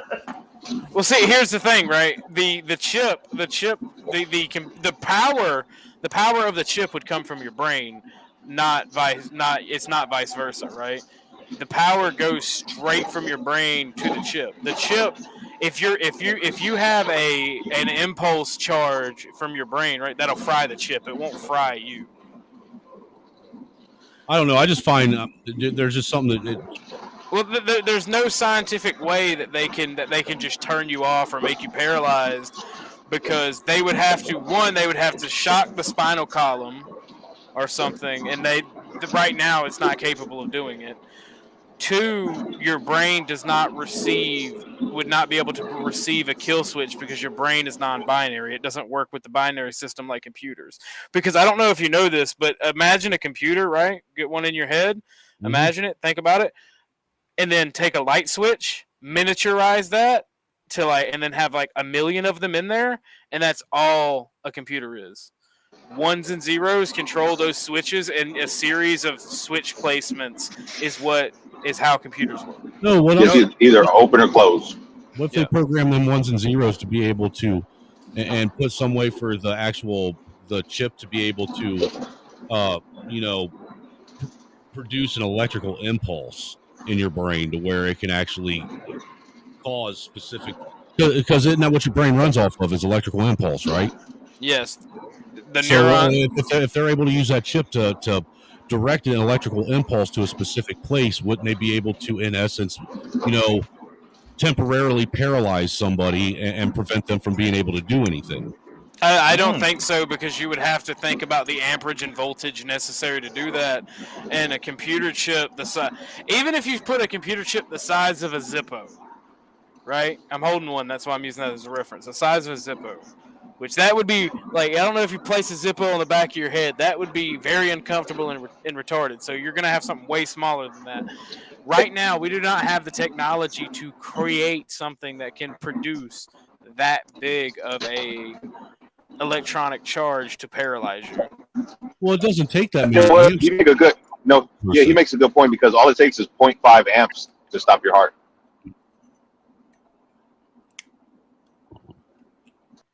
Yeah, but that's the thing. You have to then have transistors, resistors, and all that into this microchip, which is going to increase the size. Yeah, but we're talking about like half an amp. I think it's actually 5 milliamps. But it's either half an amp or 5 milliamps. But here's the thing, and I'm not trying to dismiss anyone, but there is no end goal, because I hear this a lot, right? I hear this a lot.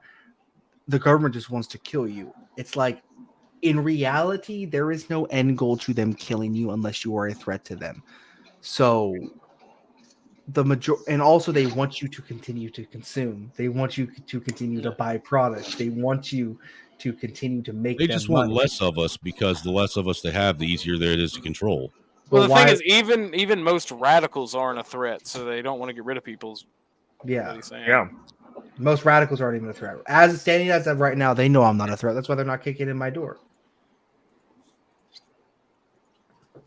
If you haven't had your door kicked in, you're not doing it right, Bumpkin. Well, I have had my door by the SWAT team. I have had my door kicked in by the SWAT team, and I am on 3 federal watch lists. So, you know, bro. I mean, hey, you're on that one dude that you pistol whipped till he went to sleep and banged his girl's watch list, bro. Yeah, well, he was watching that on Pornhub, so. Bumpkin is a setup. It's a setup. She put you on Pornhub, dog. All right. Let's. I want to see. Be Brave and Think get yelled at before I go to bed. Hold up, we gotta watch this. Yeah, dude, this is good right here, man. Find 3 white dudes going around robbing people on closed circuit television. It's not fair. What's up, Cyber? What do you want to add to this?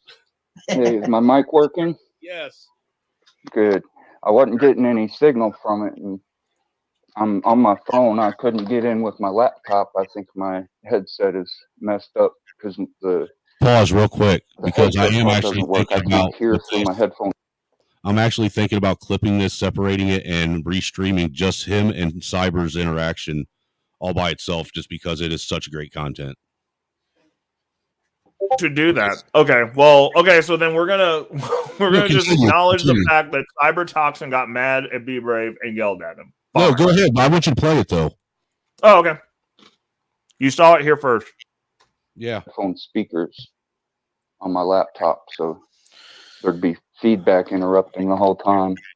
Sounds good. First question for you, Snowman. Would you like me to behave? No, man. Blackout. Okay. Mr. Be Brave and Think, I would like to just express this to you. It is not anyone's fault but your own that you have spent so much time living around pussy-ass white folk. It's no one's fault but yours. And you sound just like them. Now, I have a question for you. Okay. Do you base your trust of people, whether primarily or in any way, on their extrinsic immutable characteristic of skin color? You goddamn right I do these days. Okay, so would you like to go camping with me? What's that Don't mean? be a pussy. What's that mean? Go camping? Why would I? What the fuck is question is that? Men go camping. We do stuff like hunt and fish. Right. And build things. Right. I guess I'm not out there in the wild. Out there in the wild, taking risks. Yeah. Oh, I'm not talking about necessarily physically like pussy. People always have. Yeah, I'm speaking more in terms of intellectual pussies. Intellectually pussy? Yeah. In other words, you're afraid to say shit. Chicken shit. Intellectual coward. Sheer chicken shit pussies. Yeah. No, that's not intellectually pussied. It's not possible to. I it is not possible to be intellectually pussy. You're talking about being socially pussy. Okay, right? I'll go for that. Whatever. You can switch the two. Go ahead. Social pussy. Look, I'm not switching the two. I'm correcting you because calling it intellectually intellectual pussies is a very viable description. I don't know what the hell you because you've spent too much time around pussy ass white folk. I just live where I live. I work where I work, and that's no one's fault but your own. You are. I'm not saying it's bad. I'm just saying it's a reality. Sir, since you have been getting more information about more people outside of what you're familiar with, doing so online, I know for a fact, whether you've noticed or not, I know for a fact that you have witnessed black people outside of this stereotype you made for them, and you have witnessed white people, even now, you witness white people who are outside of your stereotype for us. Oh, I'm sorry. Earlier, I said 70% of the blacks. I said 70% are fucking shot to hell. You can't. So I didn't. Hey. So obviously, that leaves 30% that are being reasonable. So hold on. Well, see, the thing is he actually recants that later and says that 70% of the blacks aren't. I mean, he flips flops back and forth so much that it's ridiculous, dude. Oh, okay. Yeah, but cybertoxin doesn't really have a point though, because you can be an intellectual coward. You can be intellectually bitch made. Like I don't get what's going on here. Like it sounds like it's just people that want to talk shit on somebody and they don't really have anything good to say. Well, no. The issue is, I don't know if you're familiar with Be Brave and Think, but like all he does is get on panels and say that all black people are criminals. Like I had to sun that dude multiple times. So I was like, I pay more taxes than you. Like I own things. Like I employ people who look like you fucking idiot. Like he is not a contributor to society. He admits that he's poor. He lives in a trailer. Well, like contribute to content creators, yet he wants to get up on their panels and gaslight the shit out of them. Yeah, like it's he's just not a good person, and so like that's the context. So like people tend to, I mean, the other white people who are not intellectual pussies, as he said, don't like him because the stuff that he says doesn't make sense. I mean, I don't. From what I've seen, I don't like him. He seems like he's annoying, but I mean, it's just that like I'm like kind of weeding through this conversation. I like Cybertoxin. I've never seen that dude get mad at anybody. He gets. So I think this is for me enjoyable because like I like seeing people break out of that shell into the ring. Like I said, he gets more angry as it goes on. You can like hear his voice shaking. He gets so mad. Yeah, but why does he get that mad over because he's giving a bad portrayal of white people in general. Well, there's that. Go ahead. So Muslim guy, you've talked to me plenty of times. Like we've gone back and forth. We've had contentious conversations when I first interacted with you. Mm-hmm. And we're cool. I like you a lot. I respect you as a man. Appreciate it. I talked to this guy, and it was the same type of deal. He had an opinion, and I was like, so you're saying that all black people are criminals? And like, I'm on one of my job sites. So I'm at a mansion. I'm like, you said you live in a trailer, you do this. And I was like, okay, so I'm doing this, and this with my existence. Like, I'm contributing to society. I'm paying taxes. I was like, so you're saying that you would just assume that I'm a criminal? And he was like, yes. And I was like, well, I would assume that you were going to rob me because like you're blatantly poor. That's fair. Well, that's fair though. But I'm like, I don't, and I talked about this at the beginning of this stream. I was like, I don't dress in the criminal uniform. Like, if you see me, I'm normally in a polo, I'm in fitted clothes, like I'm in good shape. Yeah, I was on my walk this morning, dude. I was on my walk this morning with my cutoff shirt that has a hood on it. And the nice white man that lives up a few blocks over that I walk through all the time on my way to the thing came out this morning and we actually saw each other and he screams across the street, "Good morning." We had a great morning conversation this morning. You didn't have two like I'm like, so I'm at a loss when I'm talking to somebody of this nature that's not trying to have like a genuine conversation, which is the issue that this man has. He just gets on these panels and spews that all black people are criminals. There's nothing good about him. He also says that there's no such thing as crime in poor white areas. So white people commit no crime. I'm the cause of it. Anyway. Well, no. But that's Cyber jumped on. Yeah, but I don't think they caught on to what I just said. Right. but I mean, like it's that level of ignorance. Yeah, well, I just want to be on a panel with this man because if I ever hear him say there's not white crime, I'm like, of course there is, and I know him. He's me, bro. Like, yeah. So it's shit like that, and then it just like he I think it's because he's old and like he's at home all the time. And that's where he gets his dopamine hit, is getting people riled up on these panels because they respond to him. He lives in his fucking shack with a fucking 2x4 for a goddamn door lock. No windows, motherfucker. No kids. He's old already, so all of his family's probably dead. Like, he has nothing else but this, but like he is dialed so tightly into that like I'm like, you could actually like make friends in these spaces, like if you just had an actual conversation. See, like part of me would wonder. Part of me, was wondering if he was like an RBR type, where could this possibly just be an act? But the more I see how he engages, he never lets up. There's no way it's an act. I mean, he firmly believes that shit. Well, I mean, it can be partially an act. I mean, like if you look at like Muslim Guy and Bumpkin, no offense, I'm pulling you in front of the congregation. Like they're very divisive if you start debating with them. And it'll get to a point to where they're like, screw it, I'm going to trigger you on purpose.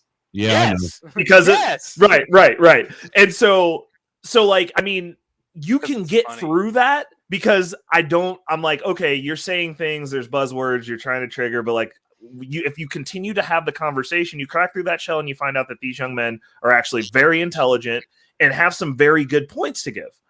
But be brave. There's no getting through. It's just that layer.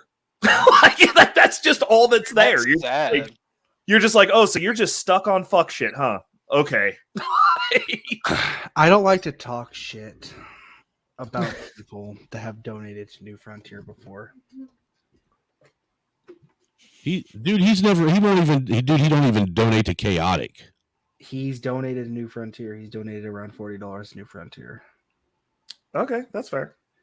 I'm not. And look, you guys know how I rock. I'm friends with everybody, and most of my friends don't like each other. It's a badge of honor for me that I'm not just one-sided up in these streets. So I'm not going to tell people not to fuck with him. Right. I'm just saying, like, contextually, as somebody who's watching his stuff and going, "Oh, he doesn't seem like he's that bad." Like, he actually is that bad, spade, dude. I critique him, right? So I will critique him based on what he says, right? I'm just not gonna talk shit about him being in a trailer and shit. No, you don't have to. He said that. No, he said that in our conversation. I'm not talking shit about him being in a trailer. Like, he gave his information. And I was like, we're comparing numbers. And yeah, like, I mean, if you're giving your stuff out there, like, I wouldn't blatantly make up something, but like, he brought it up in conversation. I'm like, okay, so if this is where you're at in life and you have less life ahead of you than you do behind you, and you're talking to me and telling me that I'm a criminal and I've accomplished more than you have with your whole existence, I'm not the problem. That's all I'm saying. I'm like, I am contributing to society. Like, technically speaking, I'm funding you also because you're in a trailer and you don't work. So, and I understand he went through his life and accomplished what he accomplished, but the end results, and I look at this the same way across the board. I judge my family on these metrics. I'm like, my grandfather is not allowed to talk to me about money because he failed. Damn, you're harsh. That generation failed. I'm like, dude, you got nothing to say to me because you're where you're at. You got less life ahead of you. There's no changes that can be made at this point. You didn't get the assignment right because of how that generation of my family chose to navigate. And now we're left with the problems. You being one of them. So when I'm bagging on someone in context, especially when they've challenged me and told me that I'm a criminal after all the stuff that I've done. No, that's fine. You go ahead. Then I'm gonna and like I said, I will never check somebody on some made up shit. Like, we can compare actual numbers, but that's my issue. That's the only issue that I have with them. I'm like, if you want to bag on people, pulling up table 43 now. What? Pulling up table 43 now. Right. I mean, I do have a genuine question though. Has anyone got a response on why he's wearing a fucking mask? Because we made fun of his red face. You're welcome. No, that's not the reason. Yes, it is the reason. Wow. Like I said, if I'm how gonna hurt your feelings, how can I not say that's not insecure? That'd be like someone making fun of my weight and then me never turning my camera back. So who's the real bitch ass white guy? Facts. That he's not worried about having some road face or whatever on his face and what other people think about it. So hold on. Murder. It's not a matter of his morals. He just doesn't bag on people who support what he's trying to get accomplished. And the mission, like, I don't necessarily think be brave. I don't think he's a bad person. I think that he has nothing, and this is how he gets his dopamine hit. This happens with people when they have no one. No, I think you know what I'm saying? Like, I don't think it's a matter of him being an actual bad person, because I guarantee you he is not running around looking like a small Santa Claus out here being aggressive with every black person he sees. I just hope he didn't have kids and push that technology on them. Yeah, hey, those dudes like him, I always think that these are guys who never got any love, and so the only way somebody will respond to them is negatively. Yep. So they'll take that because they desperately want somebody to just talk to him. Maybe his mama didn't hug him enough. Yeah, bro. That's a fucking fucking trauma. In my life, I've had people who I mean, I've told this story before, but I've had people who were actually in the Klan go to bat for me when somebody called me the N-word in a bar because he knew me, because he grew up in a space where he didn't interact with black people. So it's easy to have an opinion until you meet one. And then when one of your boys comes in and says something greasy, he didn't even let me get to him. He was like on this dude. We had to pull him off of him. So I think that it's for me, blatant racism on that level. Like when you have that level of, that's not even racism because he has no power. That level of prejudice, ignorance, that level of prejudice is 100%. It's a sign of it's a sign of ignorance and lack of culture, because that means you haven't been around black people. It's the same people that you see in these spaces on these black panels that as soon as anybody who's white pulls up, they got some slick shit to say to them. Because they're not around white people. So they're allowed to make up an image of what these people are with zero context. And they're just like, I'm riding this out.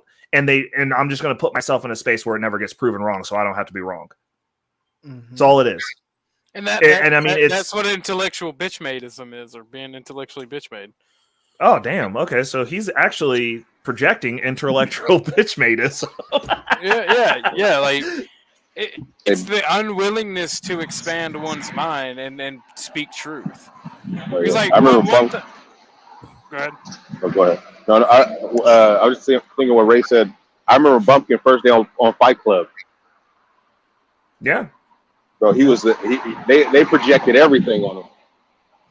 Well, see, the thing is, right, there's a thing called outliers, right? And outliers prove the rule.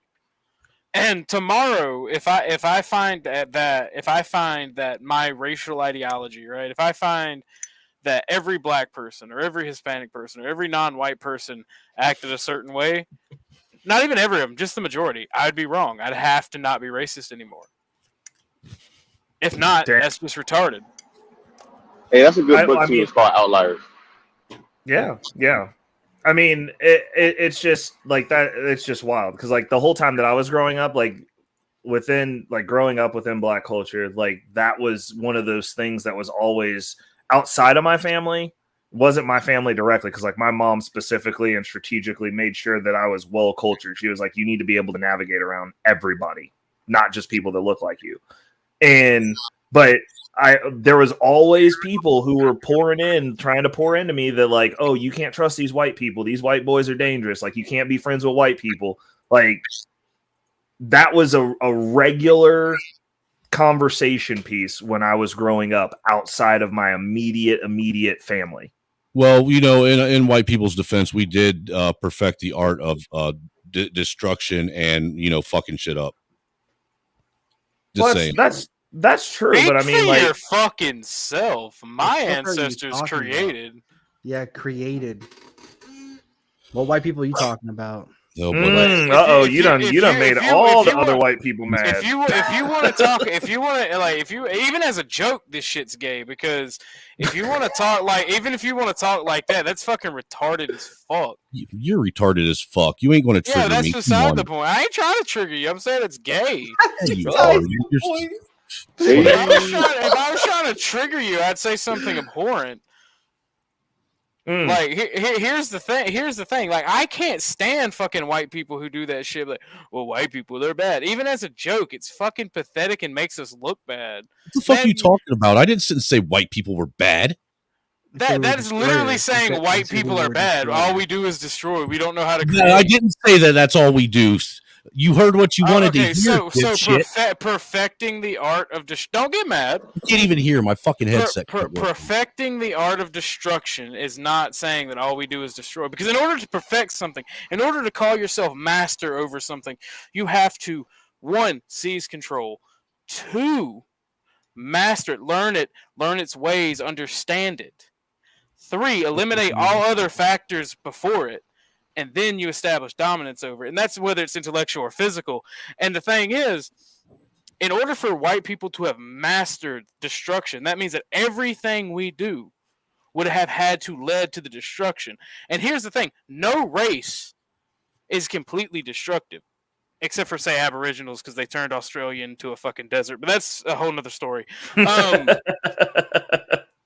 Every race creates art. Every race creates everything. I'm so sick of this shit. And it's a bludgeon that's been used against modern white people. And I hear white people do it all the time to each other. And Dude, even as a joke. I wasn't even doing it as a fucking slam.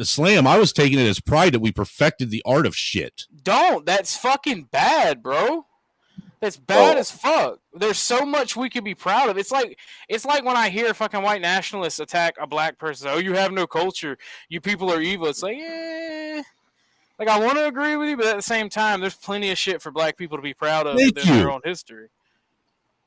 Yeah, we can be proud of crump dancing and twerking. Man, no. Nah, bro, that shit's gay. Come on, don't say that. No. Because like, now I get to be upset. Listen, the fact that we have gone through what we've been through and we are still here, and that we have people like myself and people like yourself, Mr. Youngblood, who is doing what needs to be done, that are still towing the course, that are pulling ourselves up the way that this country adamantly says that we're supposed to, right? After everything that we've been through, because like ain't nobody been over here that's a native to this country, that's an American, that has been fucked with on the same level, period. So like I don't look at it as like woe is me, or like I'm mad at Bumpkin or mad at Muslim guy. I'm like, I can compete with you, and I went through all this. Do you understand the teachings of Nietzsche? Of what? Of Nietzsche. Yes. Yes. Okay. The most base philosopher. The most base nihilism. philosopher. Besides nihilism, but he wasn't a nihilist, by the way. He was not a nihilist. People just but he is from him. Yeah, he is de facto the father of nihilism. Yes, but nonetheless, I solely believe in that concept of the overman and the underman. But more importantly, that life is a constant struggle, and through life struggle, life is what? Life is a constant struggle. Constant struggle. Through life struggles, you will perfect yourself to a point where you will be above everyone else. Mm-hmm. And if you do not, but here's the caveat, it's a double-edged sword. If you fall and collapse to the struggle, you will never progress. But if you continue to sharpen and you continue to conquer every struggle that life throws at you, you will get to a point where you will be better than everyone else that's walking around. You will be the overman. You will be the. Hey, Bumpkin, you know what? You make a good point, because that reminds me of like when I was in an apprenticeship, and they will always hold me to higher standards than everybody else. At first, I get mad about it. I'll be like, because I'm like, it's not fair. And then I talked to one of my mentors. He was like, just fucking do it. So then I just fucking did it. Even though they held me to higher standards, just do it. And then after years and years of that, it got to a point where I'm just supremely better than everybody else. Well, that's the thing, right? Because a lot of people misinterpret what Bumpkin's saying, and like overcoming the struggle doesn't necessarily always mean success. It means not giving up and keep fucking pushing forward. Facts. And that's the issue with it. Go ahead. Yep. Well, I was gonna say, like, the one thing that I would say is I was like, when we talk, when we have the culture talk, because like I ain't never been to Africa. I am an American. Like, I have done my DNA. Like, I actually do have one of the most notable people in history in my genetic line. I'm a descendant of Ramses III, last great ruler of Egypt. Like, genetically, it's a paternal gene that's only passed from father to son. Like, that means something to me. Like, I have a history that I know that somebody important in this, that infected this planet, was in my bloodline, personally. But as an American, like, when I'm looking at things as an American, even though like we divide ourselves, so I hate having to even talk about this, but like within the black community, all the bitching that goes on, I'm like, we are the apex of black people in the world. In the world. Yeah. No one, like, you put us anywhere. Y'all done perfected some roaches over here. You can put us in any environment and we'll figure it out. Like, we might not like it, but we'll figure it out. And like, we have all this opportunity, and like, we won the genetic lottery being born here during this time period. And that goes for everyone on this planet right now, that's an American or in a first world country. You want a genetic crapshoot being in a space where you don't have to walk 10 miles and fight a lion for water. Hunting with spears and shit. Like, this is one of the things that pisses off white nationalists, right? Because I agree with you, but I don't, right? If you're a dysgenic piece of shit and you're not doing anything with your genetics, yeah, right. And this is how I get white nationalists really mad at me. You don't have superior genetics. You're still a piece of shit. Well, the thing is this though, is doing something with your genetics, though. Well, no. I agree with him 100%, because like I can give my breakdown of my genetics and be like, cool, I'm related to this person. I'm trying to figure out what is doing something with your genetics, though. Okay, if you're gonna tell me I am white man, I am super smart, super strong. If you're not building the most advanced army, or if you're not contributing to society by researching and developing new technologies, becoming a doctor, or being putting your knowledge, your IQ, your genetics to work for you. If you're like a 600-pound shut-in, and you're not trying to be fucking fit. I've had this argument with a 555-pound male who would literally be like, I'm better than this buff black guy. White women should sleep with me. No, they're not going to sleep with you. Better than this buff black guy right here? This one? Even if you removed, and I even told him this, and this caused a huge argument, I said if you removed every black person from the planet, that bitch would still not fuck you. Damn.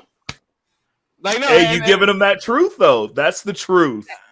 I said she would rather date a string bean white guy or Hispanic guy over you because you don't work, you're shut in, and it caused a bunch of shit because people are like, oh, you're actually a race traitor, you support race mixes like that. How did y'all gain that? This is why you're stupid. This is why we're failing. Fuck off. Yeah. That's what I mean by doing something with your genetics, not just having a family, because anybody can procreate. You're not participating in selective breeding, if you're not finding a woman from good stock, then you're not doing something with your genetics. If you're not contributing to society, or at least trying, bro, at least fucking trying. Yeah. That's what I mean. And I always give the context because I 100% agree with you, Muslim guy. I like you more and more every time we talk, bro. You're dope. I like you. But it's the same premise, and it's like football fans. That's the analogy that I always make. Like I live in Kansas City. We got the Chiefs right here, right? When they win the Super Bowl, I did not win shit. I didn't win.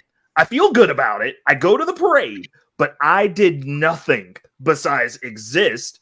And they won the Super Bowl. They went out there, they got tackled, they got knocked down. Mahomes broke his leg off, put it back on. I was sitting there cheering him on. I did nothing. They won the Super Bowl. I do not get to go. I won the Super Bowl.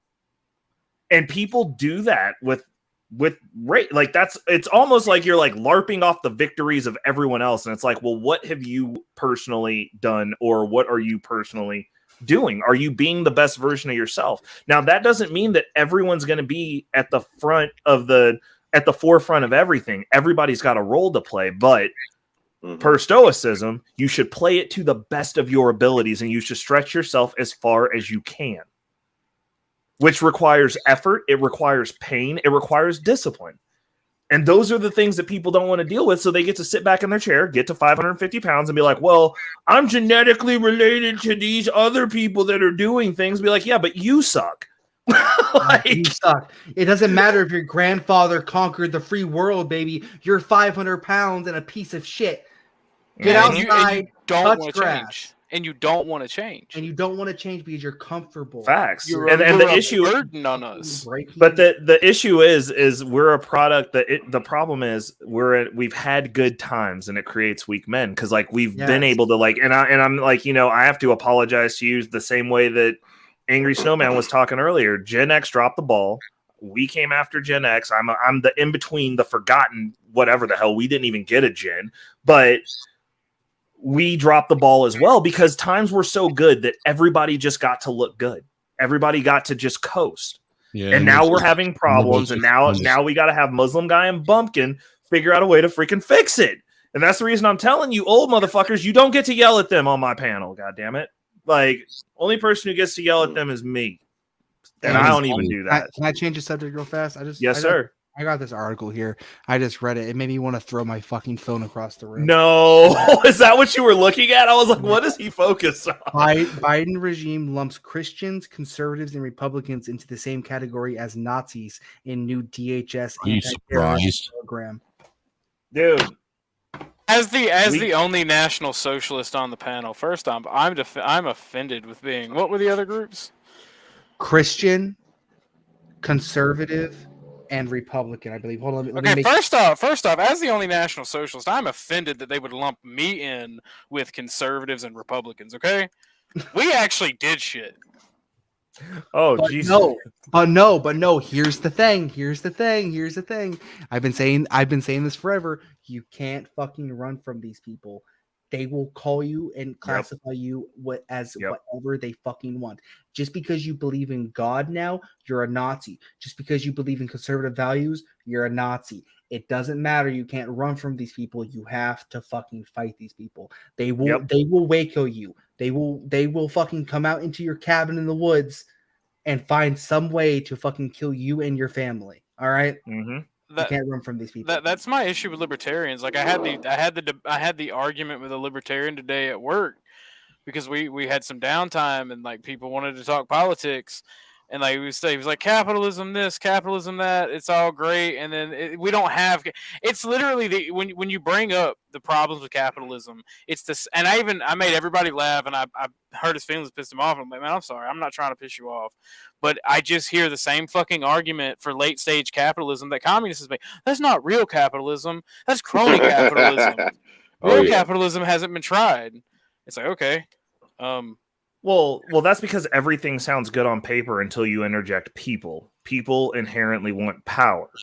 And once you have the issue that we have, because we don't have real capitalism, if you can go create an industry and then build a moat so that no one can compete with you, that is not capitalism. That is definitely something else. Yes. I don't know what we want to call it, but also the fact that we have socialism for companies, but not programs or that same level of energy for people, that is also not capitalism. It's like we're doing socialism to people that already have all the money. It's socialism for the rich. 100%. It's dog eat dog for the poor. Okay? Facts. And they keep it that way because they don't want competition. Oh, absolutely they do. Absolutely they do. Listen, I'm glad you mentioned your genetics earlier, Ray, because I'm gonna mention mine.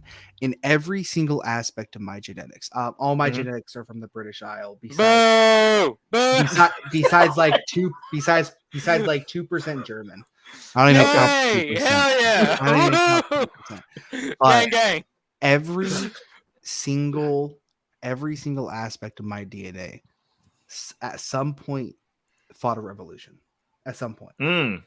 Or tribal to me, or in most cases hosted a revolution. But hey, it said, come over to my house, we're gonna kill you. yeah. But see, the system I advocate for is the most human system ever is a meritocracy. Is a collectivist meritocracy. How do you gain rank in society? How much do you contribute to society? How are you physically strong? Are you physically strong and smart? Are you the perfect fucking blend between being physically strong and being intelligent? Are you the perfect blend between that? I don't know. Maybe you should be a fucking general then and lead an army. You know what I mean? Kind of makes sense. It kind of makes sense to put that person there, right? Are you not physically strong, but you're a fucking straight up Einstein with like a 161 IQ? I don't know. You probably belong in a lab and you'll probably make it there, right? You need to have a meritocratic system where people can naturally progress. People can naturally progress in that system. We don't have that now. There are so many barriers in place for to have that. So many. What family you're born into? What religion you belong to? What it goes on and on and on. I mean, they can literally track down how far you're supposed to statistically progress in life based on your zip code. Like, yes, the area that I grew up in, because like everybody always tells me they're like, oh, you don't have street cred, and I'm like, bro, if you lived in Kansas City and knew where I grew up, like I grew up off Bales. It's a city. It's a street called Bales, and it's nestled in a part of the city that was color lined off, and it's just basically abject poverty. They've been kind of trying to paint it up to be nice, but like when I used to Uber drivers don't go down there. I thought it was interesting because I was like, hey, going back home, like I'll go down there. But Uber drivers like blacklist that place. Like you can't even get an Uber up out of there. Normally, it takes forever. And like I met one other person who's successful that's come out of that, and that man was old enough to have been my grandfather. And it's just like you're in this cesspit, and like my family owned a piece of property down there. We're still having conversations about what to do with it because it's still in the family. And I've been telling them, I was like, we need to reset what our bare minimum is, and it needs to not be there. That's my opinion. I was like, we can't fix that. But I definitely don't want someone who can be on hard times to stay there. That's terrible. Somebody that's in hard times in a bad area where there's easy access to drugs is just setting them up for Exactly. Or other criminals that are having hard times as well. Like, I'm like, no. What? Is it in Kansas City? Yes. I'll buy that shit. Hey, bro, you don't want it. You don't want that. Hey, bro, if you're looking for a piece of property down here, link up. You have my number. Like, hit me up. Like, I can go. I'm put looking eyes for on stuff property for in you. Missouri. It's cheap. Where at? Where at? Just anywhere in Missouri. If it's, I'm asking. Well, if you guys should all congregate in Kansas City, bro. Like, we could hang out. No, I've been to Kansas City. It is not that bad. It is not that bad. Where'd you go? Right. Where'd you go? I like you. Okay, I was going through Kansas City to Olathe. Olathe? Hey, bro, that's also. I mean, people from Olathe say they're from Kansas City, so like I know where you're talking about. Like, what's up? What? It kind of looked like it kind of looked bad. It looked it looked like the ghetto meets the Wild West. Yes. So which did you drive through on the highway? Did you like go through downtown to get to Olathe? Yeah. Okay, that's why. So you drove through all that area that you went through going into downtown up until when you got to downtown. All of that's the redlined area where like historically that's where they drew that line, and the line was on Troost. And so everything that you drove through were those areas where they left dilapidated purposefully because that's where they forced all the black people to live. So you did drive through the hood. But then once you hit downtown, it's nice. And then wrapping out of downtown, those areas are good. They're starting to gentrify this area, and they're gentrifying some areas. Midtown's normally pretty safe. Like there's places that are safe around here, but like Olathe, that's like Kansas City adjacent. Those areas are all relatively nice, but it depends on how you navigate it, because like those areas like Olathe, they have a really bad immigrant issue over there. Yeah, like they have a bunch of illegals. Russians also like shitty Russian people. Oh yeah, they all drive the FedEx trucks. They're all the FedEx truck drivers. Okay, so I was a trucker when I went to Olathe, right? And I was starting a new job, so I got at the airport in Kansas City, right? Oh, okay, and, okay. My driver was this fucking old ass Slavic, like fucking built Russian. He's like, "Are you packs?" I'm like, yeah. Get in car. Oh my god, yeah. He opened my door. I'm like, and it's like super tinted windows, fucking black sedan. I'm like, did I run afoul of the Russian mafia? Am I going to die? Like, what did I do? Also, hold up. Motor Murder said white people are scared of blacks in the ghetto, but truth be told, the ghetto would embrace you depending on your demeanor. And this is what I'm going to say is this is the thing. For a white person to end up in a ghetto, period, is not a standard. We can't base everything that we do on the lowest common denominator of our cultures. White people don't fuck with poor white people when they got money. Like, Yeah. it's just not, it's not what you do. Like, that's not a state that we should be in. That's the problem. The issue is there should be no ghettos. We shouldn't have ghettos. I was adopted by black people and lived in the ghetto. So Yeah, but I mean, you know how to shouldn't be there. operate I don't want black people to be in the ghetto. Like, we need to stop making it sound like that's just some great place to be. Nothing good in my family has come from our house that is in the ghetto around a bunch of shiftless motherfuckers with no goals, no aspirations beyond killing and robbing their neighbors. Nothing good's come from that. The ghetto's not meant to be a good place. It's not meant to No. be a positive environment. That's what I don't okay. So there's two things I don't understand about black people or minorities in general, right? Okay. Gentrification of your area means the prices of your house, the value of your house goes up. Yes. Right? Why would they not sell that shit and buy a nice place in a cheaper area? Because, well, so this is the issue, and it's kind of the same thing, except for you guys don't gentrify the trailer park, or you don't gentrify the abject country until the city comes out there and just buys the land out from under them, or they lose it. Which honestly, that's something that we don't talk about, is how white people get gentrified by other white people. Yeah, well, the thing is about urbanization in the city. It's a little bit of a different issue, because then you're not only displacing white people, you're displacing nature. Yep, also true. So I kind of have more of an issue that it's not. But really it's racial. how they do it. How they do it though is like they'll have these farms that are barely able to hang on, and they'll just keep pushing them and pushing them and pushing them, and then they can't keep the property, and then they just have to either sell it for like way less than what it's worth, or they lose it, and then it gets gentrified by white people. But they do that to white people too. What they do in the urban areas though is they'll come through, because like I was working in real estate when they started gentrifying these areas off of Truth. So you'd have these houses that were worth at best $30,000. Like, they're just pieces of shit. They're not good. They're dilapidated. They're coming apart. And if you guys ever come to Kansas City, I'll show you. Because we can go on the tour, because I can drive you through safely, because I got a pass. But I got a gun, so I'm gonna be safe. I walk through any ghetto I want, dude. Listen, I'm gonna be honest with you. I'm not scared of death. Death is never scary. Okay.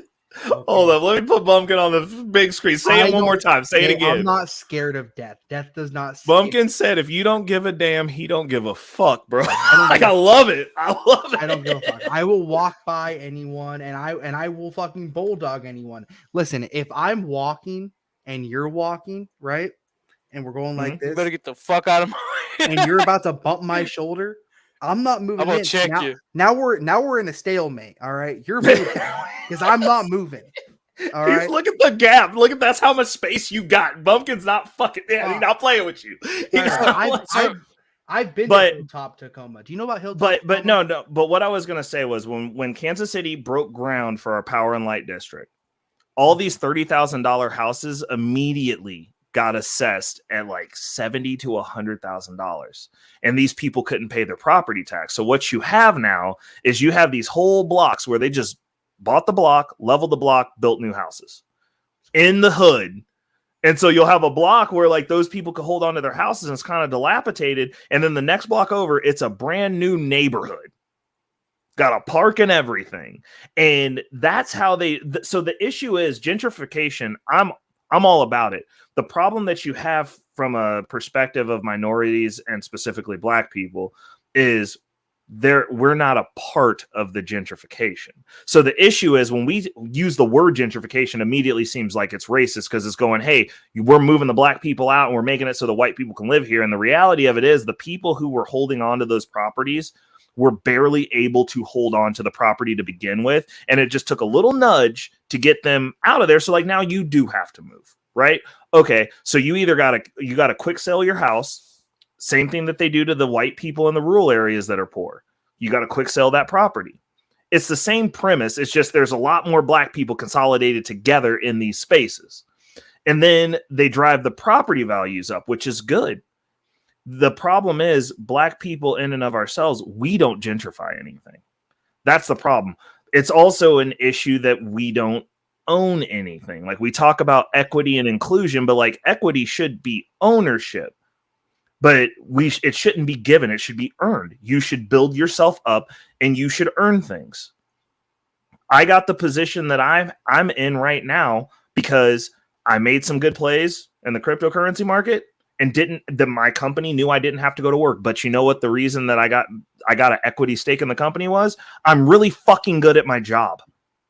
Better than most people, regardless of race. So they didn't want me to not go to work there anymore. Like, technically speaking, if I lost my job tomorrow, I could sit around here almost indefinitely, and I'd be good. Like, I could go back to Ubering. I could make enough to get food and keep this place afloat. I'm straight. But I enjoy what I do. Like, I enjoy the fact that I went out and built up a trade. That's another thing that Black people and actually, it's not. I'm not even going to say minorities. It's literally a Black American thing. They don't want to come home dirty. We're told that all the time. It doesn't matter how much money you make. Oh, you got dirt under your nails? You ain't worth shit, as far as our culture is concerned. Which is why a lot of times I'll adamantly tell people, be like, I rock with everybody, but like Black people, like a lot of people, unless they're at the same level that I am, don't fuck with me. Because I'm like, look, you should go learn a trade. You can't have that taken away from you. Once you learn a skill, that's yours forever. The only thing they can do is say, you can't come do this skill here. Okay. But you have a means with which you can make money. And the problem is you're starting to see more of it now because obviously I have Black people who come over and rock out on my podcast and my content, but you're starting to have more people because like after you hit a level where you bottom out, and honestly, Black culture, we done bottomed the whole fuck out, in my opinion, compared to what our forefathers went through to get us here. We've done them no justice. I think that in the modern world, right, culturally speaking, it's a little bit different reasons, but I think as far as the trades go, it's kind of the same for white and Black people because the trades have all but disappeared. The access to them have all but disappeared for anybody who doesn't have somebody that's already a tradesman. Yeah. So, and it's really, really fucking hard for people to get out there and find a trade, and especially if it's not an emerging technology or emerging industry. Yep. And the skill set some people have to do to get an emerging technology requires, because I don't know if people know this, but starting a trade requires a certain level of wealth. Because most trade schools require you to buy, if it's not a union school, it requires you to buy every fucking tool you may need in that trade. On the onset of starting. So if it's a union school, they just give you an easy list to get started, and then they tell you what to buy as you go. Yeah. But the union school, the non-union schools are typically ran by capitalistic businessmen who sell the tools on the side. That's why they demand. So they're double dipping. Yeah, that's why they demand that you buy the tools before you start trade school. Wow, I didn't know that. I did not know that. That's crazy. Hold on. So Rock the Biggin is in the chat. He going all caps. He said, "What's up?" He was saying, but he's saying no, it's not. He was like, construction. All people need to do is be willing to work. I hire at $15 starting out. Well, there's that, but the issue is this, and this is the thing that I actually probably need to do just like a video specifically on that. But what's the wage cap that you offer though? Because people will talk about construction and they'll talk about these quote unquote trades saying they're easy to get to. Have fun getting a contractor job without a license. They don't give a fuck about that work experience. If you don't have a license, if you are not a licensed tradesman from a trade school, they do not give a fuck. Well, I mean, in low voltage, there's not a trade school for what we do specifically. So like you do have to, but the issue is, like you were saying, you have to know somebody in the industry to get into the industry. Like it's real random. You either, like most of these guys start off in car audio, and then eventually somebody asks them to wire up a movie theater, and then they just go, "Oh, home automation, we're doing that now," because it pays better. Like there's just more money there. But outside of that, like it's random occurrence. Like I got recruited out of a position, an office job in mental health, because I knew the guy who is my business partner was a client there. Like his kids were in one of our programs. But like that's how I met him. And like literally when we were going to like conferences and stuff, I'm the youngest person there most of the time. And I'm 39. And I'm normally the youngest person there. It's all a bunch of old white dudes. like there's normally not even any other black people. I think we went to one where there was like one guy who owned an AV firm himself that was black that was there at the conference. And it's just like you look at the industry and it's just like, oh geez, like people just aren't doing these jobs. But it's like if you're starting off at $15 an hour, the issue is people aren't looking forward enough.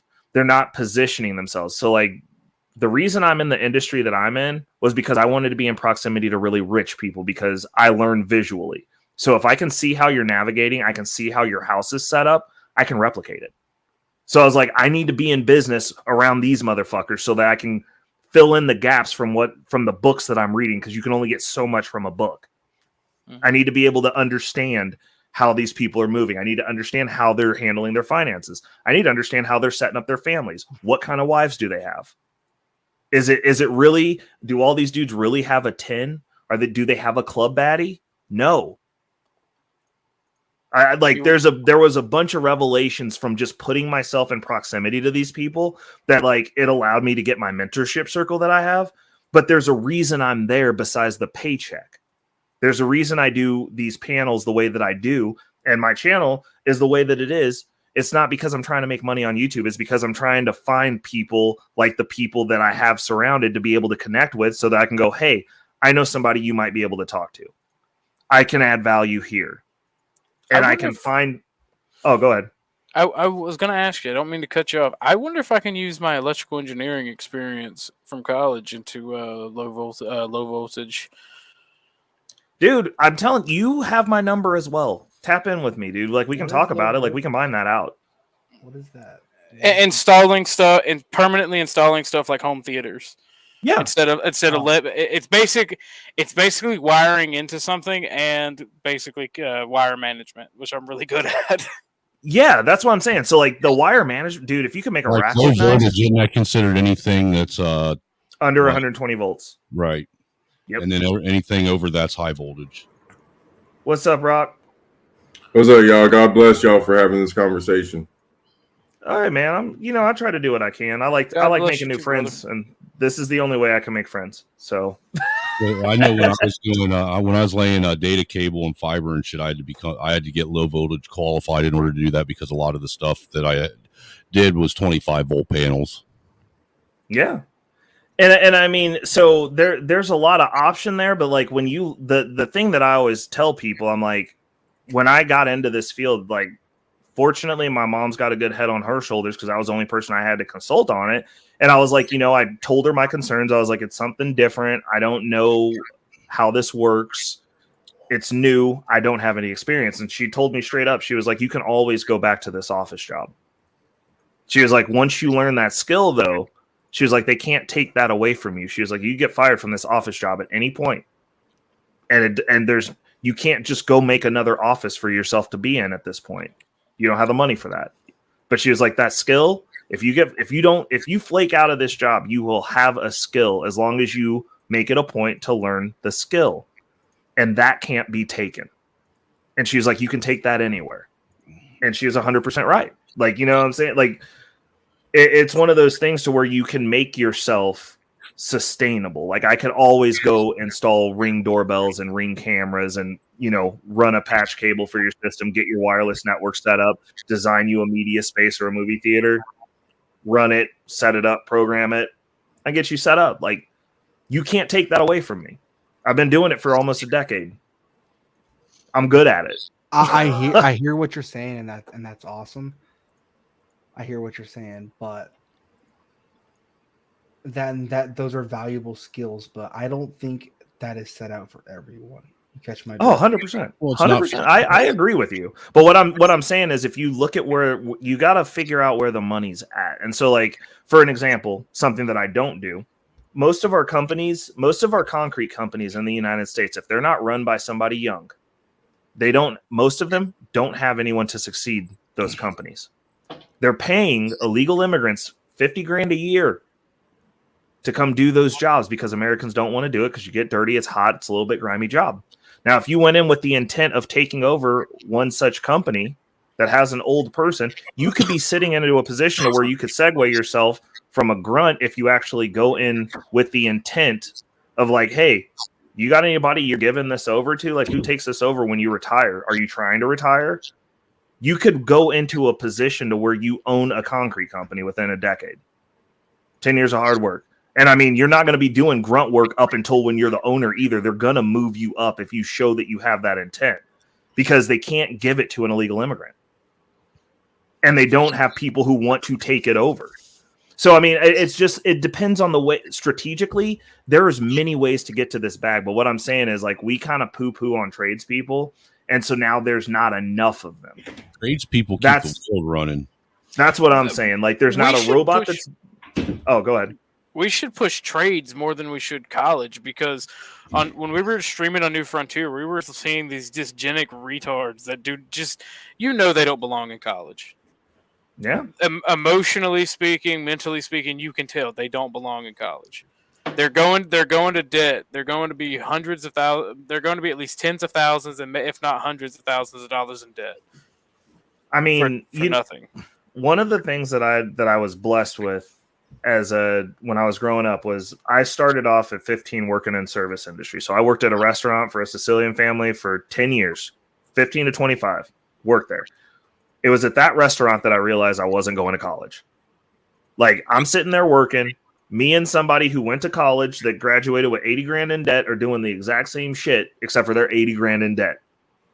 I was like waiting for a job to open up. I was like, the second thing that was a nail in the coffin for me is when ChatGPT got released, and they were like, "Oh, these aren't going after AI is not going after jobs of people that have skills. They're going after jobs of people that sit on their asses." Like, I mean, your copyright. If you're a copywriter right now, you about to get fired probably. Like, you can get the gist of like what you need out of ChatGPT. You change a couple of words around. Why do I need that guy? Makes them redundant. Coding, right? 100%. I mean, 100%, dude. I coded a landing page yesterday for fun with ChatGPT. I know fuck all about coding. But here's the thing. Here's the thing about that. All right, this is where the questions that Angry Snowman was asking about technology running awry. That's where it becomes an issue because the AI is controlled. Like it is learning. It is learned intelligence, right? And it is only as good as its initial code. So facts. The people who code it and print their ideology upon it. So you have to be very fucking careful with, like, yeah, it's funny, all these useless motherfuckers, but like coding when it comes to shit like coding because coding is a way of making stuff in the digital space. It's digital craftsmanship. It truly is a skill. However, because of its nature being electronic, it is something that is easily replicated by a robot or an AI. Okay. But it truly is a skill. Good insight.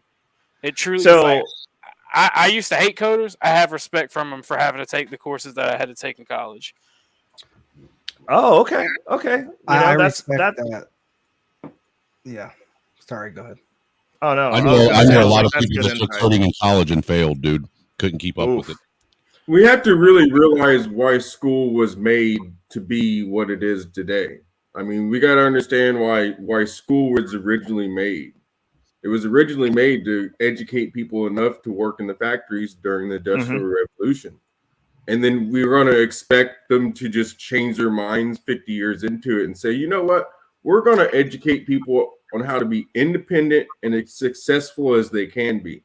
But no, they just educate people enough to go and sit in their desk and not ever think outside the box. I'll tell you right now how exactly I would change the American school system. Right, what you got, Bumpkin? Here's a policy I would love to do. Are you familiar with the Austrian school system at all? Familiar with how they operate? No, but they have really good economic foundations. They have really good economic foundations. Yes. Mine. Austria, right? The Austrian school system. It's basically set up like this, right? You have your basic education where everyone goes into. Then once you get into high school, once you get into like where our high school would be, right? You have about 2 normal years of high school where you're learning everything, and then you get a choice. You get a choice to be made, right? There are different levels to what school you want to go to. You get to choose the high school or college, they say over there, that you want to go to, right? You can go to a trade. If you go to a trade, you go to a trade school where they will teach you whatever trade you want to do at that trade school. You want to go to business, all of that, that's like normal college. And then there's other ones as well, public transportation, blah blah blah, service members, military, stuff like that. That's how I would structure American schools. I think Bumpkin, where do I gotta go to get my underwater basket weaving degree, bro? Probably hell. I can tell you that the reason that things are how they are is because we're based off a capitalistic system that has to grow every year in order to say that we're doing good. So you have to have constantly more people spending more money every single year. There's never going to be a year that people are going to be able to say, oh, you know what, I'm not going to spend that much, because then it goes into a recession and then it's a snowball effect from there. That's why you host a revolution. You take over the government, and you so we're inviting the government to Bumpkin's house. Hey, listen. I can use facts and logic with this. Okay, listen. When a new regime takes power in a country, you can default on the debt from the previous government. Ooh, you can default on the debt. When you do that, when you default on the debt, right? Immediately, what we should do in the United States of America, immediately default on the debt. Completely scatter the Federal Reserve to the winds. Create a state bank. No interest state bank, and then instantly grab as much gold from the world as we possibly can. Buy up as much gold as possible, right? Then we use that gold to back our currency. Boom, bada beam. We just reset the clock. Have you ever heard of a gold back? Well, no. Explain that to me. Do you mean like where the U.S. buys all the gold back, like the government buys? No, a gold back is a 1/1000th of an ounce of gold, and there's a few different states that are doing it with their state treasurer. Oh, no shit. Arizona, Nevada, and I can't think of who else, but they're 1/1000th of an ounce of a paper thin sheet of gold that is always going to be worth 1/1000th of an ounce of gold, because that's what it is. So I think they're trying to break the gold and silver notes back, basically, in essence. Yeah. Oh, New Hampshire has one. Nevada, Wyoming, Utah has a gold back. Oh wow, I did not know that this was a thing. Dude, that's old too. That's been going on for years. You will see these states' economies boom in the future. Yeah, because I know the whole point of the gold and silver certificates were like if you had a $5 gold or silver certificate, you were supposed to be able to take that to the bank and get $5 and trade that in for $5 worth of gold or silver. Well, that was the point of the greenback too. Right. Liberals corrupt everything. Just remember that liberals corrupt everything. But to what Rock was saying earlier about the whole. Oh wow! And they have them in different denominations. This is the coolest shit ever. I might have to get me some of these just to have. That's fucking nifty. Okay. God damn it! Now I'm down a fucking rabbit hole. I hate you guys.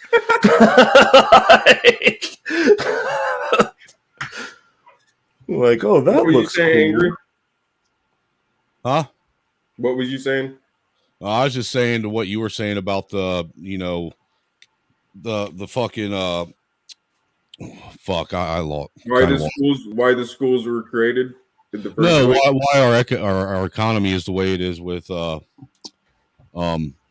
fuck, my brain hurts. Oh yeah, man. Like they have to. The thing is if you look at how we have to have more GDP, more money made, more revenue come in every year. That actually explains why they want to switch to digital currency, because the more you look into the government's digital currency they're trying to push, they're trying to basically put a time limit on how long you have to spend money each month with it as well. So here's what, for instance, that say you get allotted, you make X number of dollars in a month. Well, you have 30 days to spend that. You know, they'll give you a month or 2 months to spend that amount of money, and if you don't spend it, you lose it. They take it back from you. They're trying to limit people being able to actually save money and garner wealth, and they're trying to forcefully stimulate an economy with it. Yeah, I think they're going to do something like, okay, if you have a regular dollar, we need 2 digital dollars for your regular dollar. Actually, and if you don't want to, dollars. Yeah, if you don't want to have the digital dollars, well, inflation's going to kill you in 10 years. That's why I kind of think there was kind of weird Ron coming out on Twitter. I think that has a lot more to do with the angle that he's trying to go at, because there's I think it's Twitter. Well, 100%. I'm one of them, but I think that it has more to do with the whole premise of crypto and the whole, we just don't like middlemen. And like, you know, like I consider, like, I don't think that it's right. I'm not even going to say that it's fair, because the world isn't fair. I don't think that the world has to be fair. It's never going to be fair. I don't seek to establish a level of fairness. That's for women and children. Women and children can deal in fair. But the premise that you can go gamble your entire existence and potentially some of your kids and your house away at the casino. You can go sign up for hundreds of thousands of dollars in debt to go to college that never goes away. You can't even, I don't even know that you can die out of that. You can't get bankruptcy out of it. So you can rack up all these debts, but then when it comes to the financial markets, you're too stupid to know what to do with your money. So you can't get involved in the investments that the ultra wealthy are doing to make life-changing wealth.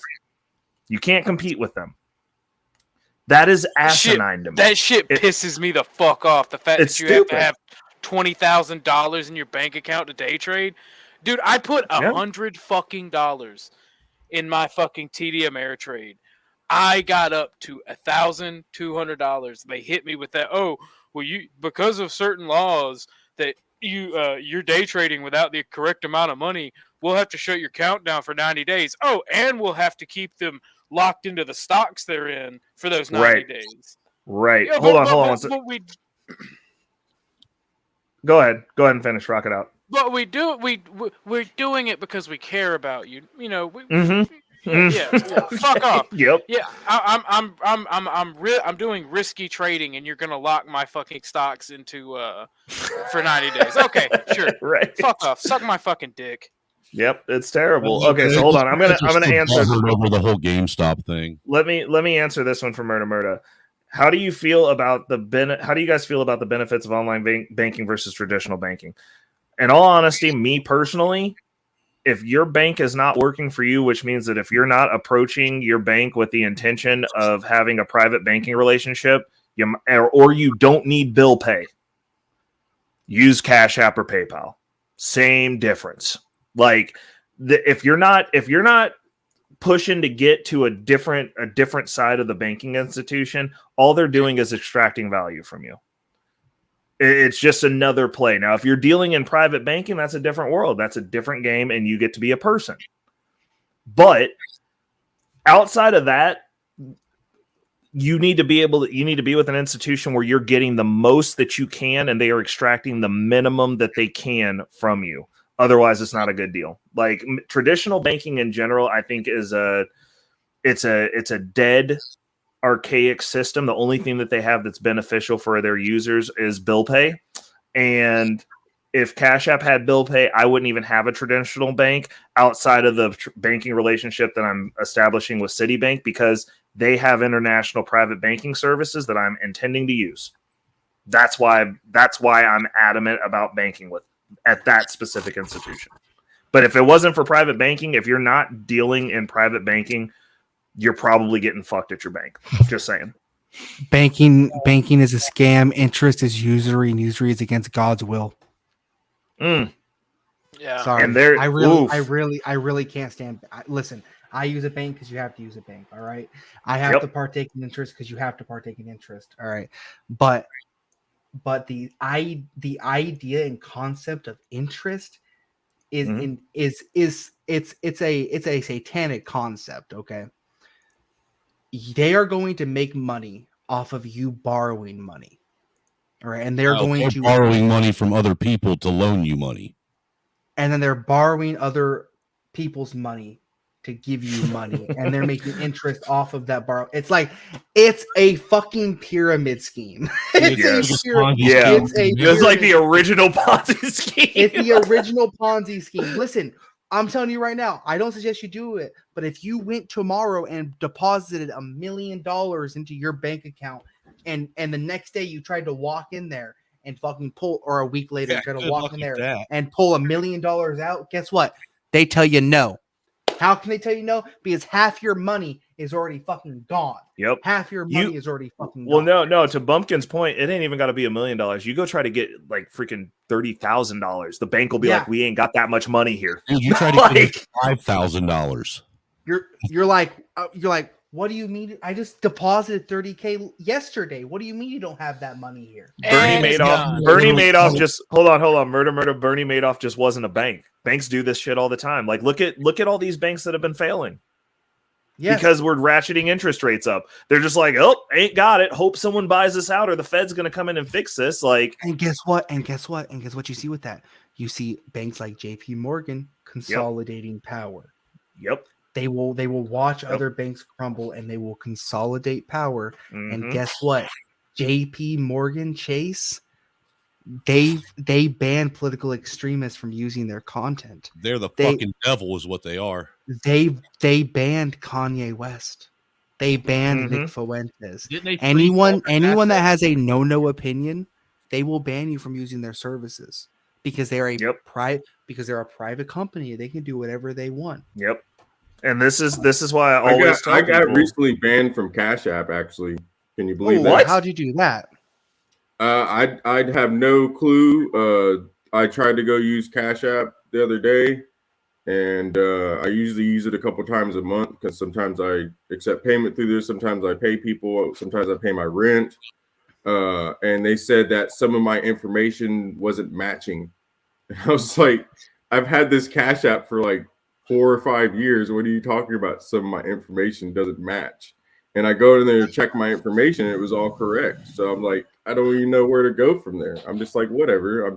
I guess I'm never using Cash App again. Can't you make? Oh, dude, that sucks. I'm sorry. I love Cash App, man. No, because it's tied to your Social Security number. Oh, true. Yeah, I love Cash App too, man. I thought it was really convenient, and then it's kind of crazy. But I think the whole banking system is something that I never really bought into until recently because I was forced to. Because whenever I would try to go get financing for anything, they'd be like, okay, well, we need bank records. And I'm like, well, I don't really use a bank. When I go and buy something, I have enough money to buy it. So I buy it, that's kind of how I roll. Actually means something. Yeah. Yeah. Well, I mean, it just depends. So the way that works though is I'm not an advocate of just going out and paying for stuff, but this is a hard concept to broach at freaking 11:30 at night after I've been on here for fucking 6 hours and 30 minutes. But the way that you have to navigate with your money within your own household. Oh, all right. Word. The way that you have to navigate with your money within your own household if you want to be successful and or maximize what you're doing is you have to understand the concepts of how banks work. And you can apply those directly to how you navigate within your household. So for me personally, one of the things that I do is while I made it a point, I have good credit. I have gotten myself to a point to where I'm getting ready to start utilizing my credit. But one of the key shifts is when I start utilizing my credit the way that I'm intending to, the plan that I'm deploying is I'm going to pay for stuff like my trips and most of my things in cash. I will leverage my credit to buy assets that produce income. Yeah, you dropped that. So on it's shifting that, and then I also have the ability to leverage my crypto that I own to also expand income to buy more assets. So like I'm getting ready to start utilizing my credit systematically and incrementally to do that, but I'm going to use that credit to buy something that kicks off money. I'm not using it to buy things. I'm not going to, like, my clothes and stuff, I'll pay my cash for that. I'll pay cash. But the credit, I'm going to be doing the math on it because, like, I mean, I can show you the type of shit that I get all the time now. It's like, hold on. I don't know if you guys can see that, but like, you see that, like 0.99% interest for X amount of time, 0% interest for X amount of time. These are checks that I can write to myself. I can cash out of my credit card at any point with those checks for either of those terms. So I can give myself all the money I need. But I'm going to start utilizing those types of offers specifically to just buy assets. So I'm just going to stack up assets. Exactly. And that's kind of where I got to in the point of my life where I was going to start trying to get assets, but $100,000 asset, $100,000 is kind of hard to come up with. So I was like, 100%. Okay, 100%. I come up with 20. If I come up with $20,000, I should be able to get a $100,000 loan. No, it doesn't. It doesn't work like that. They want to see you paying in. They got to see that history, and I think that's really not. You have to have three different. What is it? Current levels of fucking credit history. Yep. Yeah. What's going on, Rich the Beer Guzzler? We talking money now. We done come full circle. We back on that bag talk. But Murder says nowadays. Facts. He said nowadays you can gain more benefits swiping your card than plunking down cash. You are correct. I do swipe my cards to get the benefits. I just pay it off immediately at the end of the month, so I'm not paying finance charges. Does that still raise your credit score? Yeah, and that's to a certain extent. I got to. I was like, dang, all these people getting all these benefits for using money. And one of my friends came to me and he's like, dude, how much money do you go through a month? And I was like, I go through like $5,000 to $10,000 a month. And he's like, dude, do you know how much that could be helping your credit? Like, you should just be swiping putting it on every time you do something. Yep. So they see money. They want to see that money flow. And I was like, even if it's a secured credit card that you get and start out with. Yeah, that's where I'm going to start out with. So if you're hold up. The other thing that you should do if you're doing that and you're just starting out. So do you just have no credit history because you just pay for everything in cash? Yeah, exactly. I've protected credit as much as possible because my family didn't exactly know how to pay bills. No, that's straight, dude. Everybody got to start somewhere. But I was like, if you're moving money like that, another thing that you should do when you open your bank account, you should go in and you should put in, I'd say probably $2,000 and tell them that you want to get a secured loan and tell them straight up, just be like, hey, I'm looking to establish some banking relations with this bank. Yeah, and take a loan off of the $2,000 that you deposit and be like, I need a $2,000 loan that's secured against that. And then pay it off for about 3 to 6 months with the money that you borrowed. Don't spend it. And then pay it back in full after 3 to 6 months. And if you do that at about 2 to 3 banks on top of getting yourself a secured credit card and like running it and paying it off in full, you'll have at the end of the year, you'll have the best credit you could possibly have. Like my credit's 800 right now, but if I had to start over again, that's the quickest way to get it over a 750 easy. Yeah, and that's kind of where I've always I had to figure out how to make money first in order to be able to use credit, because I feel like that's a lot of people's problem is that they just start using credit and they don't know how to make the money. And then when they get into a situation, they start to fall behind on bills, and you start falling behind on those payments. Guess what? The bank's going to come take away whatever you have. I did property preservation for a little while, which was going into people's houses and evicting them and cleaning their stuff out. And dude, it killed me a little bit. That's why I didn't do it for that long. But on the other hand, I was like, these stupid people want to go and get a $300,000 house and pay on it for 10 years and then get into a position when they can't pay on it. And now they just lost all their money they put into it. all their money's gone. All that time, people's time is money. That's why I hate traffic lights. You know, when I get up to the traffic light and it's just sitting there red and there's no reason for it to be red, I'm just like, oh my God, how many people are sitting across the United States right now at an intersection that they shouldn't be sitting at, wasting their time? Their time is valuable, you know? Right. And time is money. Facts. No, it's true. It's just people just don't know how to navigate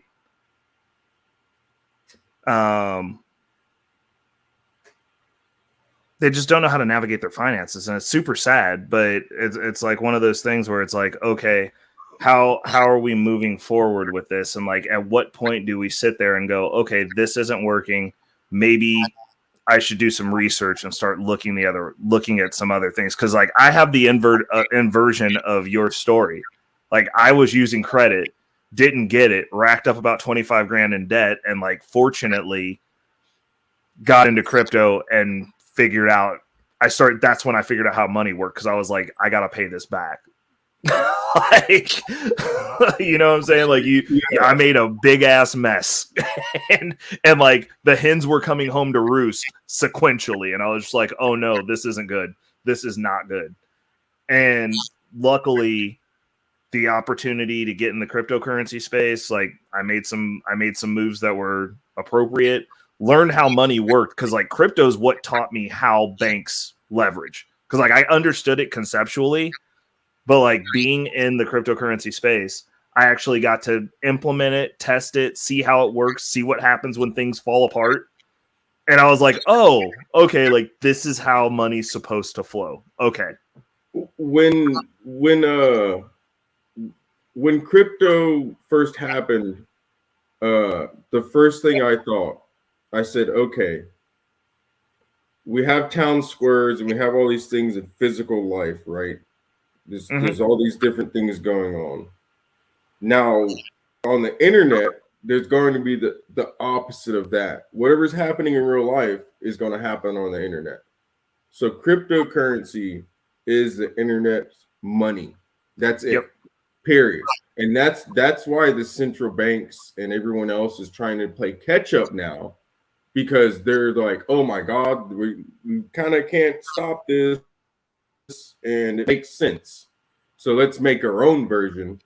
And that's why I think cryptocurrency is here to stay. As long as any cryptocurrency has a backing of people that support it and use it, it's going to stay. Well, the issue is cryptocurrency neither is basically contracts. It's a contract, you know, that is tied to this currency. And these companies are forced to use these contracts because all these contract programmers are like, no, I'm not going to work unless you pay me in Bitcoin. I only accept Bitcoin. So what happens? The institution is forced to go and buy Bitcoin. Well, the issue is with because you're partially right on the cryptocurrency bit, but the thing that I would add to that is the digital currencies that they're making. Cryptocurrency is a double-edged sword. So when you have the ability to program money, they're not doing it because they think we want it. It's because you can program money.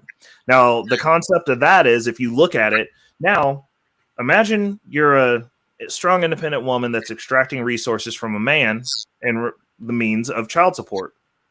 That's how you're getting your money. You're just taking this dude to the cleaners, and you think you're doing something. Well, now introducing digital dollars that are programmable, now they can actually tell you that you can't use that money that's coming in from that child support funds for nails, for your house, for your cable bill, for your Netflix, to buy a new computer, to get yourself a new car, to pay your car note. You can't do any of that anymore. It has to go towards the kid. You're making your money on the side. You're doing hair, talking about your strong, independent woman, and you're making six figures. I hope you are ready to pay those taxes, because now they're going to know how much money you have coming in, and the government can just take that shit from you because the money's programmable. Now, this is where it gets a little bit even more insidious. We're going into a recession and they need to kick up inflation. You go open your FedNow app or whatever the government app is for your digital currency, and you can actually see thousands of a cent coming out of your account. Oh, better go spend that money. Now they can do that per income level. Like the Pandora's box, because crypto is a double-edged sword, and like that's the reason I'm like, the issue is they can't keep people out of it because it's the internet. You can't keep people off the internet. There's ways around everything. But what you're seeing happening now is the regulations, and the reason they're so shitty with these regulations, and the reason the SEC, which is an irrelevant department, is consistently just suing people willy-nilly for no reason just to make them spend money, is because they don't have a way to keep people out. So if they keep putting out negative publicity, your average Joe that's on the street is going to look at that and go crypto bad, which is what they've been saying for years. Our bankers said it. Jamie Dimon himself said that it was for drug dealers and only people who were doing ne'er-do-well things, dredges of society, even though he personally was buying all the Bitcoin because the wealthy people know what's happening. That's the double. Well, if you recall, when it first came out, they tried to tie it to the dark web and the Silk Road too. 100%. Well, the issue is though that was the most innovative marketing technique ever. They said, hey, these guys came up with this crazy thing that made drug dealers not murder each other over money. How dare they? Safe transactions. Goddamn. People don't have to go to a dark alley in the hood somewhere anymore.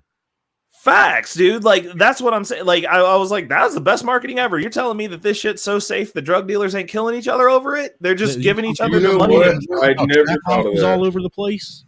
Yeah. Yeah. Like, I mean, it really, it's a trustless system that anyone can use. Awesome. But no, go ahead. What was your question? Well, my thing about crypto is, right, and I've always asked this question, and people typically get mad when I do, right? And this comes from dealing with crypto bros, because like a lot of white nationalists are crypto bros. And the way they talk about crypto is, oh, your fiat, right? You like your fiat money. It's like, okay, and their whole argument about it is it's a fight against the fiat. Well, from my understanding, all crypto is based on the price that people are willing to pay in fiat currency, right? So if cryptocurrency is a fiat currency and fiat's bad, but yet crypto is based off of fiat currency, isn't that just the king of fiat? Like it's no, and I'll tell you why. So the Bitcoin's intrinsic value is the amount of electricity that is expended to secure the network, which has a dollar cost value ascribed to it, regardless of what the value is. What you see though is navigating within and without, in and out of crypto, you're going in and out of fiat gateways. So you could say, oh, well, this is tied to fiat because the value of it is fiat valued.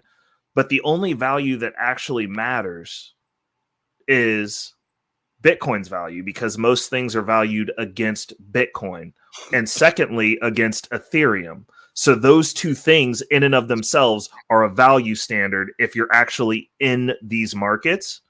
And I understand you talk to a bunch of crypto bros. I've been doing this for 10 years.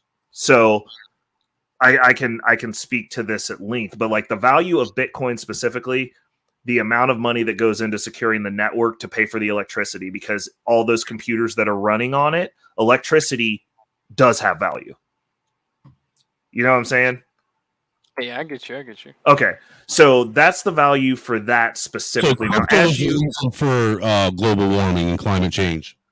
That's what they try to say, but honestly, crypto makes your energy grid usage efficient because you can actually push it to 100% if you have miners that are buying that excess energy, which is what happens in most places. So it's not actually, so when you look at the energy the way that we produce it now, it's very inefficient. We're not using 100% of the energy. So like to power the so grid, like unless you live in California, they are using 100% of their energy and then some sometimes. But most places where the power don't just go out, they're not 100% efficient. So what they're doing is they're setting up these farms in places and then buying that excess energy normally at a discount because it was going to be wasted anyway. And so, because like they do use a lot of energy, but they're not just like setting up and going, oh, we're just going to just tax the grid and just make all the power go out. It's like they're going places where there is an excess abundant of energy. And then normally it's the places that have cheap utility because there's so much energy. Yeah, that's another thing people don't realize. In some places, energy is a problem. Mm-hmm. Like, I forgot what it was, but it was some server farm over there in Europe, and they had a contract for a certain amount of energy. Well, here comes this defense contractor using all their inside leeways, and they bought the energy that the server farm was going to have. And now the server farm's got a place with no energy. It's like, like it's really, but a lot of the Bitcoin farming operations, like the ones that have been around a long time, the larger ones, they're going full green. Like they're setting up so that they can just be self-sufficient. So that way they don't have to deal with it. Because the issue is this, if this is how, like when I look at Bitcoin specifically, the narratives that you have to look at outside of the energy, outside of the, oh, it's pegged to fiat. If it was pegged to fiat and all these countries are moving out of fiat, then like, why is Russia using it for cross-border transactions? Why is Africa the highest utilizer of it when they have a government that is so bad that it's, man, why are you up there? Get the fuck out of my face. But why is Africa, when their economies are collapsing, they're the highest utilizers of Bitcoin specifically? You have all these countries that are using it internationally. They're adding it to the reserves. It's an official country in a bunch of Latin American countries. This wasn't made for America. That's the first thing that people have to get through their heads. This entire space was not made for us. We are the reason that this was made because we bar people out. Yeah. This was made to make it so that everyone gets a fair shake and everyone can compete. Not necessarily so that everyone can win and we can be in some happy utopia, but to give you the option to go, hey, this system's rigged. This system is the Wild West, but at least I have agency over my money. JP Morgan can't turn your Bitcoin off if you say something they don't like, if you self-custody it.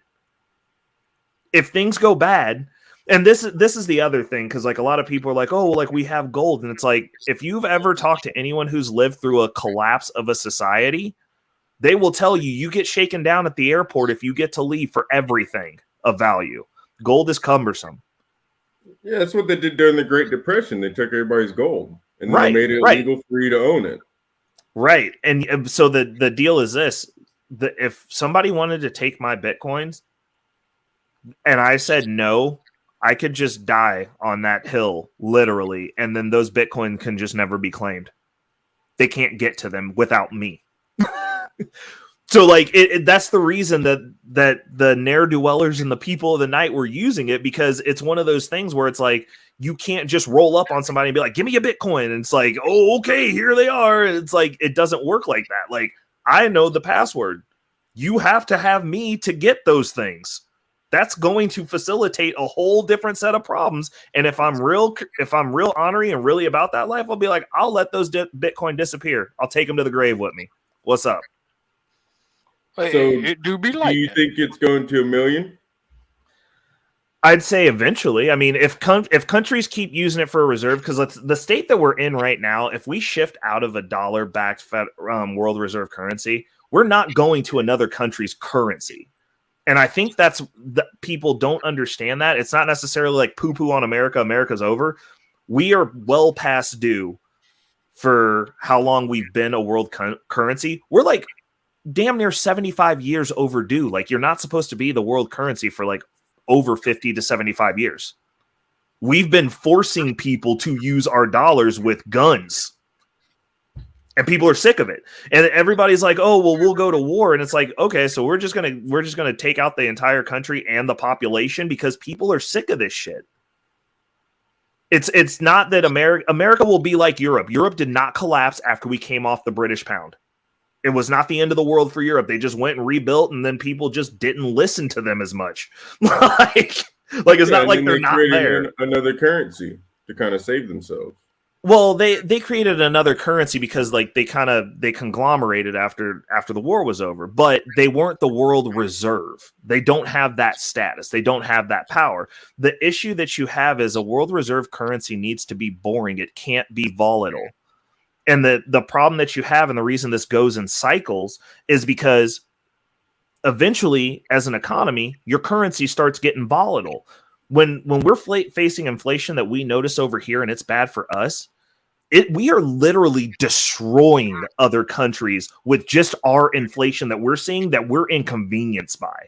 That ripple wave of 50% here, and I say 50% because like if you look at the stuff that you're buying that matters, you're paying about somewhere between 25 and 50% more, regardless of what the number says. The price at the store says a different number than what the Fed tells us because they don't want us to freak out and be mad. But that 25 to 50% here is equating to 100 to thousands of percent other places. And those people have to deal with us, and they're going, we can't deal with this type of volatility.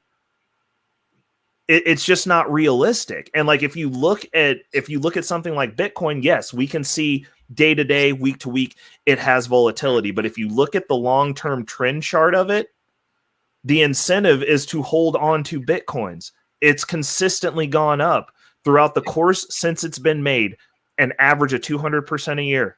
That's average over all the years it's existed. You can't tell me that if you held dollars 10 years ago that they're worth the same now. They're not worth this. They're not even not worth the same. They're worth less. Dollars go the other direction. That's how fiat currencies work. And so it's just our turn. We're transitioning out of it, but I don't think the world wants to deal with a potential another us now because this is bad. So they're going to have to put it into something else. And I think that a good option would be like something that's like a gold mix where Bitcoin's also in there because countries are already adopting it as reserves. Yeah, and they're building a whole city in Africa around a whole new cryptocurrency. If I remember correctly, it's Akon City or something. What's going on, Quantum Dean Metaphysics? How you doing? Sorry, go ahead, bro. Got $2 billion from the Chinese government to build a city in Africa. And no one ever talks about that. No one ever I don't ever hear anything about that. It's been going on for over 5 years. You know, like it's just like people need as much information, and I feel like a lot of people are lazy to look for that information. And well, I don't think that it's that they're lazy. Oh, I was saying, I don't think that it's that they're lazy. I think that this is the intent. So like, if you look at how the Romans navigated their societies, right? They kept everyone so constantly, they either kept them overstimulated or they kept them just above being able, like you had enough energy to go to work, you slaved all day, and then you went home and had to go to sleep. That's how you keep a populace in check. You can't have them have time to think. You can't have them have time to pontificate on how things should be. You need them to work, you need them to be tired, and you need them to go home and go to fuck to bed. You need to sit down, beat your meat, get on Xbox, and go to sleep. That's what they want. And in our society specifically, they just distract us. That's the game that they play. They distract us. So we have the ability to sit down and think. They gave us the internet. You can get on anything that you want.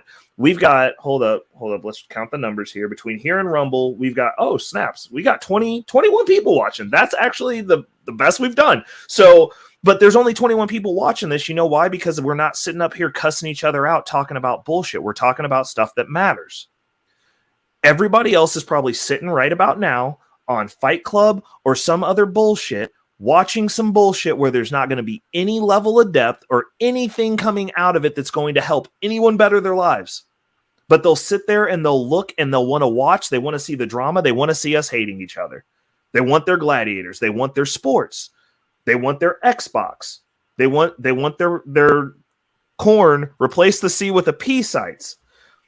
They want us. We're in a state now to where they don't have to make you tired. They just gave you all the stimulus you could have. So now if you're not actually intelligent or looking to better yourself, even though those gyms will be sitting right there in front of you, even though we have panels like this where we talk about literally what they want, and props to Murder 100, he always brings us back to the money because he's in here wanting to learn.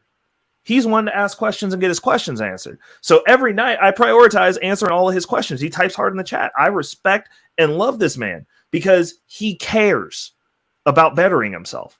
But there's only 21 of us watching this right now versus everything else, because instead of making it so that we're so exhausted that we have to just go home and go to sleep, they said, here, you want information? There's all of it. So, and you know, people inherently are going to gravitate towards the candy over the vegetables. Like, it's just what it is. So, like, I mean, that's the game that they've played historically. We're in a virtual coliseum at this point. It's like, if you're not looking for knowledge intentionally, you're just not, you don't have to find it. You don't have to have those conversations. You don't have to feel bad about the fact that your bank account's garbage. You don't have to feel bad about the fact that your life is garbage. Most of these people walk through a dirty house to get to the couch to get on the Xbox, but the Xbox area is clean. So it's like, hey, cool, this house is fucked, but like this space that I sit in, as long as I can get to that space, I'm good.